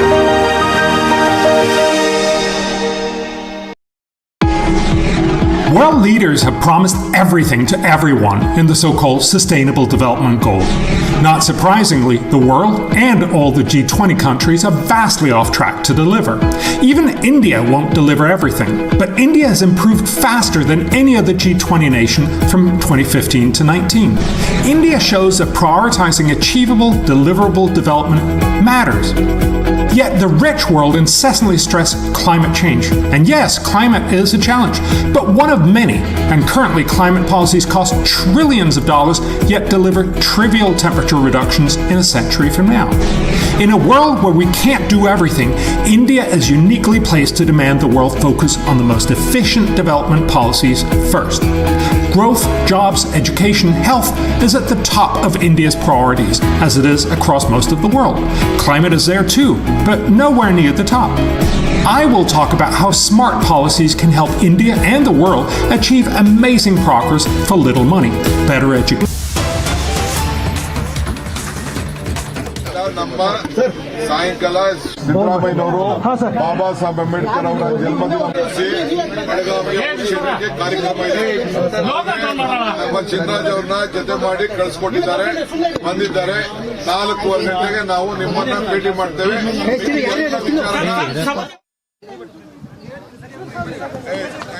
ಹೋಗ್ರೆ ಅವ್ರಿಗೆ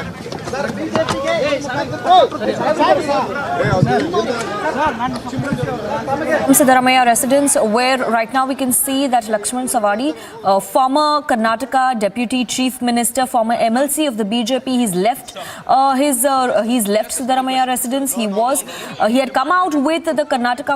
We're trying to get a word from Karnataka Congress Chief DK Shivkumar as well on Lakshman Sawadi trying to join the Congress. Let's listen in. PS ready ಮಾಡ್ತೀವಿ, ಹೋಗ್ತೀವಿ.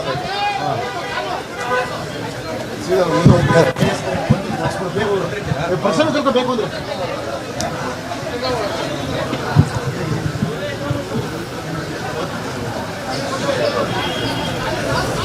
Okay, we will try to get live responses from there outside Siddaramaiah residence. We will also try to get Prajwal live, who's reporting on this big political news break from the poll-bound state of Karnataka. Lakshman Sawadi, former Deputy Chief Minister of Karnataka, BJP MLC, and who is also a minister in the Bommai cabinet. He has quit the BJP. He's joining the Congress at 4:30 p.m. is what we are getting to know. Prajwal is joining us live. Prajwal, what next for Lakshman Sawadi? Is he heading to the Speaker's office? Come here. Sir, you have spoken to him. What has he spoken to? No. There is no demand. I have spoken to him. We were in touch. He has tendered his resignation by 4 o'clock.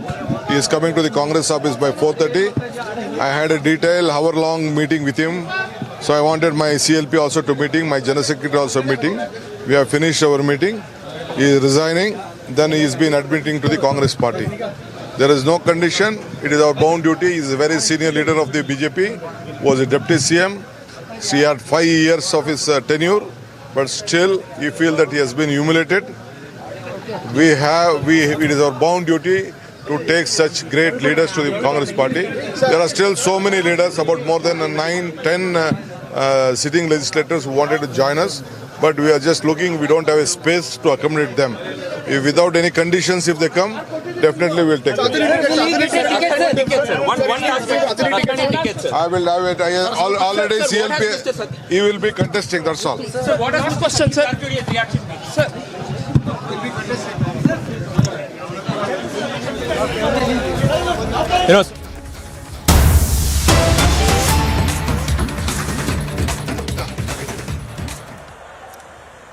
केंद्रीय मंत्रिमंडल के मेरे सहयोगी, देश के आरोग्य मंत्री मनसुख मांडविया जी, doctor Bharti Pawar ji, Assam सरकार के मंत्री केशव महंता जी, यहां उपस्थित मेडिकल जगत के सभी महानुभाव,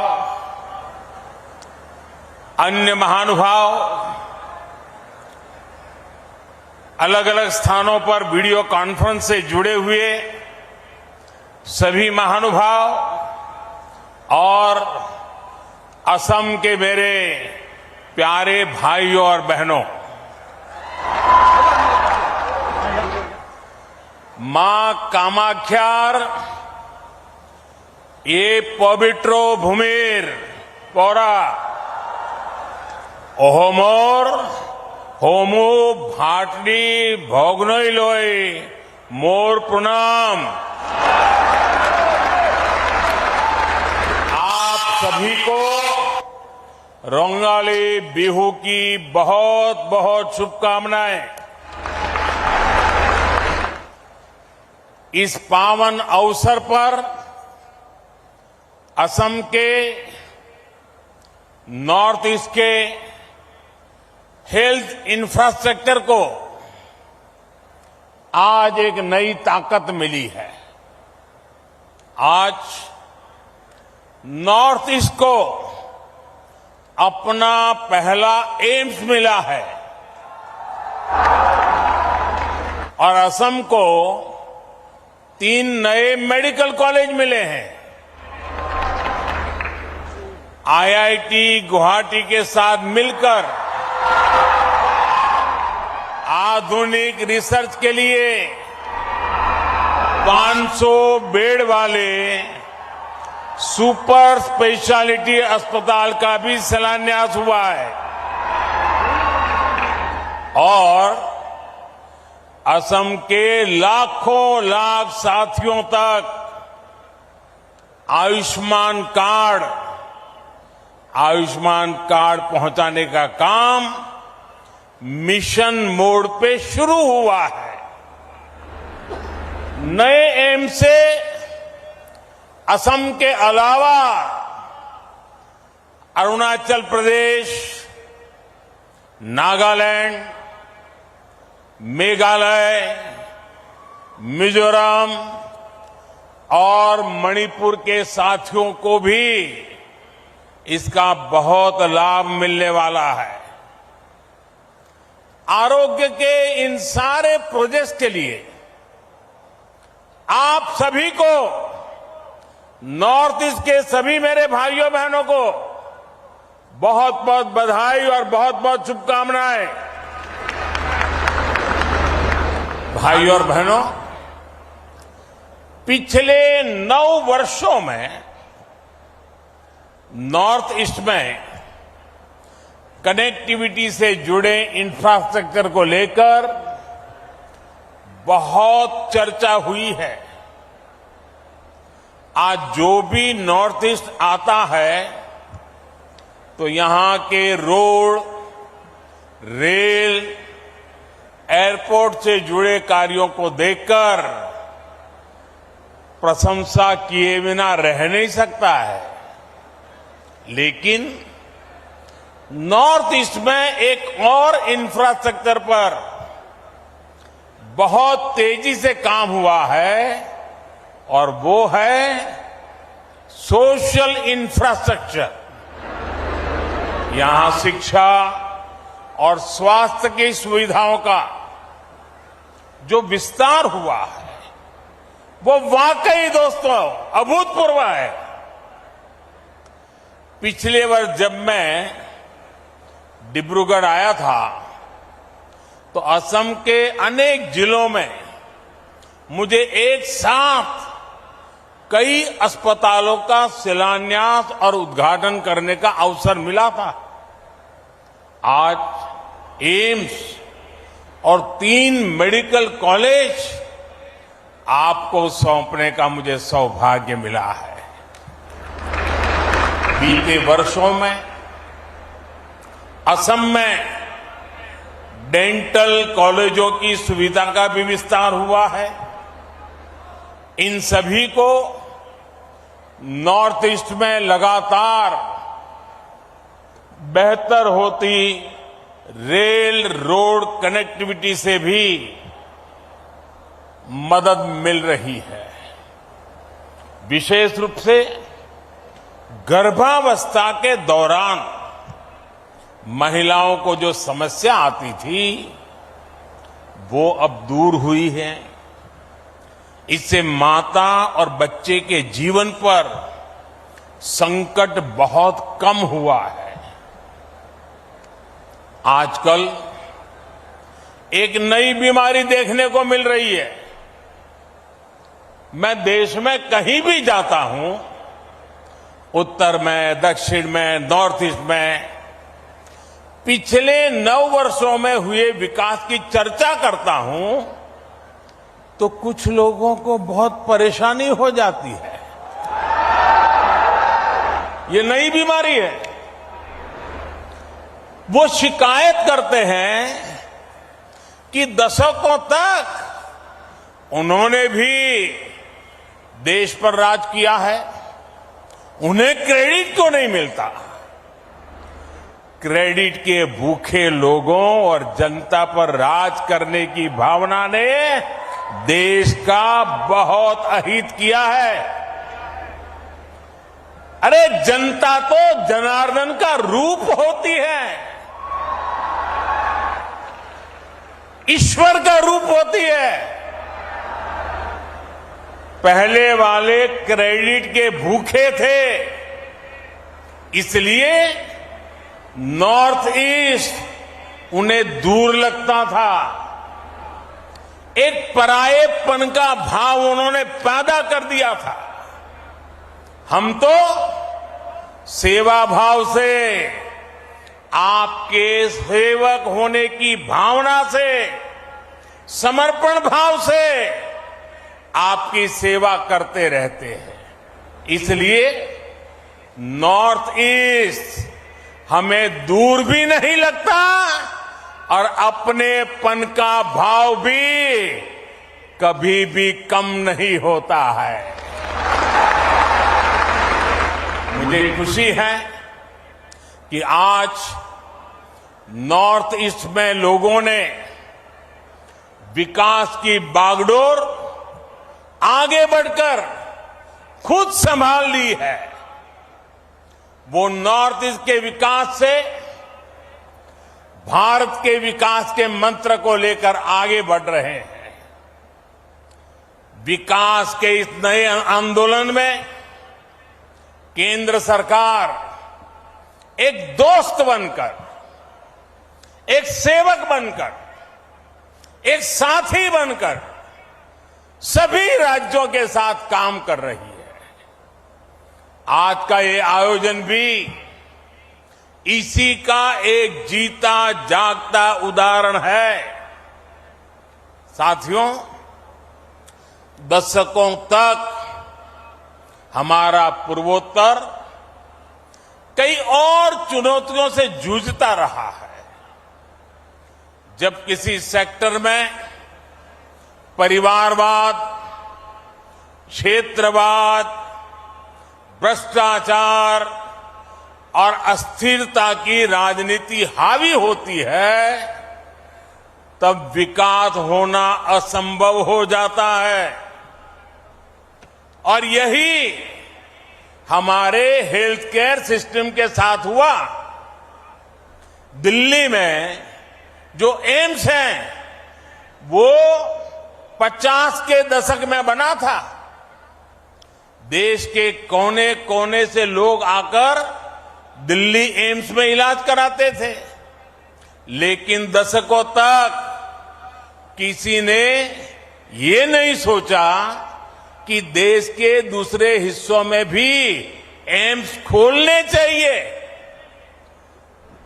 अटल जी की जब सरकार थी तो उन्होंने पहली बार इसके लिए प्रयास शुरू किए थे, लेकिन उनकी सरकार जाने के बाद फिर सबका ठप पड़ गया।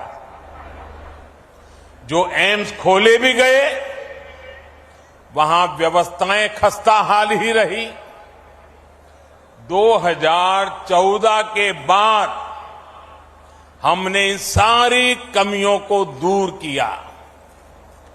हमने बीते वर्षों में 15 नए एम्स पर काम शुरू किया। 15। इनमें से अधिकतर में इलाज और पढ़ाई दोनों सुविधा शुरू हो चुकी है। एम्स गुवाहाटी भी इस बात का उदाहरण है कि हमारी सरकार जो संकल्प लेती है उसे सिद्ध करके भी दिखाती है। ये असम की जनता का प्यार है जो मुझे बार बार यहां खींच के ले आता है। शिलान्यास के समय भी आपके प्यार ने मुझे यहां बुला लिया और आज लोकार्पण के समय भी आपका प्यार बढ़ चढ़ करके, और वो भी बिहू के पवित्र समय, यहां मुझे आने का अवसर मिल गया। ये आपका प्यार ही है। साथियों, पहले की सरकारों की नीतियों की वजह से हमारे यहां डॉक्टरों और दूसरे मेडिकल प्रोफेशनल की बहुत कमी रही है। ये कमी भारत में क्वालिटी हेल्थ सर्विस के सामने बहुत बड़ी दीवार थी। इसलिए बीते 9 वर्षों में हमारी सरकार ने मेडिकल इंफ्रास्ट्रक्चर और मेडिकल प्रोफेशनल बढ़ाने पर बड़े स्तर पर काम किया है।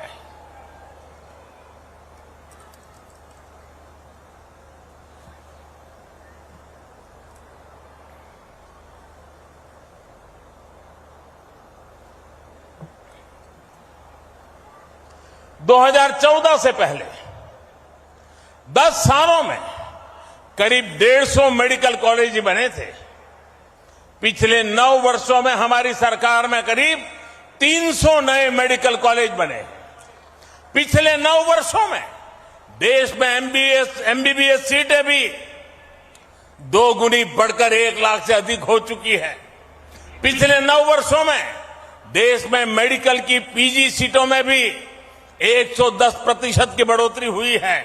हमने मेडिकल शिक्षा के विस्तार के लिए नेशनल मेडिकल कमीशन की स्थापना की है। पिछड़े परिवारों को, बैकवर्ड फैमिलीज के बच्चे डॉक्टर बन सके, इसके लिए हमने आरक्षण की सुविधा का भी विस्तार किया है। दूर दराज वाले क्षेत्रों के बच्चे भी डॉक्टर बन सके, इसलिए हमने पहली बार भारतीय भाषाओं में मेडिकल की पढ़ाई का विकल्प दिया है। इस वर्ष के बजट में 150 से अधिक नर्सिंग कॉलेज खोलने का ऐलान भी किया गया है। अगर मैं नॉर्थ ईस्ट की बात करूं, यहां भी बीते 9 वर्षों में मेडिकल कॉलेज की संख्या 2 गुने से अधिक हो चुकी है। अभी अनेक मेडिकल कॉलेजों पर काम चल रहा है। कई नए मेडिकल कॉलेज यहां बनने जा रहे हैं। बीते 9 वर्षों में नॉर्थ ईस्ट में मेडिकल की सीटों की संख्या भी बढ़कर के पहले के मुकाबले 2 गुनी हो चुकी है। भाइयों और बहनों, आज भारत में हेल्थ सेक्टर में इतना काम इसलिए हो रहा है क्योंकि आप सभी देशवासियों ने 2014 में एक स्थिर और मजबूत सरकार बनाई। भाजपा की सरकारों में नीति, नियत और निष्ठा किसी स्वार्थ से नहीं, बल्कि राष्ट्र प्रथम, देशवासी प्रथम, इसी भावना से हमारी नीतियां तय होती है। इसलिए हमने वोट बैंक के बजाय देश की जनता की मुश्किलों को कम करने पर फोकस किया। हमने लक्ष्य बनाया कि हमारी बहनों को इलाज के लिए दूर न जाना पड़े। हमने तय किया कि किसी गरीब को पैसे के अभाव में अपना इलाज न टालना पड़े। हमने प्रयास किया कि हमारे गरीब परिवारों को भी घर के पास ही बेहतर इलाज मिले। साथियों, मैं जानता हूं कि इलाज के लिए पैसे ना होना गरीब की कितनी बड़ी चिंता होती है। इसलिए हमारी सरकार ने 5 लाख रुपए तक का मुफ्त इलाज देने वाली आयुष्मान योजना शुरू की। मैं जानता हूं कि महंगी दवाइयों से गरीब और मध्यम वर्ग कितना परेशान होता है। इसलिए हमारी सरकार ने 9,000 से ज्यादा जन औषधि केंद्र खोले। इन केंद्रों पर सैकड़ों दवाइयां सस्ते में उपलब्ध कराई। मैं जानता हूं हार्ट के ऑपरेशन में, घुटने के ऑपरेशन में गरीब और मध्यम वर्ग का कितना ज्यादा खर्च हो रहा था। इसलिए हमारी सरकार ने स्टेंट की कीमतों को नियंत्रित किया, नी इम्प्लांट की कीमतों को नियंत्रित किया। मैं जानता हूं कि जब गरीब को डायलिसिस की जरूरत होती है तो वो कितना परेशान होता है। इसलिए हमारी सरकार ने हर जिले में मुफ्त डायलिसिस वाली योजना शुरू की। लाखों लोगों को इसका फायदा पहुंचाया। मैं जानता हूं गंभीर बीमारी का समय से पता लगना कितना जरूरी होता है। इसलिए हमारी सरकार ने देश भर में 1.5 लाख से ज्यादा हेल्थ और वेलनेस सेंटर खोले हैं। वहां जरूरी टेस्ट की सुविधा दी है। मैं जानता हूं कि टीबी की बीमारी कितने दशकों से गरीबों के लिए बहुत बड़ी चुनौती बनी हुई है। इसलिए हमारी सरकार ने प्रधानमंत्री टीबी मुक्त भारत योजना अभियान शुरू किया। हमने बाकी दुनिया से 5 वर्ष पहले ही भारत को टीबी से मुक्त करने का लक्ष्य रखा है। मैं जानता हूं कि बीमारी किस तरह गरीब और मध्यम वर्ग के परिवार को बर्बाद कर देती है। इसलिए हमारी सरकार ने प्रिवेंटिव हेल्थ केयर पर फोकस किया। बीमार हो ही नहीं, बीमारी आए ही नहीं, इस पर फोकस किया। योग, आयुर्वेद, फिट इंडिया अभियान चलाकर हमने लोगों की निरंतर सेहत के प्रति जागरूक किया है। साथियों, आज जब मैं सरकार की इन योजनाओं की सफलता देखता हूं तो खुद को धन्य मानता हूं कि गरीब की इतनी सेवा करने का परमात्मा ने और जनता जनार्दन ने मुझे आशीर्वाद दिया। आयुष्मान भारत, प्रधानमंत्री जन आरोग्य योजना आज देश के करोड़ों गरीबों का बहुत बड़ा संबल बनी है।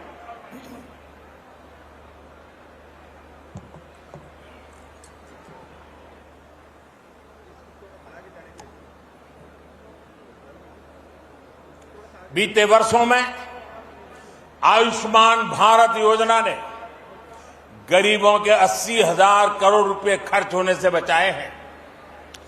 जन औषधि केंद्रों की वजह से गरीब और मध्यम वर्ग के 20,000 करोड़ रुपए खर्च होने से बचे हैं।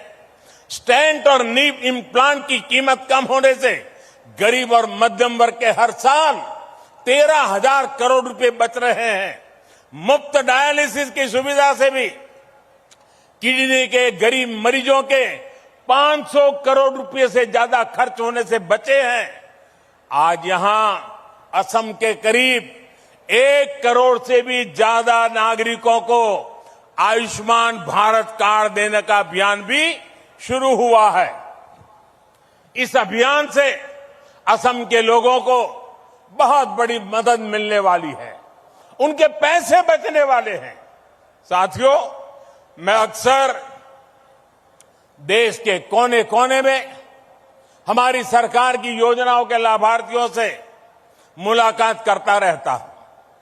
इसमें बहुत बड़ी संख्या में हमारी माताएं, बहनें, हमारे देश की बेटियां, हमारी महिलाएं शामिल होती हैं।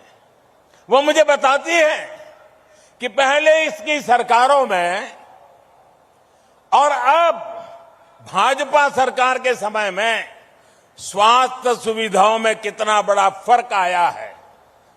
आप और हम ये जानते हैं कि जब स्वास्थ्य की बात होती है, इलाज की बात होती है, तो हमारे यहां महिलाएं अक्सर पीछे रह जाती हैं। हमारी माताओं बहनों को खुद को लगता है कि क्यों अपने इलाज पर घर का पैसा खर्च करवाएं, क्यों अपनी वजह से दूसरों को इतनी तकलीफ दें। संसाधनों की कमी की वजह से, आर्थिक तंगी की वजह से जिन हालातों में देश की करोड़ों महिलाएं रह रही थी, उसमें उनका स्वास्थ्य ही सबसे ज्यादा प्रभावित था। भाजपा के नेतृत्व वाली हमारी सरकार ने जो योजनाएं शुरू की, उसका बहुत बड़ा लाभ हमारी माताओं, बहनों को, महिलाओं की सेहत को हुआ है। स्वच्छ भारत अभियान के तहत बने करोड़ों शौचालय ने महिलाओं को बहुत सारी बीमारियों से बचाया है। उज्ज्वला योजना के तहत मिले गैस, उस गैस कनेक्शन से महिलाओं को जानलेवा धुएं से मुक्ति दिलाई है। जल जीवन मिशन के तहत हर घर जल आने से करोड़ों महिलाओं का पानी से होने वाली बीमारियों से बचाव हुआ है। मिशन इंद्रधनुष ने करोड़ों महिलाओं का मुफ्त टीकाकरण करके उन्हें गंभीर बीमारी से बचाया है। आयुष्मान भारत योजना ने महिलाओं को अस्पताल में 5 लाख रुपए तक के मुफ्त इलाज का भरोसा दिया है। प्रधानमंत्री मातृ वंदना योजना ने महिलाओं को गर्भावस्था के दौरान आर्थिक मदद दी है। राष्ट्रीय पोषण अभियान ने महिलाओं को पौष्टिक भोजन मुहैया कराने में मदद की है। जब सरकार संवेदनशील होती है, जब गरीब के प्रति सेवा की भावना होती है, तो ऐसे ही काम किया जाता है। साथियों, हमारी सरकार भारत के हेल्थ सेक्टर का 21वीं सदी की आवश्यकता के मुताबिक आधुनिकीकरण भी कर रही है। आज Ayushman Bharat digital health mission से देशवासियों को डिजिटल हेल्थ आईडी दी जा रही है। देश भर के अस्पतालों, हेल्थ प्रोफेशनल्स को एक प्लेटफॉर्म पर लाया जा रहा है। इससे एक क्लिक पर ही देश के नागरिक का पूरा हेल्थ रिकॉर्ड उपलब्ध हो जाएगा। इससे अस्पतालों में इलाज की सुविधा बढ़ेगी, सही डॉक्टर तक पहुंचना सरल होगा। मुझे खुशी है कि इस योजना के तहत अभी तक लगभग 38 करोड़ डिजिटल आईडी बनाई जा चुकी है। इसमें 2 लाख से अधिक हेल्थ फैसिलिटी और 1.5 लाख से अधिक हेल्थ प्रोफेशनल वेरीफाई हो चुके हैं। आज ई संजीवनी भी घर बैठे बैठे उपचार का पसंदीदा माध्यम बनती जा रही है। हम सुविधा का लाभ देश भर के 10 करोड़ साथी ले चुके हैं। इससे समय और पैसा दोनों की बचत सुनिश्चित हो रही है। भाइयों और बहनों, भारत के हेल्थ केयर सिस्टम में परिवर्तन का सबसे बड़ा आधार है सबका प्रयास। कोरोना के इस संकट काल में भी हमने सबका प्रयास की ताकत देखी है। दुनिया के सबसे बड़े, सबसे तेज, सबसे प्रभावी कोविड टीकाकरण अभियान की प्रशंसा आज दुनिया कर रही है।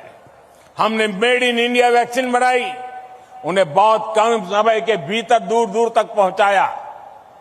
इसमें आशा वर्कर, आंगनवाड़ी कार्यकर्ता, प्राइमरी हेल्थ केयर वर्कर से लेकर फार्मास्यूटिकल सेक्टर तक के सारे साथी ने शानदार काम किया है। इतना बड़ा महायज्ञ तभी सफल होता है जब सबका प्रयास हो और सबका विश्वास हो। सबका प्रयास की भावना के साथ हमें आगे बढ़ना है। आइए सबका प्रयास से स्वस्थ भारत, समृद्ध भारत के मिशन को हम पूरी निष्ठा से आगे बढ़ाएं। एक बार फिर एम्स और मेडिकल कॉलेज के लिए असम के लोगों को मैं फिर एक बार बहुत बहुत बधाई देता हूं। और आपने जो प्यार दिखाया, इतनी बड़ी तादाद में आशीर्वाद देने आए, आपको प्रणाम करते हुए, आपका धन्यवाद करते हुए मेरी वाणी को विराम देता हूं।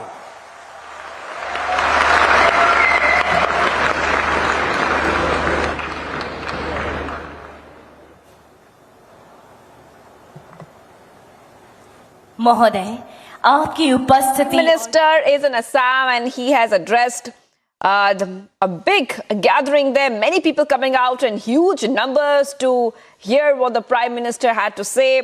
The Prime Minister addressing a public rally in Assam and beginning his speech by extending wishes on Bihu. The Prime Minister said that the health infrastructure has got a new strength in Assam and Northeast has got its own first aims today. AIMS Guwahati and other initiatives are being launched today from Assam, and it will help the healthcare capacities in the entire Northeast. The people of Arunachal, Nagaland, Meghalaya, Mizoram will also benefit from AIMS, and those who come to Northeast always appreciate the road, the rail, airport projects, and we are boosting social infrastructure in Assam. So the Prime Minister dedicated AIMS and 3 other medical colleges to everyone there. Viewers, much more coming up on the other side of this very, very short break as we continue getting the top updates here on India's #1 news network. After back-to-back Pawar surprises, KC Venugopal to meet Uddhav. Is it time up for the MVA? And no decision on pilot revolt of Vadra. Congress now feels Kamal Nath. No meeting yet with top brass.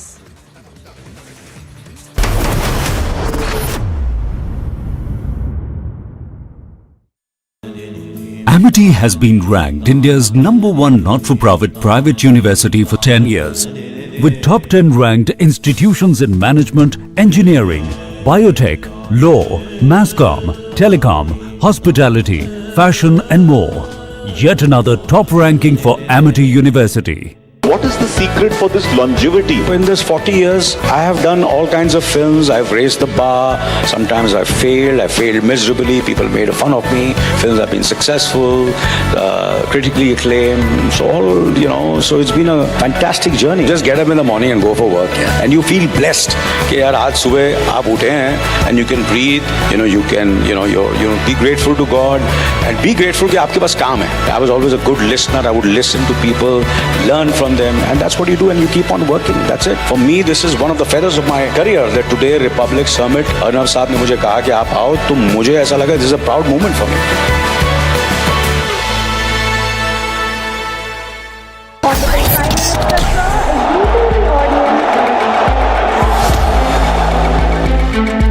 Inaugural run of the prestigious Vande Bharat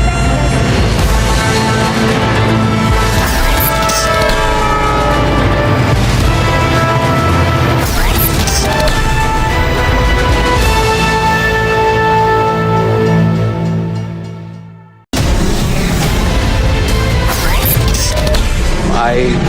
continuously say this कि सोच बदलो तो किस्मत बदलेगी. I believe that you are soaked in the philosophy of nation first.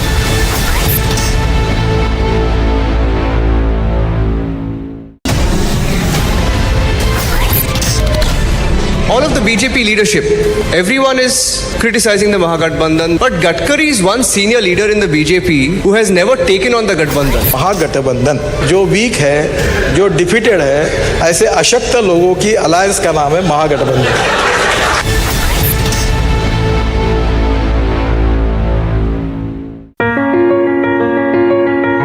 Dear viewers, in a few days we are bringing to you once again the Republic Summit. And this year our theme is fittingly about how this is a time of transformation. Yes, this is a time of transformation for an India that is growing 4 times faster than the world average. It is a time of transformation for an India whose manufacturing exports grow 40% year on year on the back of COVID, while China witnesses a major loss. This is a time of transformation, of opportunity for India that has let go of the dollar hangover, and the rupee is closer to being accepted as international currency. And nearly 60% of all digital payments are already UPI based. Isn't this the very moment to come together and think of how we can make the transformation even quicker? So please join me and join all of us at Republic TV as we bring to you the Republic Summit this year on the theme of a time of transformation. See you there.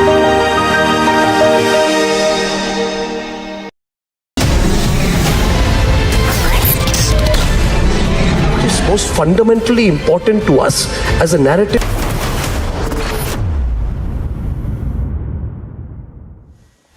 Viewers, we're live and breaking this a Friday afternoon. I'm Shivangi Shukla.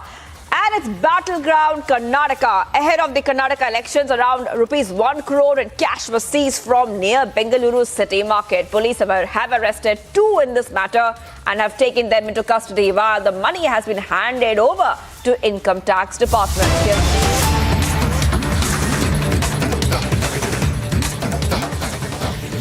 और इनकी photographs घटनास्थल के आसपास लगे सभी CCTV cameras में भी दर्ज हो गए थे, और ये फुटेजेस पूरे देश में विभिन्न मीडिया के माध्यम से प्रचारित हुए थे. आज कल रात ही इस प्रकरण में एसटीएफ के डिप्टी एसपी नवेंद्र कुमार द्वारा एफआईआर दर्ज करा दी गई है, और साथ ही इनके पोस्टमार्टम की कार्रवाई भी समाप्त हो गई है. अब पुलिस इंतजार कर रही है कि इनके परिवार वाले इनके बॉडी को क्लेम करें और उनका फिर लास्ट राइट्स कराई जा सके. गुड्डू मुस्लिम के बारे में भी अपडेट आ रहा है कि उसके के भी इनपुट्स मिल रहे हैं, तो अभी क्या ऑपरेशन में ऐसा कुछ है इसमें कि उसको भी गिरफ्त में आ चुका है गुड्डू मुस्लिम? नहीं, बिल्कुल ये गलत बात है. लगातार एसटीएफ की टीम्स इनको ट्रैक करने की कोशिश कर रही हैं, लेकिन अभी इस पर और कोई अपडेट नहीं है. यूपी एसटीएफ का कितना बड़ा ऑपरेशन था, क्योंकि एक लंबे वक्त से एसटीएफ इस पूरे ऑपरेशन को हैंडल कर रही थी, बहुत वाइजली कई चीज़ों पे, कई इनपुट्स पे काम किया गया था, तो एज अ पुलिसिंग में ये कितना वाइज देखा जाता है इसको? इसमें ये one of the few operation हैं जिसमें एसटीएफ ने अपने सभी टीम्स को लगा दिया था, अपनी पूरी ताकत झोंक दी थी. इसके पहले बहुत ही कम केसेस में हुआ है ऐसा, और चूँकि ये केस इतना इम्पोर्टेंट था, इस प्रकार का मर्डर जो एक माफिया गैंग द्वारा किया गया, वो क्रिमिनल जस्टिस सिस्टम के पूरे रूट्स पर अटैक था. क्योंकि अगर गवाहों की इस प्रकार हत्या होगी और तो फिर कोई भी व्यक्ति गवाही देने के लिए खड़ा नहीं होगा और पूरा क्रिमिनल जस्टिस सिस्टम ही कोलैप्स कर जाएगा. कल जो इनकाउंटर हुआ उससे एक तो ये जो आरोपी था, एक वो दूसरी जो प्रेस कॉन्फ्रेंस में भी बात आई थी कि लोगों की आगे की प्लानिंग भी थी, तो उसको भी कहीं ना कहीं पूरी तरह से नलिफाई करने में, क्योंकि अतीक के काफिले को कॉन्वॉय के ऊपर हमला करके उसको बचाने का या आगे की भी जो साजिश हो सकती थी, उस पर भी कहीं ना कहीं अंकुश लगा हुआ है. इनके द्वारा कुछ इंसिडेंट्स क्रिएट किए जा सकते थे जिससे पुलिस और ज़्यादा बैकफुट पर आ जाती, इन्वेस्टिगेशन हैम्पर हो जाते, मुलजिमों के खिलाफ सबूत जुटाने में और मुश्किल होती, खास करके ऐसे मुलजिम जो डायरेक्टली इन्वॉल्व नहीं है, वो 120B के मुलजिम हैं, कॉन्स्पिरेसी में शामिल रहे हैं. तो ये सभी अब पॉसिबिलिटीज़ नेगेट हो गई हैं इस मुठभेड़ के बाद, और उम्मीद है कि अब इन्वेस्टिगेशन भी अच्छी तरीके से होगी और इन सभी मुलजिमों को हम कड़ी से कड़ी सज़ा दिलाने में कामयाब होंगे। Thank you. मैं नीचे जाता हूँ सर, नीचे से। All right, viewers, UP STF chief speaking right over there, and the latest coming in right now is that FIR has been registered. The UP police will be bringing the mortal remains of Atique Ahmed's son Asad, who was killed in an encounter with the UP Special Task. And right now they're saying that they're giving some top updates, especially talking about the fact that the body of the deceased has to be handed over to a family member for the last rites. That's one of the points being made right over there. And the UP STF also speaking about the encounter which had taken place. Remember, the encounter was led by two deputy superintendents of police which had reached the Jhansi district yesterday after getting information about Asad and his associates Ghulam. Both of the accused, who carried a reward of ₹5 lakh each, had tried to flee on a motorcycle, viewers. They also opened fire at the STF team, and when the latter surrounded them, to this, the police had retaliated and Asad and Ghulam were killed. So getting these details coming in and visuals on your right-hand side of the encounter site.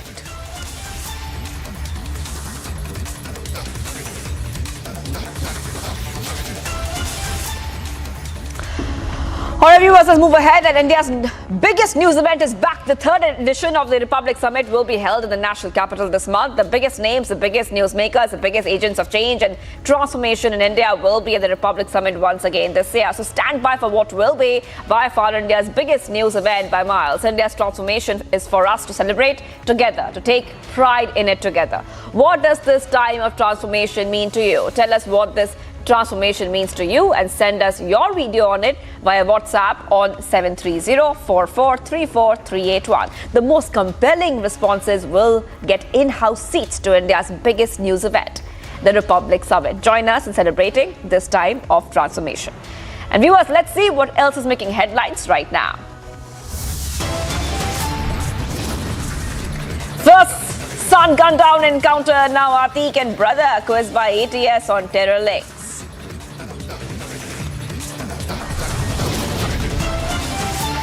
But Akhilesh Yadav at it again. Questions, timing says encounter for elections.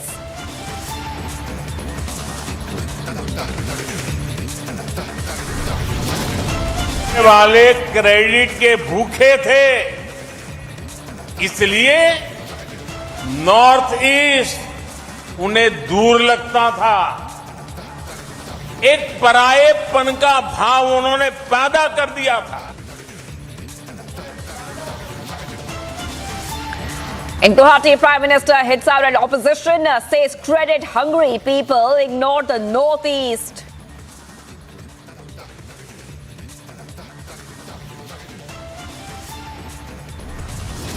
I wanted my CLP also to meeting, my General Secretary also meeting.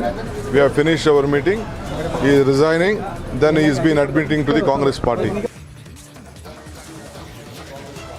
Denied BJP ticket, controversial leader Sabzi now jumps the ship to join the Congress.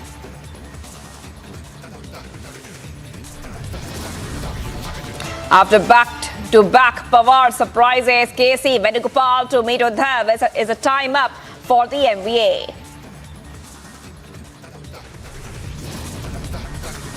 Three days on, no resolution to pilot revolt yet. Vadra Congress now sends Kamal Nath as the emissary.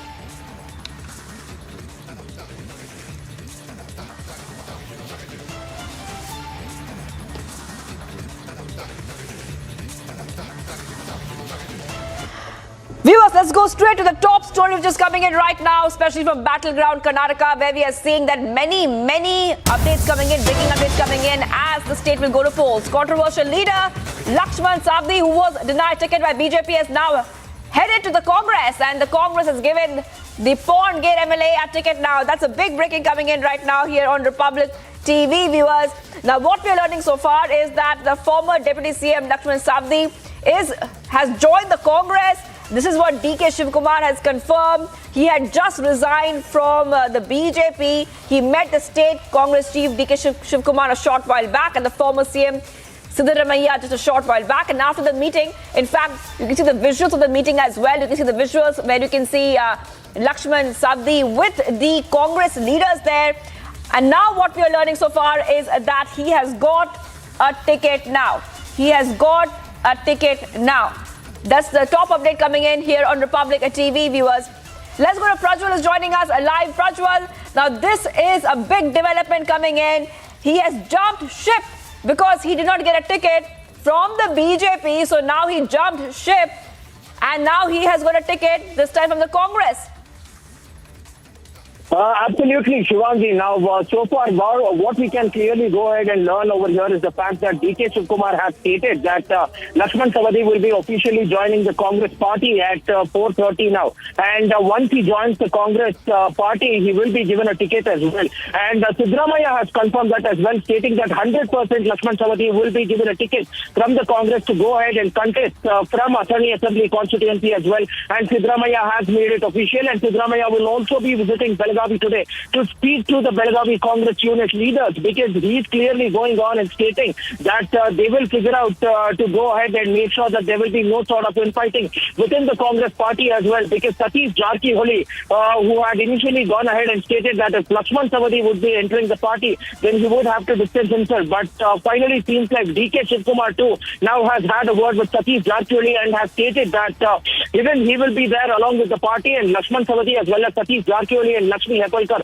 all these three of them will be making sure that the Congress will ensure victory in the Belgavi unit as well, because Belgavi district has 18 assembly constituencies, and out of 18 assembly constituencies, 13 of them is won by the BJP and 5 of them is won by the Congress. But this time around, the Congress plans to turn the tide in the favor of their party, and therefore they have gone ahead and inducted Savadi. Meanwhile, when speaking about the conditions that Lakshman Savadi had gone ahead and put in across to the Congress party, DK Shivkumar stated that there was only one condition which was put forth by Lakshman Savadi, meaning to state that he should be given absolute respect within the party and nobody should go on and disrespect him. This was the only condition, is what DK Shivkumar has stated now. So all said and done, it is official now, and Lakshman Savadi will also be submitting his resignation at 4 o'clock to the Speaker. And once he submits his resignation to the Speaker, he will be officially joining the Congress party at the KPCC office at 4:30 in the presence of DK Shivkumar as well as the AITC General Secretary Randeep Singh Surjewala. And meanwhile now, Siddaramaiah is heading out to Belgavi as well to go ahead and speak to the Congress leaders there, because one faction of the Congress leaders are completely opposed to the fact that Lakshman Savadi is joining the Congress. But on the other hand, we did go ahead and witness Lakshmi Hepalkar stating that we will welcome Lakshman Savadi with open arms into the Belgavi unit. And therefore now both Lakshmi Hepalkar as well as Satish Jarkiholi are conducting high level of meetings along with their supporters, to stating that many of Lakshman Savadi's supporters will also be joining in. Apart from which, we are also expecting that over 5,000 to 7,000 of Lakshman Savadi's supporters who have already gone ahead and tendered their resignation to the BJP's primary membership will also be joining the Congress today. So it's a mega development here, and it's a massive boost for the Congress party ahead of the elections, with Lakshman Savadi joining into the folds in Karnataka ahead of the assembly elections. Right, Prajwal. Savadi held a press conference and he had said earlier that I've taken a decision. I've decided to resign from the primary membership of the BJP, and he said he was not the one going around with a begging bowl. So did he even give a reason for why he wants to resign from the BJP? Was there any solid reason he had given? You know, Lakshman Savadi is mainly stating that he's not been happy with some of the party leaders who have not treated him well, and therefore he was not happy and content with the party as well. But on the other hand, we also very well know that despite the fact that Lakshman Savadi had lost out from the Athani Assembly constituency, he was made an MLC by the BJP party. He was elevated to the post of Deputy Chief Minister, and he was given chunk portfolios in B.S. Yediyurappa's cabinet. But after B.S. Yediyurappa handed over the reins of Chief Ministership to Baswaraj Bommai, he was taken out of it and he had fallen out of favor with a few of the BJP leaders itself. And therefore, this was something which Lakshman Sawadi had pointed out. And he's also stated that he has gone on to apologize B.S. Yediyurappa as well as B.L. Santosh, who's the BJP National General Secretary. And he stated that both of them are his political mentors and father-like figures as well. But the BJP party in general, apart from these two leaders, have always gone on to disrespect him. And also, Lakshman Sawadi missed out on a ticket from Athani Assembly constituency, and Mahesh Kumtali was given a ticket there. Mahesh Kumtali, who is the right-hand man of Ramesh Jarkioli, was given a ticket there because Ramesh Jarkioli warned the BJP, stating that if Lakshman Sawadi is given a ticket, then all of his followers will back out from the upcoming assembly elections too.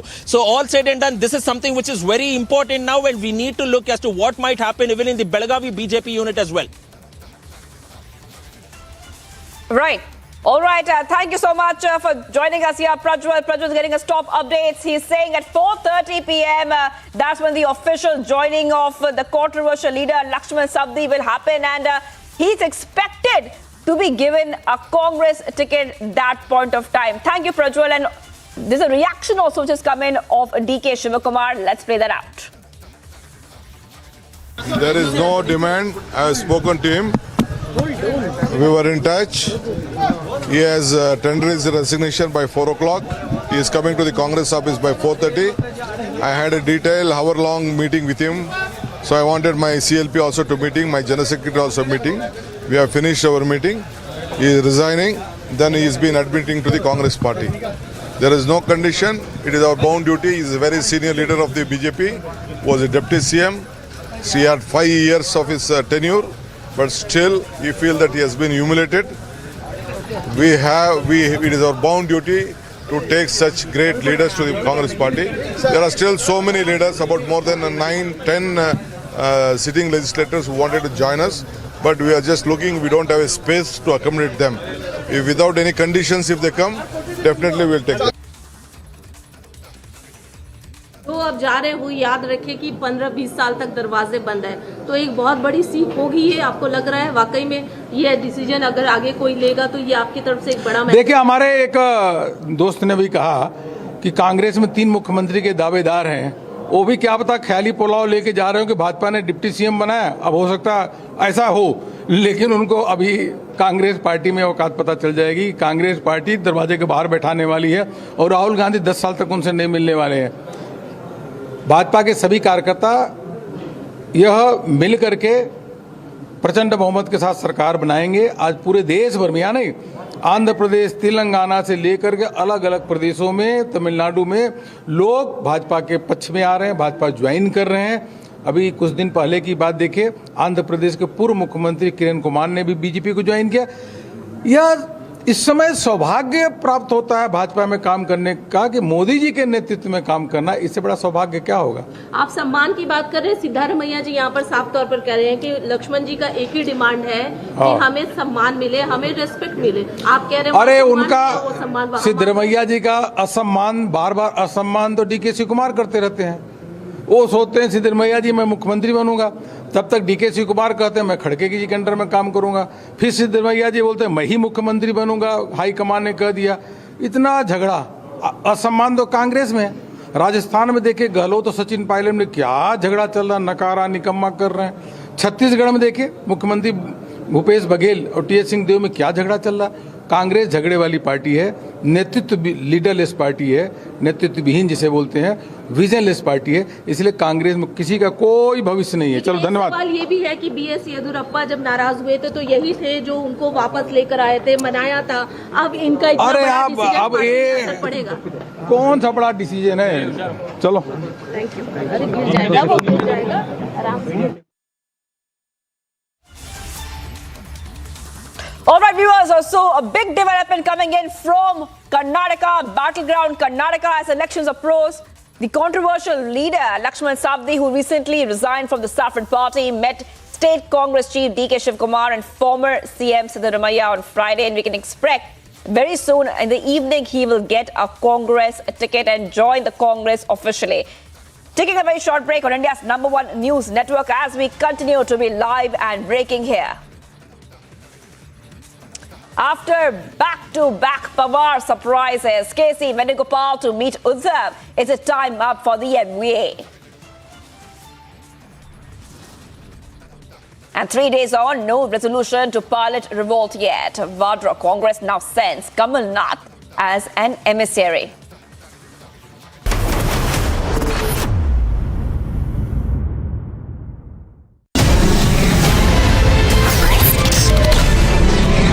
Most fundamentally important to us as a narrative for the next 5 years? There can only be one narrative.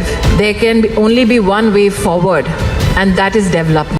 Where a young democracy breathes, that we also celebrate on this journey of development, where we can actually lead change, not only for our country, men and women, but also for the world.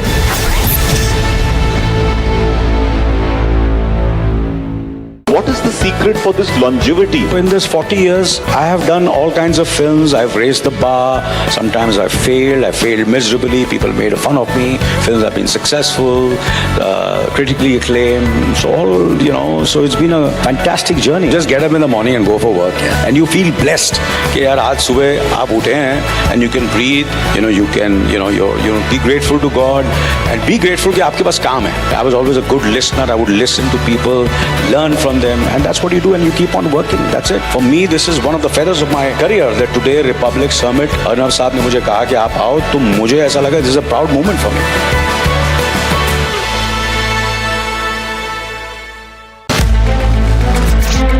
Junior world champion रहे हैं नीरज चोपड़ा. 2020 में best one पदक जीत लिया है भारत के thrower Neeraj Chopra ने.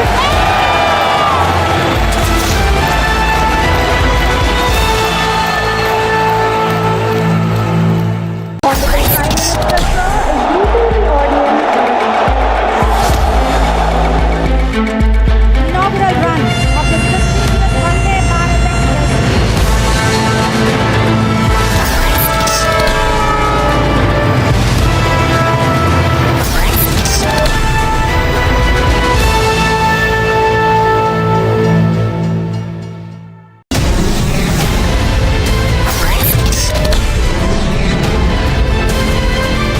Mediation will work when there is uncertainty of winning by any one party. इसलिए जो judgment आया यही सबसे उत्तम है. This puts an end to the whole issue. Assertive 1% that wants to open the wounds again. They do not operate only by the verdict of the court.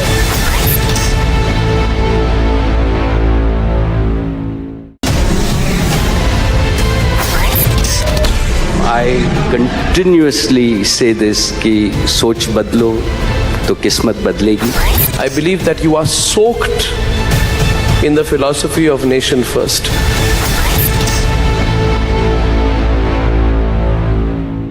Today we recall the patriotism of those brave service officers, police persons, civilians who rubbed their shoulders to defeat terrorism at Mumbai, and the patriotic fervor that was generated by them, I think, has generated a new kind of nationalism amongst the citizens of our country.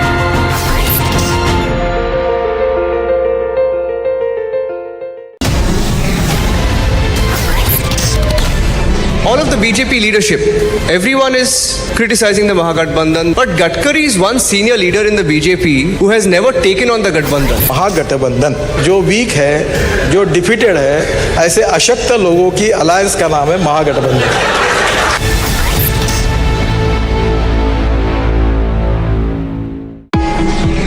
World leaders have promised everything to everyone in the so-called Sustainable Development Goal. Not surprisingly, the world and all the G20 countries are vastly off track to deliver. Even India won't deliver everything, but India has improved faster than any other G20 nation from 2015 to 19.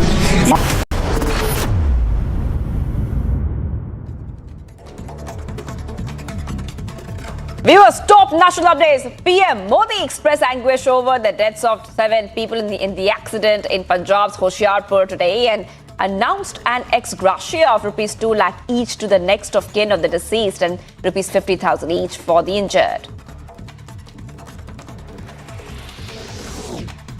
Launching a scathing attack on the government on B.R. Ambedkar's birth anniversary, former Congress chief Sonia Gandhi alleged that the regime in power is misusing and subverting the institutions of the Constitution, and the people must act to defend the Constitution from this systematic assault. UP Deputy Chief Minister Brajesh Pathak lashed out at the opposition parties for extending support to criminals after gangster-turned-politician Atique Ahmed's son Asad was another accused. Ghulam were killed in an encounter by the Special Task Force. Pathak said that they have a policy of zero tolerance and no criminal will be spared. ये आज जो घटना झांसी में हुई है, police मुठभेड़ में दुर्दांत अपराधी, इनामी अपराधी मारे गए हैं और इनके जो चेहरे थे वो सीसीटीवी फुटेज में देश की जनता ने देखा है। आज ये साबित हो गया है हम उत्तर प्रदेश में भयमुक्त समाज की स्थापना कर चुके हैं। एक एक अपराधी जो शामिल होता किसी भी आपराधिक कृत्य में, उसको हम कड़ी सजा कानून के तहत देंगे। And a fresh development coming in from the Delhi hit-and-run case, where we are seeing Rohini Court taking cognizance of Delhi Police's charge sheet in the case in which Delhi Police has charged 4 accused with murder in the charge sheet. In the charge sheet, the police justified the charge of murder on the accused and said the accused had enough opportunities to save the victim who was dragged under the wheels. The NIA court admitted that Nav Lakha has been accused in the case, the Parishad case, and he was in touch with Pakistan's ISI. They further asserted that Gautam was in contact with Pakistan's ISI agent Ghulam Nabi Fai. And on the basis, the court has rejected bail to Gautam. Well, viewers, much more coming up on the other side. Akhilesh Yadav is at it again, questions timing and says encounter was for elections. And in Guwahati, Prime Minister hits out at opposition, says credit-hungry people ignored the Northeast. Stay tuned.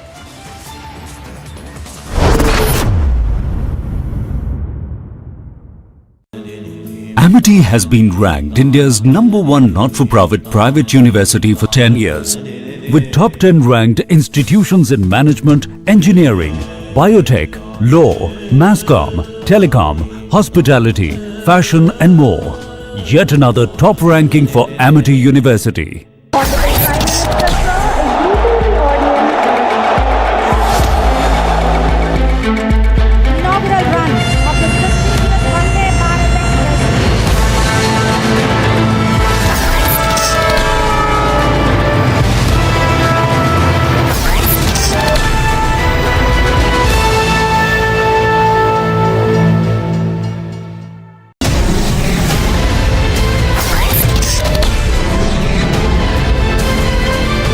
Mediation will work when there is uncertainty of winning by any one party. इसलिए जो judgment आया यही सबसे उत्तम है. This puts an end to the whole issue. Assertive 1% that wants to open the wounds again. They do not operate only by the verdict of the court.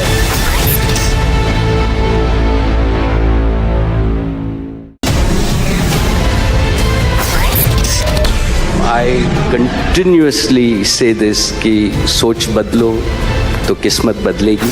I believe that you are soaked in the philosophy of nation first.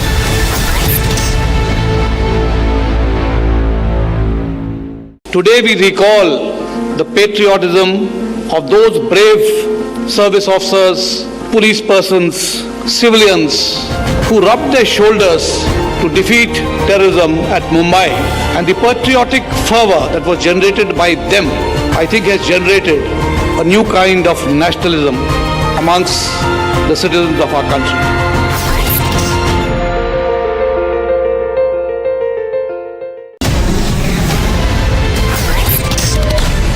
All of the BJP leadership, everyone is criticizing the Mahagathbandhan, but Gadkari is one senior leader in the BJP who has never taken on the Gathbandhan. महागठबंधन जो week है, जो defeated है, ऐसे अशक्त लोगों की alliance का नाम है महागठबंधन.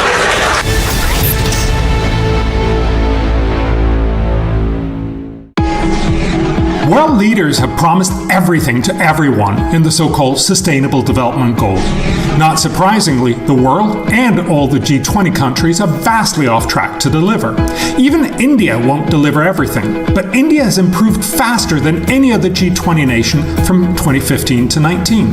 India shows that prioritizing achievable, deliverable development matters.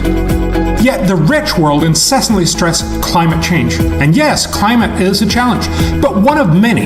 And currently climate policies cost trillions of dollars, yet deliver trivial temperature reductions in a century from now. In a world where we can't do everything, India is uniquely placed to demand the world focus on the most efficient development policies first. Growth, jobs, education, health is at the top of India's priorities, as it is across most of the world. Climate is there too, but nowhere near the top. I will talk about how smart policies can help India and the world achieve amazing progress for little money. Better education, ending tuberculosis, more trade, lower mortality. Viewers, let's get to some global updates. North Korean state media released new images of the country's latest missile launch, calling it a solid fuel intercontinental ballistic missile. Here is a report.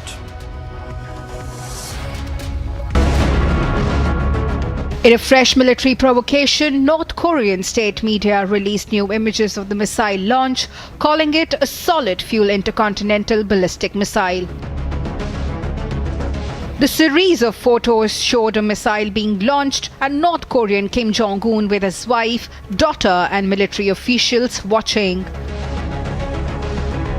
While the images from the North Korean Central News Agency have not been independently verified.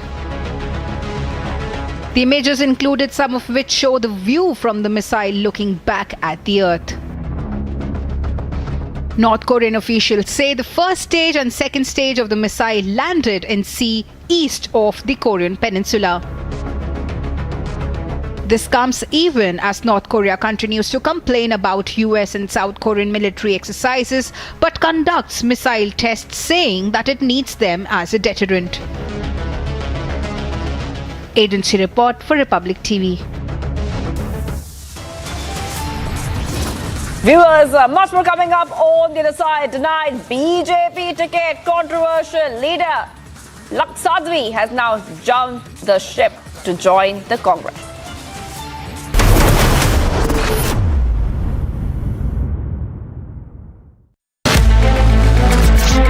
Junior world champion रहे हैं Neeraj Chopra.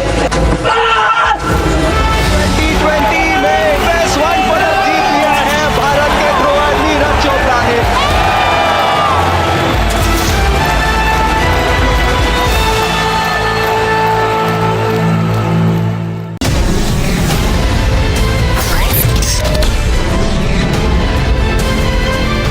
Mediation will work when there is uncertainty of winning by any one party. इसलिए जो judgment आया यही सबसे उत्तम है. This puts an end to the whole issue. Assertive 1% that wants to open the wounds again. They do not operate only by the verdict of the court.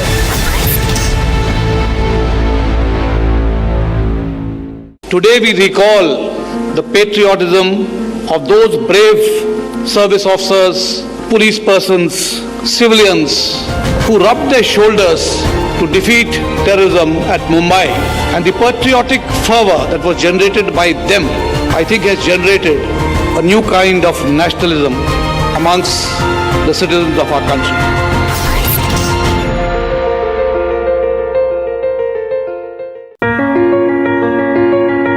Dear viewers, in a few days we are bringing to you once again the Republic Summit. And this year our theme is fittingly about how this is a time of transformation. Yes, this is a time of transformation for an India that is growing 4 times faster than the world average. It is a time of transformation for an India whose manufacturing exports grow 40% year on year on the back of COVID, while China witnesses a major loss.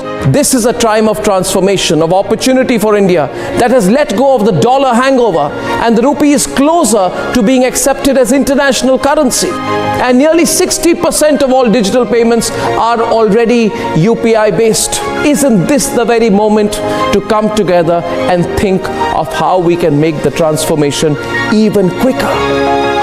So please join me and join all of us at Republic TV as we bring to you the Republic Summit this year on the theme of a time of transformation. See you there.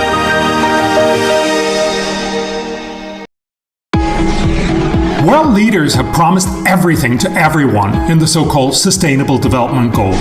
Not surprisingly, the world and all the G20 countries are vastly off track to deliver.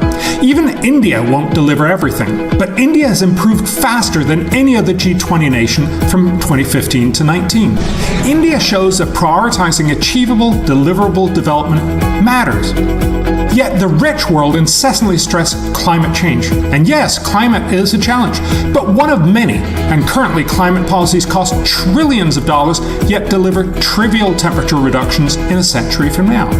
In a world where we can't do everything, India is uniquely placed to demand the world focus on the most efficient development policies first. Growth, jobs, education, health is at the top of India's priorities, as it is across most of the world. Climate is there too, but nowhere near the top.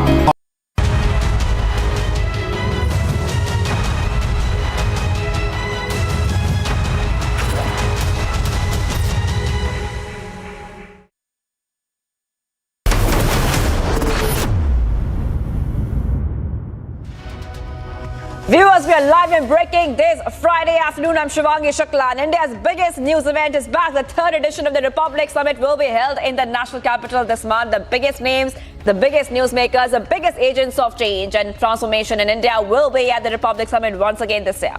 So stand by for what will be, by far, India's biggest news event by miles. India's transformation is for us to celebrate together, to take pride in it together. What does this time of transformation mean to you? Tell us what this means to you and send us your video on it via WhatsApp on 730-4434-381. The most compelling responses will get in-house seats to India's biggest news event, the Republic Summit. Join us in celebrating this time of transformation. And viewers, let's see now what are the headlines which are coming in. First, son gunned down in encounter. Now, Atique and brother quizzed by ATS on terror links.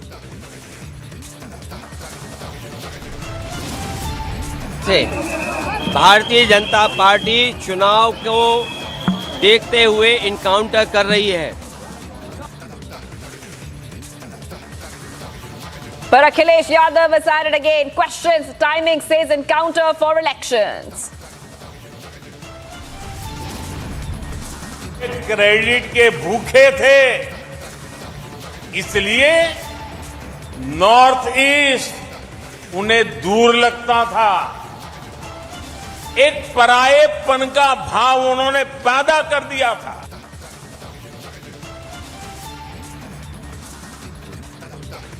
In Guwahati, Prime Minister hits out at opposition, says credit-hungry people ignored Northeast.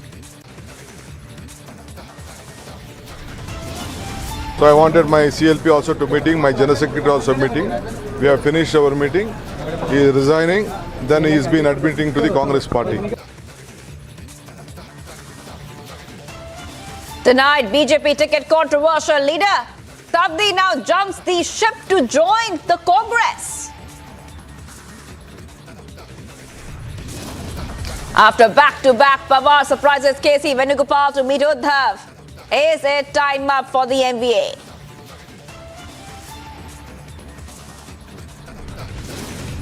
Three days on, no resolution to pilot revolt yet. Vadra Congress now sends Kamal Nath as an emissary.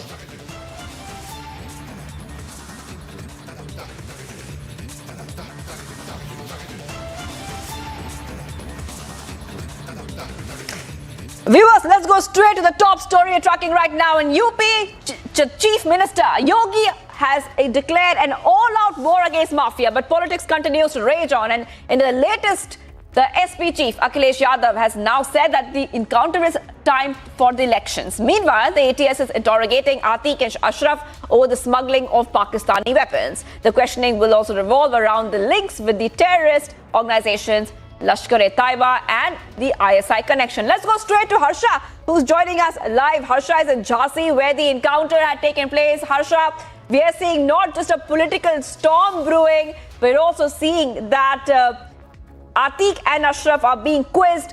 Take us to the latest details coming in right now, Harsha. Shivangli rightly stated, now the political reactions are also coming across from all the parties, and the politics is happening as Akhilesh Yadav states that this entire encounter is fake. On the other side, UP ATS is already questioning Atique and Ashraf about the terror angle, that how they were smuggling weapons from Pakistan and were bringing it to Uttar Pradesh or the country, and how it was being used in several criminal activities. But first of all, Shivangli, let me go across to the MD of the Rani Jhansi Bai Medical College, where the post-mortem of Asad and Gulam was being done, and now their body has to go from this place to Prayagraj, and the last rites have to be performed. MD of the Medical College, Narendra Singhar, is joining us. Thank you so much for speaking to us, sir. Sir, a panel of 5 doctors were made to do the entire post-mortem of Asad and Gulam. At what time the body was brought by the police officials here, and what details and findings were in the post-mortem? Actually, I am actually principal of this medical college, Jhansi. I was taking round emergency when the police brought in 2 ambulances, first Asad and second Gulam. And immediately I was there and we did medically examine. There was no pulse, no respiration, the blood pressure was not recordable, and they were unconscious. There were no. So we did the CPR, and accordingly what medically could have been done, we did there. And after 20 minutes, we declared them dead, and we did whole body X-ray. And when I examined, there was no rigor mortis. And the postmortem actually is done by the CMO team. CMO team which come from the district hospital, although mortuary is in the medical college campus. So after the X-ray and other procedural things, the body was shifted to mortuary where the postmortem was done, which was completed at 12 o'clock in the night. And now the body is lying in the postmortem.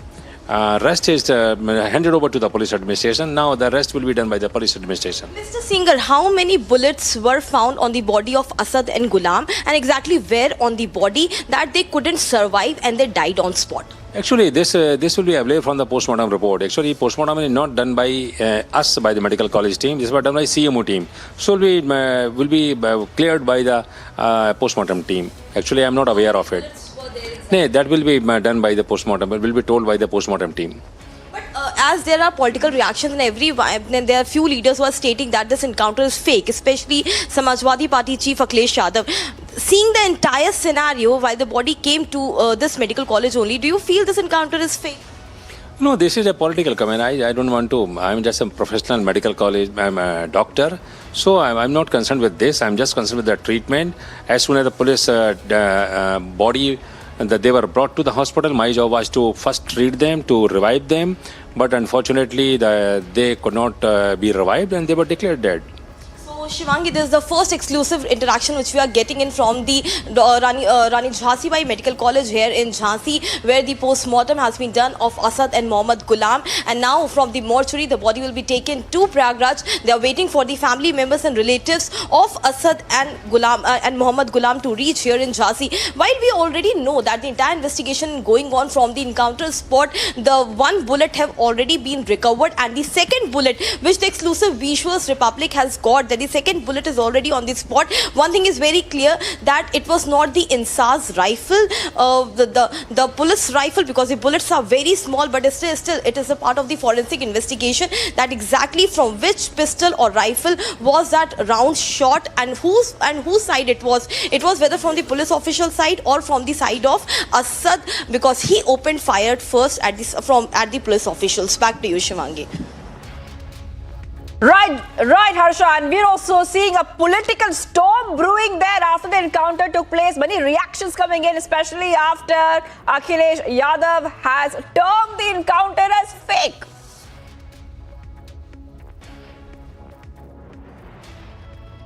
मैं पूरा स्पष्ट कर दूं, हमारी zero tolerance की नीति है। हम किसी भी अपराधी को नहीं बख्शेंगे और अपराधियों के समर्थन में जो राजनीतिक दल खड़े हैं प्रदेश की जनता ठीक से देख रही है और इनको कभी भी माफ प्रदेश की जनता नहीं करेगी। ये मामला अदालत का है और अदालत जो निर्णय देगी हम उसका पालन करेंगे और पुलिस की तफ्तीश जो CRPC के तहत हो रही है पूरे मामले को एक तथ्य इकट्ठा करके चार्जशीट दाखिल करेंगे अदालत में। ये हमारी देश की जनता की और हमारी सरकार की उपलब्धि है। हमने सरकार को जो वादा किया था माफिया मुक्त होगा, गुंडा मुक्त होगा, अपराध मुक्त होगा, ऐसे अपराधियों को उत्तर प्रदेश में कोई जगह नहीं है। और STF को भी धन्यवाद दूंगा और वही अधिकारियों को धन्यवाद दूंगा, अपने योगी जी को धन्यवाद दूंगा, मुख्यमंत्री जी को, कि उन्होंने ऐसे अधिकारियों को ऐसी अवसर दिया कि लोग अब ऐसे लोगों को सजा दे सके, सजा दिला सके। पुलिस ने अपनी अभिरक्षा में गोली चलाई। जो घटना हुई है उसकी ज़्यादा जानकारी STF और DSP दे सकते। जिस तरीके से समाजवादी पार्टी सवाल खड़े कर रही है, असद वैसे ही सवाल कर रहे हैं, उसको क्या उनके बाद राह क्या गया है?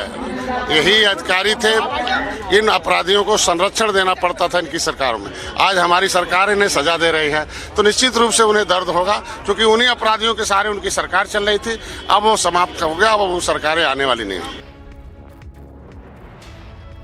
यूपी सरकार में मंत्री स्वतंत्र देव जी इस वक्त हमारे साथ हैं। स्वतंत्र देव जी, कल जिस तरीके से असद का एनकाउंटर हुआ, विपक्ष उसके बाद तमाम सवाल खड़े कर रहा है, क्या कहेंगे? देखिए, राज्य के अंदर कानून का राज है और कानून योगी सरकार में कानून का राज रहेगा। एक तरफ कानून का राज होना चाहिए जिसमें गरीब खुशहाल होता है, दूसरी बाबा भीमराव अम्बेडकर की आज जयंती है, जन्म जयंती है। बाबा भीमराव अम्बेडकर की सोच थी कि गरीबों का कल्याण हो, गरीबों की खुशहाली हो, संविधान का सम्मान हो। आदरणीय मोदी जी के नेतृत्व में 70 सालों के बाद संविधान दिवस मनाया जा रहा है और उन गरीबों के लिए जो सपना था, एक गरीब के पक्का मकान होना चाहिए। करोड़ों लोगों का अपना मकान नहीं था, शौचालय नहीं था, आयुष्मान का कार्ड ने आज मोदी ने साकार किया। जल शक्ति मंत्रालय उत्तर प्रदेश ने योगी जी के नेतृत्व में निर्णय लिया था कि 1 करोड़ घरों को नल का कनेक्शन दिया है। आज 1 करोड़ घरों में पानी पहुंचाकर एक शांति का अनुभव करता है। आदरणीय मोदी जी का सपना था, योगी जी का सपना था कि गरीब महिलाएं जब पानी भरती हैं तो कमर दर्द करता है। कुएं से पानी, नल से पानी चलाने में कमर और केंद्र सरकार में मंत्री कौशल किशोर जी इस वक्त हमारे साथ हैं। कौशल जी, जिस तरीके से कल असद का एनकाउंटर, उस पर क्या कहेंगे? क्योंकि विपक्ष लगातार सवाल खड़े कर रहा है। देखिए, ये पुलिस के साथ हुई मुठभेड़ है और मुठभेड़ होने की वजह से ये घटना हुई है। अब विपक्ष अगर इस पर सवाल उठाता तो इसका मतलब है कि वो माफिया तंत्र को, गुंडागर्दी को संरक्षण देने का काम कर रहा है। विपक्ष को कोई सवाल नहीं उठाना चाहिए और इस तरह की बातें करना, कानून व्यवस्था को सुदृढ़ करने का काम जो योगी जी कर रहे हैं, उनका समर्थन करने के बजाय ये लोग जो विरोध कर रहे हैं, इसका मतलब वो जो माफियाओं को और आपराधिक तत्वों को समर्थन संरक्षण देने का काम विपक्ष। एनकाउंटर न्याय नहीं हो सकता, एनकाउंटर कभी न्याय नहीं हो सकता। इनकाउंटर मुठभेड़ में होता है। इनकाउंटर मुठभेड़ का मतलब है मुठभेड़, और मुठभेड़ एक तरफ से नहीं होती, दो तरफा होती है। इसलिए उनका या तो मतलब मुठभेड़ का नहीं मालूम इनकाउंटर का, और वो गलत बात बोल रहे हैं। सर, एक समय ऐसा था कि अतीक और उसके जो लोग थे उनका इतना जलरा था कि लोग उनसे बात करने से डरते थे। आज अतीक या उसका पूरा का पूरा जो परिवार है अपने बेटे के सुपुर्द खा के उसमें नहीं जा पा रहा है। कहीं ना कहीं सरकार का टेरर नहीं, सरकार का टेरर नहीं है। सरकार का ये है कि जो भी माफिया है वो जेल में रहे या यूपी को छोड़ दे। सरकार का ये है कि पूरी तरीके से कानून व्यवस्था सुदृढ़ रहनी चाहिए। अब वो कानून का पालन हो रहा है, इसलिए माफियाओं को डर पैदा हो रहा है। देखिए, ये पहले तो उत्तर प्रदेश पुलिस की बहुत बड़ी उपलब्धि है कि उमेश पाल हत्याकांड के हत्यारों को खोज निकालने का काम किया है, और उन सब की जड़ तो अतीक अहमद ही है। अब उसके बारे में जितनी भी जांच एजेंसियां लगी हुई हैं, जांच के माध्यम से जो भी चीज़ें सार्वजनिक हो रही हैं, पता चल रही हैं, वह निश्चित तौर से अभी सरकार के नाते हम लोगों को कुछ बोलने की आवश्यकता नहीं है, लेकिन जो देश प्रदेश और लोगों की सुरक्षा के लिए खतरा बने हुए लोग हैं, उसकी गहराई से जांच हो रही है। जांच एजेंसियां मजबूती से जांच कर रही हैं, और जांच में जो भी खुलासे होंगे उसके खिलाफ कार्रवाई भी प्रभावी ढंग से करने का काम करेंगे, और ऐसे अपराधियों को कानून के माध्यम से कठोर सज़ा भी दिलाई जाएगी। यहाँ कोई भी कार्रवाई उत्तर प्रदेश की पुलिस, मेरा पूरा विश्वास है, ऐसी कोई कार्रवाई नहीं कर सकती जिसे फेक कार्रवाई कहा जाए। लेकिन पुलिस अगर किसी भी अपराधी को पकड़ने जाएगी और वो अपराधी पुलिस पर गोली चलाएगा तो पुलिस अपने बचाव के लिए ज़रूर कार्रवाई करेगी। अब बचाव करते हुए अगर सामने वाला उसमें ढेर हो जाता है तो उस पर आरोप लगाने का यह तरीका सही नहीं है और इस प्रकार से ये फोर्स का मनोबल गिराने की कोशिश है। उत्तर प्रदेश जो अपराध का गढ़ बन गया था आज विकास का गढ़ बन रहा है। उत्तर प्रदेश को कैसे बदनाम हो जाए, कैसे अपराधियों का मनोबल बढ़ जाए, कैसे फोर्स का मनोबल गिर जाए, इस प्रकार के बयान को नकारता हूं और इस प्रकार के बयान से किसी भी राजनीतिक दल, नेता, किसी वर्तमान शासक को या निवर्तमान शासक को बाज आना चाहिए। देखिए, पहले तो अपराधी की कोई जाति कोई धर्म नहीं होता है और उमेश पाल हत्याकांड में किस तरीके से इन्होंने उनकी दिन दहाड़े हत्या की है वो सब सोशल मीडिया के माध्यम से सीसीटीवी के मामले सबके सामने हैं। उत्तर प्रदेश सरकार का, भाजपा का संकल्प था अपराध मुक्त शासन देने का, वो काम हम कर रहे हैं। जो संकल्प के साथ में जनता से वायदा किया है, जिस संकल्प को लेकर हम सत्ता में आए हैं, किस तरीके से गुंडागर्दी, लूटपाट, चोरी, डकैती, हत्या, मर्डर सपा के काल में होते थे, उससे मुक्ति दिलाने का काम भाजपा कर रही है। और दुनिया ने देखा है जो मर्डर इन्होंने किया, अपराधी की कोई जाति धर्म नहीं होती, राजनीतिक मुद्दा है। इन लोगों का संरक्षण